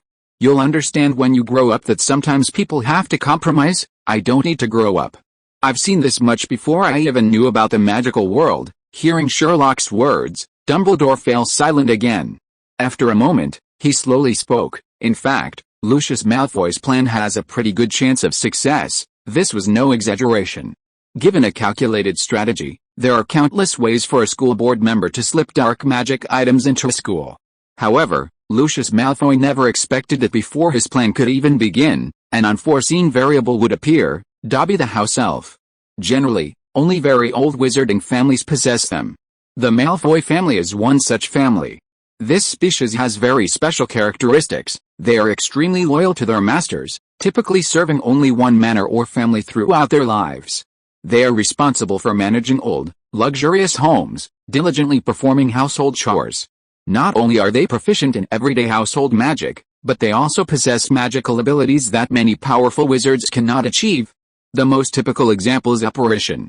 All house elves are masters of apparition. They can even perform this magical spell in places where wizards cannot.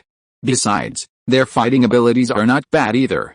Even an adult wizard might not be a match for a house elf. Yet, even so, they are still bound to their masters by their contracts. Even if they deeply dislike their masters, they cannot disobey their commands. Disobedience results in punishment. Only after being given clothing by their masters can they gain their freedom. It's worth noting that in the minds of most house elves, gaining freedom is considered a disgrace, as it signifies being banished from the house. If this happens, they must apologize to all house elves. Therefore, Lucius Malfoy never considered the possibility of Dobby betraying him. It's no exaggeration to say he trusted his house elves more than his wife and son. But now it seems that Dobby of the Malfoy family is precisely an anomaly among house elves. Sherlock, thanks to this little elf, we learned of Lucius's plan. Sherlock raised an eyebrow.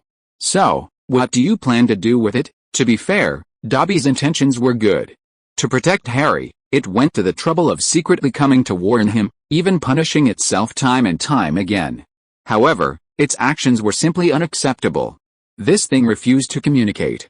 It only dealt with problems according to its own idea of "I'm doing this for your own good." It also liked to put pressure on others through self-harm. This was exactly what Sherlock hated most. Perhaps Harry would fall for it. But Sherlock wouldn't tolerate it. Judging from Dobby's actions, if he hadn't arrived in time that day, this thing would have definitely used every means to prevent Harry from going to school. Even if Harry did get to school, it would find other ways to prevent him from staying there. In the whole process, it didn't care if Harry was seriously injured. As long as it could save his dog's life in the end, that was all that mattered. That was its way of protecting Harry. That's why Sherlock felt no sympathy for it whatsoever, even if it had provided crucial information. Seeing Sherlock's expression, Dumbledore already knew his attitude towards Dobby, and he said with a wry smile, "I've locked it up for now." Sherlock shrugged. At this point, the most important thing was to prevent old Malfoy from succeeding. House elves and all that, let them do what they want. Dumbledore's solution was for the heads of the four houses to conduct inspections before the start of the school year to prevent the smuggling of dark magic items. Sherlock was puzzled. The idea didn't seem very clever. Why not just take down old Malfoy? After all, Harry doesn't need to use him to test the power of love. He believed Dumbledore should address the root of the problem. "My dear Sherlock, I regret to inform you once again that Lucius is one of the 12 members of the Hogwarts Board of Trustees. Without solid evidence, even as the headmaster of Hogwarts, I can't do anything to him. Obviously, the testimony of a house elf cannot be considered solid evidence. Even if our Professor Severus used truth potion, the Ministry of Magic wouldn't admit it." Noticing Dumbledore's wording, Sherlock immediately understood. "You have a grudge against someone in power at the Ministry of Magic? Is it the head of the Department of Magical Law Enforcement? No, his position doesn't affect you, so it must be the minister, right?" Dumbledore paused, then shook his head with a smile. "Sherlock, you are very perceptive, but you shouldn't focus on such useless matters. I'm just a little surprised that coming to the magical world, I still have to deal with these annoying bureaucrats." Sherlock sighed deeply. Faced with this situation, he was powerless. Now, he really could only follow Dumbledore's method. Although it's a clumsy method, it's safe. But does he really only want to sever ties with Voldemort? Dumbledore looked at Sherlock. "You might as well be more explicit." Sherlock met Dumbledore's gaze without flinching and slowly said, "The peak breeds false support, twilight witnesses devout believers, Thank you Billen for the 100 Kidian coins reward and the 233 Kidian coins reward for the character Sherlock Holmes. Your support is my motivation to update. Chapter 147 is so cool. Because of the restriction against using magic outside of school, Sherlock had to stay home and study courses that didn't require magic while waiting for Harry's family spell to cool down. Initially, Sherlock planned to brew some potions during the holidays. After all, according to Professor Snape, this was a course without silly wand waving. He had prepared the materials last Christmas. However, as Sherlock learned more about potions, he began to doubt Snape's statement. If potion making truly didn't require magic, then the question arises, could a muggle successfully make potions if the recipe and method were correct? The answer is, of course, no. Creating truly effective potions still requires the use of magic. Of course, if you can cast spells without a wand, you don't need to silly wave a wand, but brewing potions still requires magic. For example, simply putting magical ingredients like dead flies and daffodil root powder into a pot. Then boil it repeatedly over a low flame and a high flame. Regardless of the correct dosage of ingredients or the number of times it's stirred, the result will only be a room filled with stench or a pot of poison. Professor Snape probably said that because he didn't think he was being foolish when waving his wand while brewing potions, Sherlock thought. In short, without the ability to use magic, Sherlock could only focus on the history of magic and astronomy. After all, these two subjects didn't really require foolishly waving wands. On the other hand, the Greek interpreter case made Sherlock realize a fact. Faced with a new system, his past ways of thinking had to be discarded. Only by learning and understanding could he determine whether this knowledge was useful to him. As things stood, the history of magic and astronomy were indeed useful. Besides studying, he also kept in touch with Hermione and Farley. Only these two witches would actively and frequently correspond with him. Harry, Ron, and other people at Hogwarts would also write to him, but far less frequently than these two. Interestingly, Hermione is a Muggle-born witch, while Farley grew up in a wizarding family. Yet, Sherlock's interactions with both of them are the complete opposite. His conversations with Hermione mostly revolve around magic, such as transfiguration, charms, or the wizarding world itself. His conversations with Farley, however, are often about the Muggle world, particularly regarding Sherlock's deductive reasoning developed in the Muggle world, which Farley finds extremely interesting. Time flies. When the last week of July arrives, Sherlock has just finished breakfast when Hermione appears at his doorstep. Mr. Granger, as always, brought her there. In fact, he had already visited once before with his wife and daughter. The reason was the same. Mrs. Granger and Mrs. Holmes were close, and Hermione wanted Sherlock to help her with her summer homework. Voice calls and letters were no longer enough for her. So, a visit was a natural arrangement. However, this time, Mrs. Granger did not accompany her husband and daughter. "What's going on, little buddy? You're here so early." Mr. Holmes and Mr. Granger were now quite familiar with each other, so they immediately joked upon seeing each other. "My dear friend, if your daughter started nagging you to leave from the moment she woke up, you'd be just like me, father," Hermione called out in dissatisfaction. All right. Actually, I just thought we should leave early, since we still have to go to Devon, don't we?" The Potter family's old house was located in Godric's Hollow, while the Weasley family's was in Devon. Coincidentally, both were in southwest England. So, after some discussion, they decided on the following itinerary. Hermione would go to the Sherlock family's house first, then they would pick up Harry at Privet Drive, and then head together to Ron's house. Finally, they would all go to Godric's Hollow together. Last Christmas, after hearing that Ron's family owned a Need for Speed car even more powerful than Kit from Knight Rider, Mr. Holmes and Mr. Granger had taken a liking to it. After Dobby the house elf was taken away by Professor Snape, Ron, who had re-established communication with Harry, invited his three friends to his home. Now that such an opportunity presented itself, they naturally wouldn't let it slip by.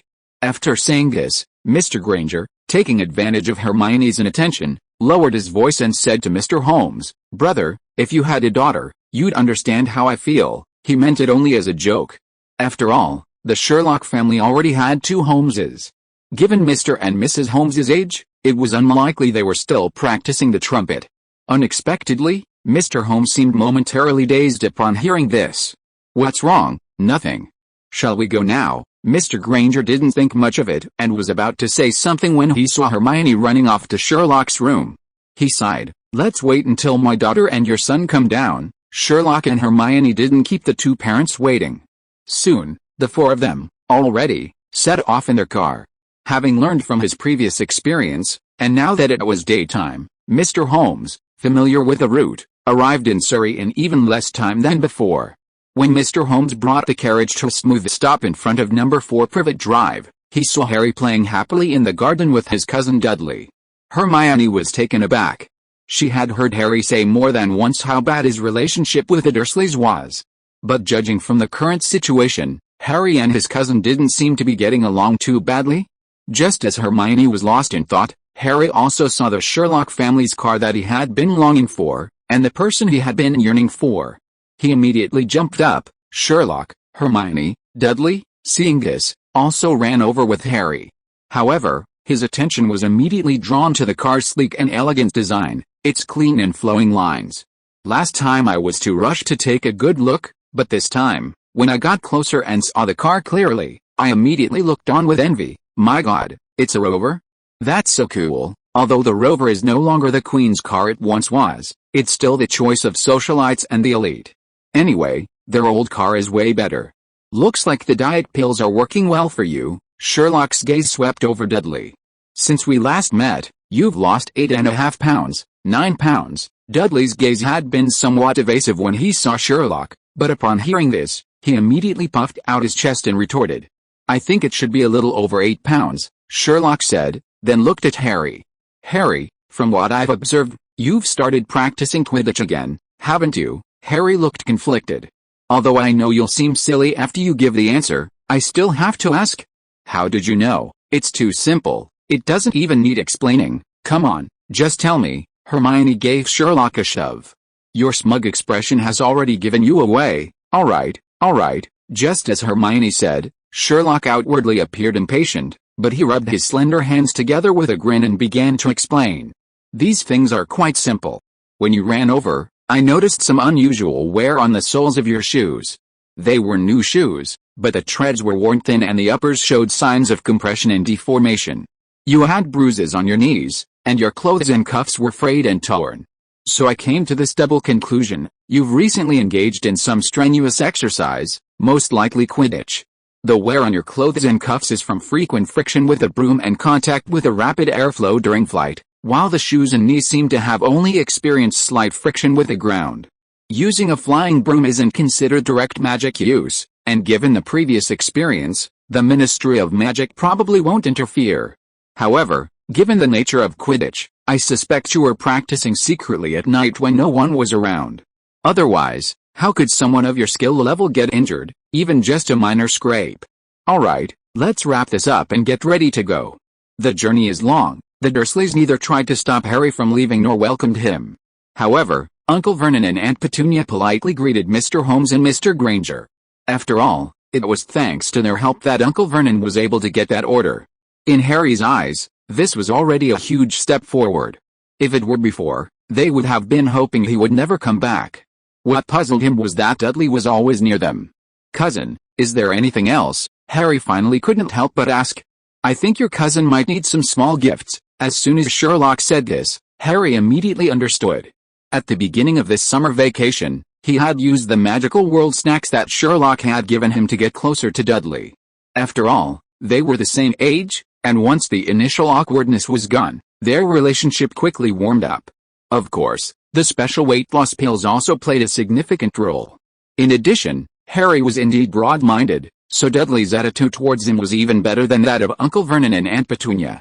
After getting to know Dudley better, Harry felt even more apologetic towards him. Chapter 148 Next Time Forever.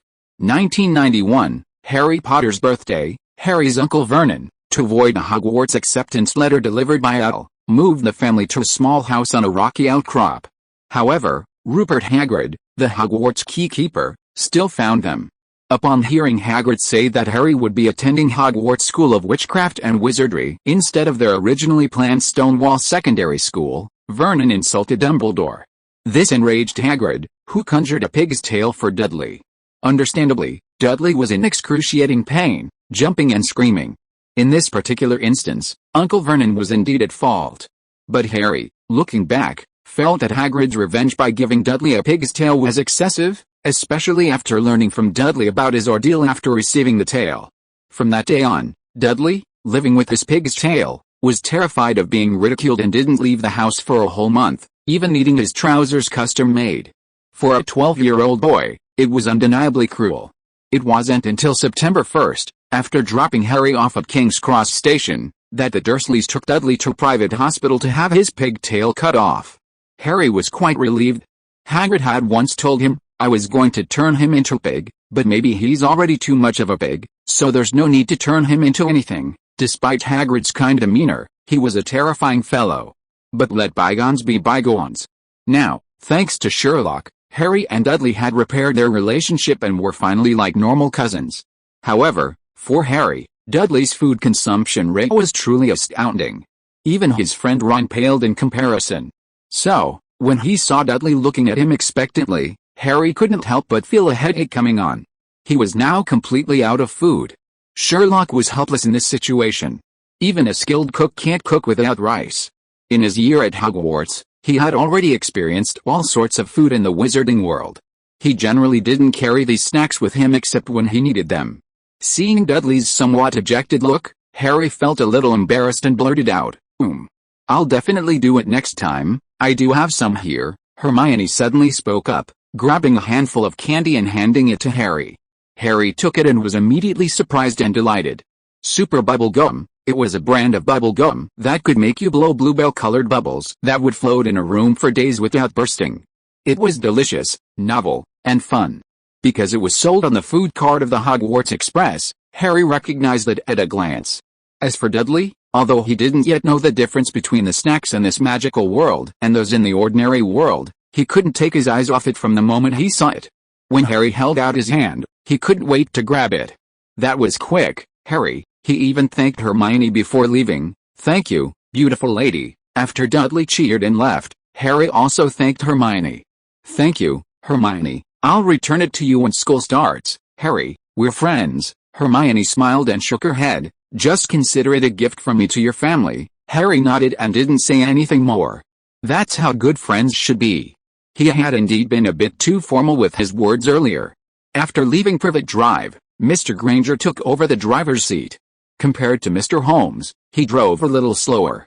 But his driving was smoother. Not long after the car started moving, Mr. Holmes in the passenger seat tilted his head and quickly fell into deep sleep, breathing evenly.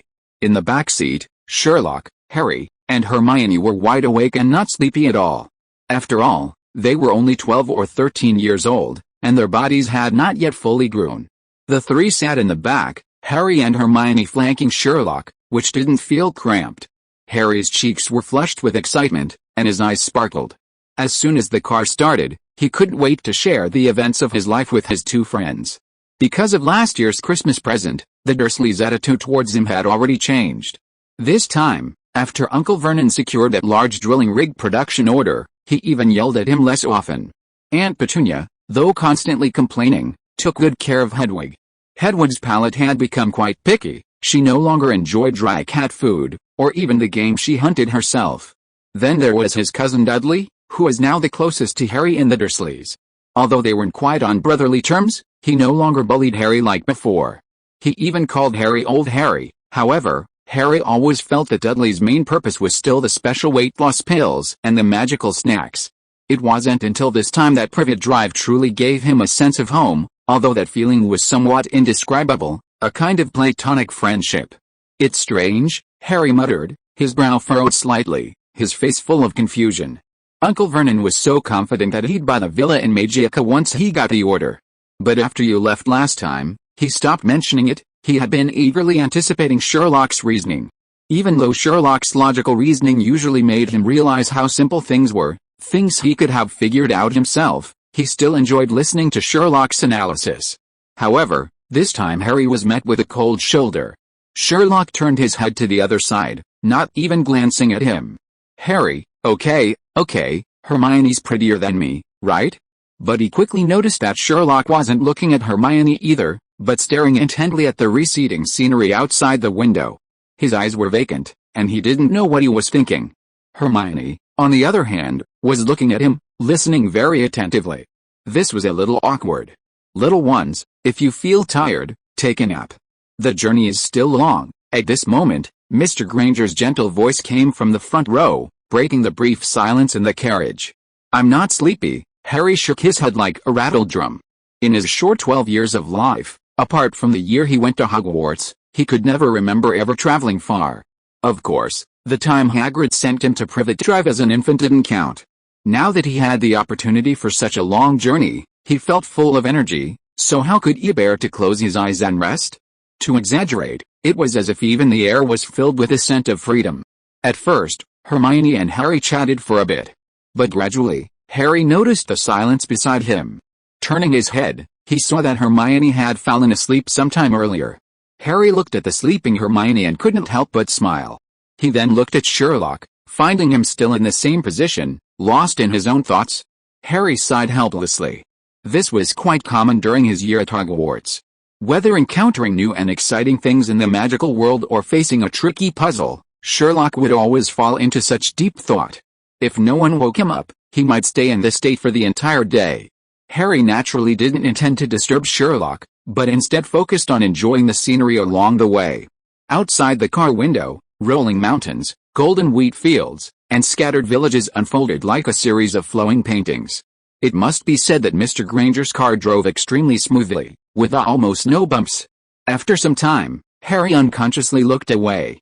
Turning her head, she saw that Hermione's head was resting on Sherlock's shoulder. Her head was tilted slightly towards Sherlock, her breathing soft and even. A sweet smile graced her face, perhaps she was having a sweet dream.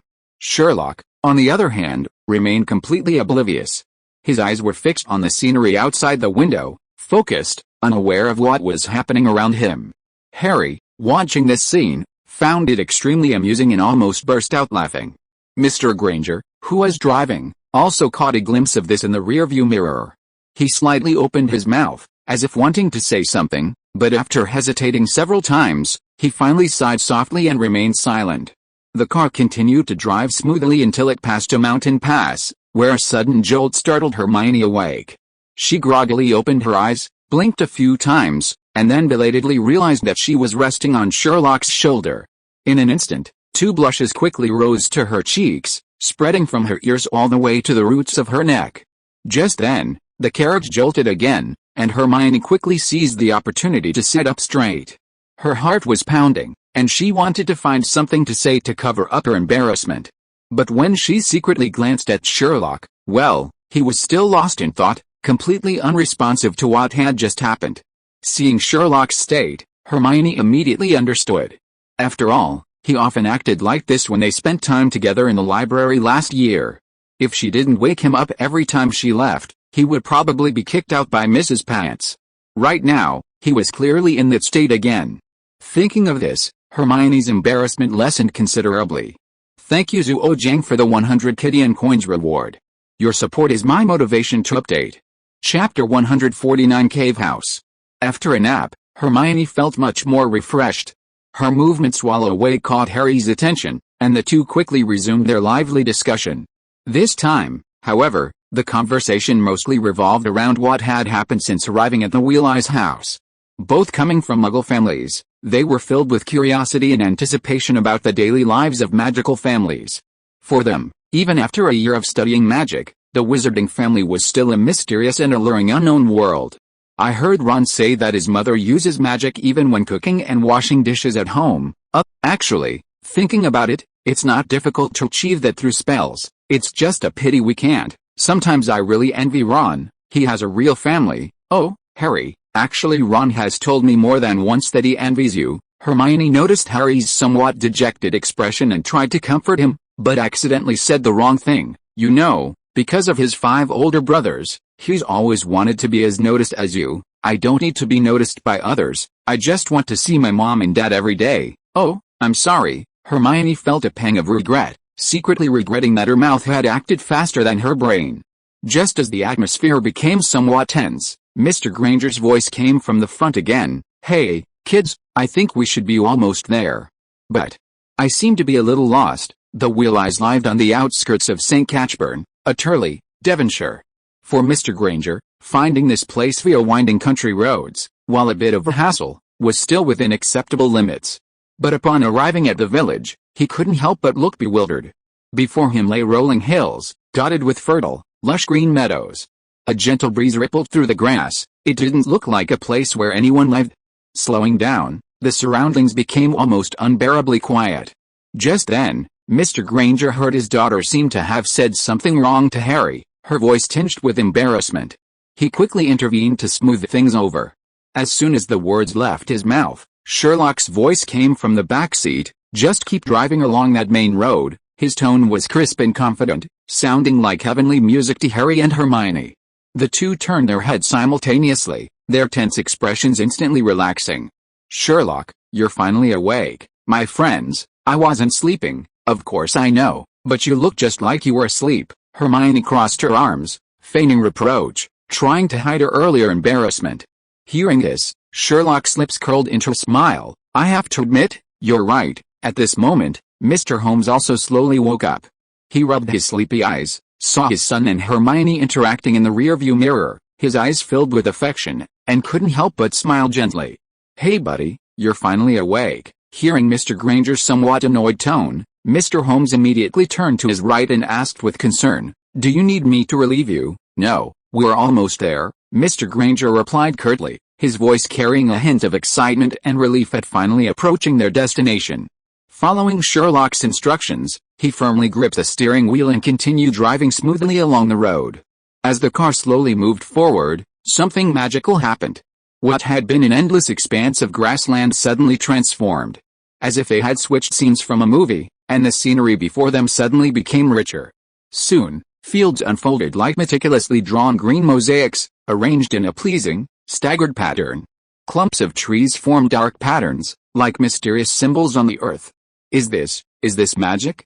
It's truly amazing." Mr. Holmes and Mr. Granger both looked astonished. To them, this scene was indeed too incredible. After driving for a while longer, several figures came into view. What was most striking was their hair, a vibrant red that shimmered in the sunlight like burning flames. This alone made their identities self-evident, the Weasleys. Having learned of Sherlock and his friend's arrival, the family had been waiting at the crossroads for some time. "Our little one's friends have come to welcome us." Mr. Holmes's voice was filled with joy. Sherlock and Hermione's father had both met Ron before, so they recognized him immediately. Guided by the enthusiastic Weasley twins, Mr. Granger carefully drove the car into a dilapidated garage. The garage door was ajar, like an elderly man, drooping listlessly. As soon as everyone got out of the car, Ron rushed forward. He opened his arms and gave Sherlock, Harry, and Hermione each a big hug. "My dear friends, I've missed you all so much." Seeing Ron's genuine emotion, both sets of parents smiled warmly. Without any introductions, the five people who arrived immediately recognized Mr. and Mrs. Weasley. Arthur Weasley, standing there, made a very strong first impression. He was tall and thin, with slightly disheveled red hair. Although he was balding, the remaining hair, like his children's, shimmered with a unique luster in the sunlight. At this moment, his eyes sparkled with curiosity.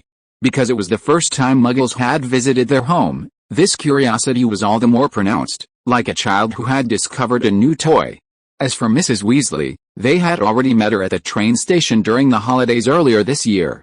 She was a slightly plump, short woman, a stark contrast to her husband. Her face was round, her eyes soft, and compared to her husband, she appeared kind and gentle, inspiring a sense of closeness. As soon as Mr. Holmes got off the train, he stepped forward and extended his right hand to Mr. Weasley. "You must be Ron's parents, right? It's a pleasure to meet you." Mr. Weasley, seeing Mr. Holmes's initiative, was even more enthusiastic than he was. He gripped Mr. Holmes's hand and shook him vigorously, then turned to Mr. Granger beside him and said, "Ah, this is the first time a Muggle has come here. Welcome to the Burrow." "The Burrow?" Hearing this name, Sherlock frowned slightly. His gaze swept quickly over the Weasleys like a scanner, and in no time, he had deduced a great deal of useful information from them. A tall, thin, balding man in his early 40s. Judging from his slightly hunched back and tired expression, his family's financial situation is not good. The curiosity in his eyes shows his desire to explore the unknown, and he's been working overtime a lot lately. His dark circles are almost as bad as mine, a plump, petite woman in her early 40s. The apron she's wearing and the warm aura she exudes suggest she values family. Her hands are rough from years of labor, and there are still some food stains under her nails, indicating she's good at cooking. The gentle smiles she shared with her husband earlier show their deep affection. They must have been eating sausages not long ago. As the prefect and Weasley's twin brother, Percy was already very familiar to Sherlock. Ron was even less of a concern. There was no need to analyze any more of these four. However, Percy had found a girlfriend? This was unexpected news. Judging from the behavior of the other Weasley family members, they were unaware of it. Besides, the remaining little girl also caught his attention. She huddled behind Mrs. Weasley like a timid little rabbit, only peeking out half her head, appearing quite shy. Yet, she would occasionally peek out, her eyes sparkling, curiously observing everyone. A shy little girl, carefully dressed up, her hair neatly combed and adorned with a pretty hair clip, clearly taking today's meeting very seriously. Judging from the glances she kept stealing at Harry, she must be particularly interested in one of us. After observing the Weasley family members, Sherlock's gaze turned to the Weasley yard. Before learning about magic, he might have found it hard to understand how this building was constructed. Despite being several stories high, the rooms were piled up crookedly, like a jumble of randomly stacked building blocks, each layer seemingly defying the limits of gravity. Even if you used building blocks in this way, they would probably collapse instantly. Let alone this being a real house, it simply defied all scientific logic. But after a year of studying magic, he could now deduce that this must have once been a large pigsty made of stones. On this foundation, the small building was constructed purely through magical means. So, it really was like stacking building blocks, one room after another. A sign leaned diagonally in front of the house read the Cave House, the very name the Wheel Eyes had mentioned earlier. It certainly suited the house's unique yet somewhat shabby appearance. As Ron followed the Wheel Eyes inside, his pace slowed. He lowered his head slightly, a hint of unease on his face, and asked his three friends, "It's not very good here, is it?" His voice was soft, tinged with anxiety, as if afraid of a bad answer. "It's absolutely wonderful." Harry's eyes shone, a genuine smile spreading across his face. In his eyes, this place was infinitely better than the oppressive and dreary Privet Drive. It was a vibrant, thriving place, teeming with life. Hermione nodded vigorously, looking around with wonder and appreciation. Although it's called the Cave House, it certainly has a unique charm. Ron could tell his two friends meant it sincerely, and a relieved expression finally appeared on his face. When all three of them looked at Sherlock, he hesitated for a moment and gave a fair assessment. "It's really not that great, Harry." Greek letter sigma, degree Cyrillic letter de degree, Hermione, comma, Ron, Cyrillic letter de. Chapter 150 From Herb Garden to Garden Goblin. As everyone knows, Sherlock isn't much of a talker. Or rather, because he almost always speaks the truth, he doesn't pay attention to the atmosphere or consider the feelings of his listeners.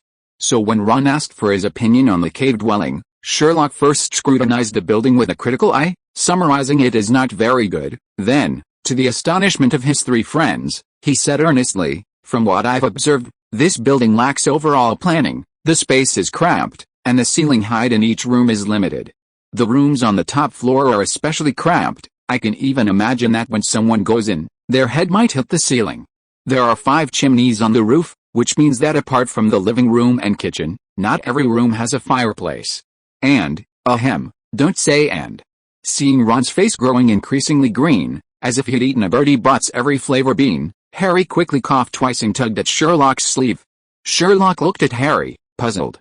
"Well, that's enough, let's talk about something else." Seeing Harry's pleading look, Sherlock didn't continue. Harry and Hermione exchanged a glance, both relieved. Harry, in particular, secretly groaned. There was nothing he could do. His friend was good in every way, except for his mouth. Let alone the sensitive Ron and the confident, proud Hermione. Even someone as easygoing as himself sometimes couldn't stand his bluntness. He always had to think about it for a long time afterward before he could let it go. Luckily, only the 4 of them heard it. Otherwise, how embarrassing would it be if Mr. and Mrs. Weasley heard it? Even if they didn't hear it, it wouldn't be good if the Weasley twins and Percy heard it. After this little incident, Ron became more careful and dared not let Sherlock comment so easily. Otherwise, his little heart couldn't take it. When the group filed into the backyard, A dilapidated little stone house came into view.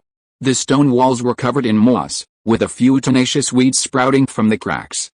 The open door creaked gently in the wind, as if welcoming guests from afar. Sherlock glanced at it quickly and immediately recognized it as the Wheel-Eye's broom shed. Behind the broom shed was a large, overgrown garden, which the Wheel-Eyes called the herb garden. The group, including Sherlock, were all filled with wonder and excitement at everything they saw on their first visit to the cavern. Their eyes darted back and forth between the surroundings, especially Mr. Holmes and Mr. Granger, who occasionally let out soft gasps of amazement. Harry thought to himself, this is what a garden should look like, though the Dursleys certainly wouldn't like it. After all, it was overgrown with weeds and needed to be cut. But the walls were surrounded by gnarled trees, and all sorts of plants he'd never seen before sprouted from each flower bed. Needless to say, there were the emerald green vegetable patches, the smooth stone well curb, the tall apple trees, and the crimson gnarled vines. Nor was there any need to mention the cicadas chirping in the leaves, the plump wasps hovering over the peonies, or the nimble owls suddenly darting from the grass into the sky. The area around the large green pond alone was endlessly fascinating. Above the winding pond, as far as the eye could see, were the lush leaves. The leaves rose high above the water, like the skirts of graceful dancers. Scattered among the layers of leaves were a few white flowers. Some were blooming elegantly, others were shyly budding, like pearls, like stars in the azure sky, like beauties just emerged from a bath. Looking closely, one could also see many frogs hopping around. Harry's eyes widened like saucers, shooting out lightning like brilliance. He curiously surveyed every corner, as if trying to imprint everything here into his mind. Hermione frowned slightly, observing and comparing the differences between wizarding and muggle families. Reaching the center of the garden, Mr. Weasley suddenly stopped. Amidst the puzzled looks of the others, he cleared his throat and began to explain to Mr. Holmes and Mr. Granger, who were at the head of the group, in the magical world, there are magical creatures called gnomes, also known as garden gnomes. If you see them in a garden, it usually means that a wizard lives nearby. What a coincidence. We have gnomes in our garden too, Mr. Holmes said, his eyes lighting up. Haha, I've seen those things you think are gnomes, Mr. Weasley replied, a slight smile playing on his lips, clearly interested in the muggle world. He readily chimed in. They're those little gnomes with tall, pointed hats, some even carrying fishing rods, like chubby little Santa Clauses. He gestured with his hands, his exaggerated and vivid movements eliciting laughter from everyone. But those are just garden decorations, completely different from the gnomes I'm talking about. At this point, Mr. Weasley suddenly gave a mysterious smile, turning to one of the Weasley twins, his eyes gleaming with anticipation. George, go show our guests what the gnomes in our garden look like. I'm not George, I'm Fred. To be honest, you say you're our father, but why don't you recognize me as Fred? I'm sorry, Fred, dear. Just kidding, actually I am George, Mr. Weasley. Enough nonsense. Just go when I tell you to. Can't you see the guests are waiting? Mrs. Weasley, seeing her husband's discomfiture, put her hands on her hips and immediately scolded him angrily. Although everyone present was taller than Mrs. Weasley, she exuded an imposing aura. Well, what a headache these parents are. George, who dared to be defiant in front of his father, merely muttered this before leaping into the garden like a nimble monkey before Mrs. Weasley could raise her hand. He crouched low, carefully weaving through the flowers, his eyes scanning his surroundings warily. Under everyone's gaze, George suddenly bent over, burying his head in the peony bushes. A violent struggle followed, and the peonies trembled violently. After a moment, George straightened up under everyone's watchful eyes. Facing the crowd, he stretched out his arm, raised his right hand high, and said sternly, "Look, this is a goblin. Let me go. Let me go." The creature tightly gripped by George let out a series of piercing screams, as ear-piercing as a rusty iron gate being flung open, echoing through the air. Sherlock, Harry, and Hermione, though they had never seen a goblin before, were fortunate enough to have learned about them in their textbooks. Therefore, they managed to maintain a semblance of composure, though their eyes betrayed their curiosity. Mr. Holmes and Mr. Granger, however, were quite different. Their eyes widened, their gazes fixed on the goblin, their expressions completely frozen. They were utterly stunned by this unprecedented and bizarre creature. This thing was nothing like the cheerful, chubby Santa Claus they remembered. It was small and delicate, probably only about a foot tall, its most striking feature being a head disproportionately large to its body. The head swayed from side to side with its struggles, as if it might detach from its body at any moment. And its two bony, sturdy feet made it look exactly like a potato with legs, a strange and comical sight. Just as Mr. Weasley had said, this was a genuine goblin from the magical world, completely different from what they had previously imagined. Despite being held up by George, the goblin didn't give up struggling. It kicked and thrashed with its calloused little feet, screaming for George to release it. After confirming that everyone had a clear look at the goblin, George reached out and grabbed its ankle, deftly lifting it upside down. The goblin's body swayed in the air, head down, limbs flailing wildly, looking even more pathetic. "We usually do this, we just spin them until they're dizzy," Mr. Weasley explained once again. His voice was gentle and patient, as if describing something perfectly ordinary. However, George understood immediately and began his performance. He lifted the goblin high with one hand and, like swinging a lasso, swung his arm in large circles in the air. The goblin's body spun rapidly due to inertia, creating a whooshing sound. Its screams grew increasingly piercing, as if it were being torn apart by the powerful force. Mr. Weasley, seeing the astonished expressions on his two guests' faces, smiled even more broadly. "Don't worry, this won't hurt them, it'll just prevent them from finding their burrows." Just then, George released his grip, and with a single, sweeping motion, the goblin he was holding flew 20 feet, landing with a thud in the ground behind the hedge. A short while later, the goblin he had thrown up stood up, staggered, and disappeared behind the hedge at the other end of the field. This scene left Mr. Holmes and Mr. Granger speechless once again. For them, who had never encountered magical creatures before, the scene was incredibly impactful. Even Harry, a wizard from a Muggle family, was astonished. Only Sherlock and Hermione remained composed. Through reading, they already knew about goblins. "Terrible," Ron scoffed. "I bet I could throw that stump." George ignored his little brother, jumping out of the garden and saying with some dissatisfaction, "It'll be back, they can't help it, they like it here because Dad's too lenient with them." Fred shrugged, hearing George's words. Mr. Weasley countered, "Don't you find them amusing?" The twins simultaneously made a helpless shrug. Clearly, they didn't think so. Mr. Holmes and Mr. Granger, however, nodded. "Well said, so funny." End of this chapter. Thank you so much for reading until the end. Don't forget to give it a like. Looking for more exclusive content and immediate access? Subscribe to our Patreon. Remember, every like, subscription or donation encourages us to continue. Thank you all, see you in the next video.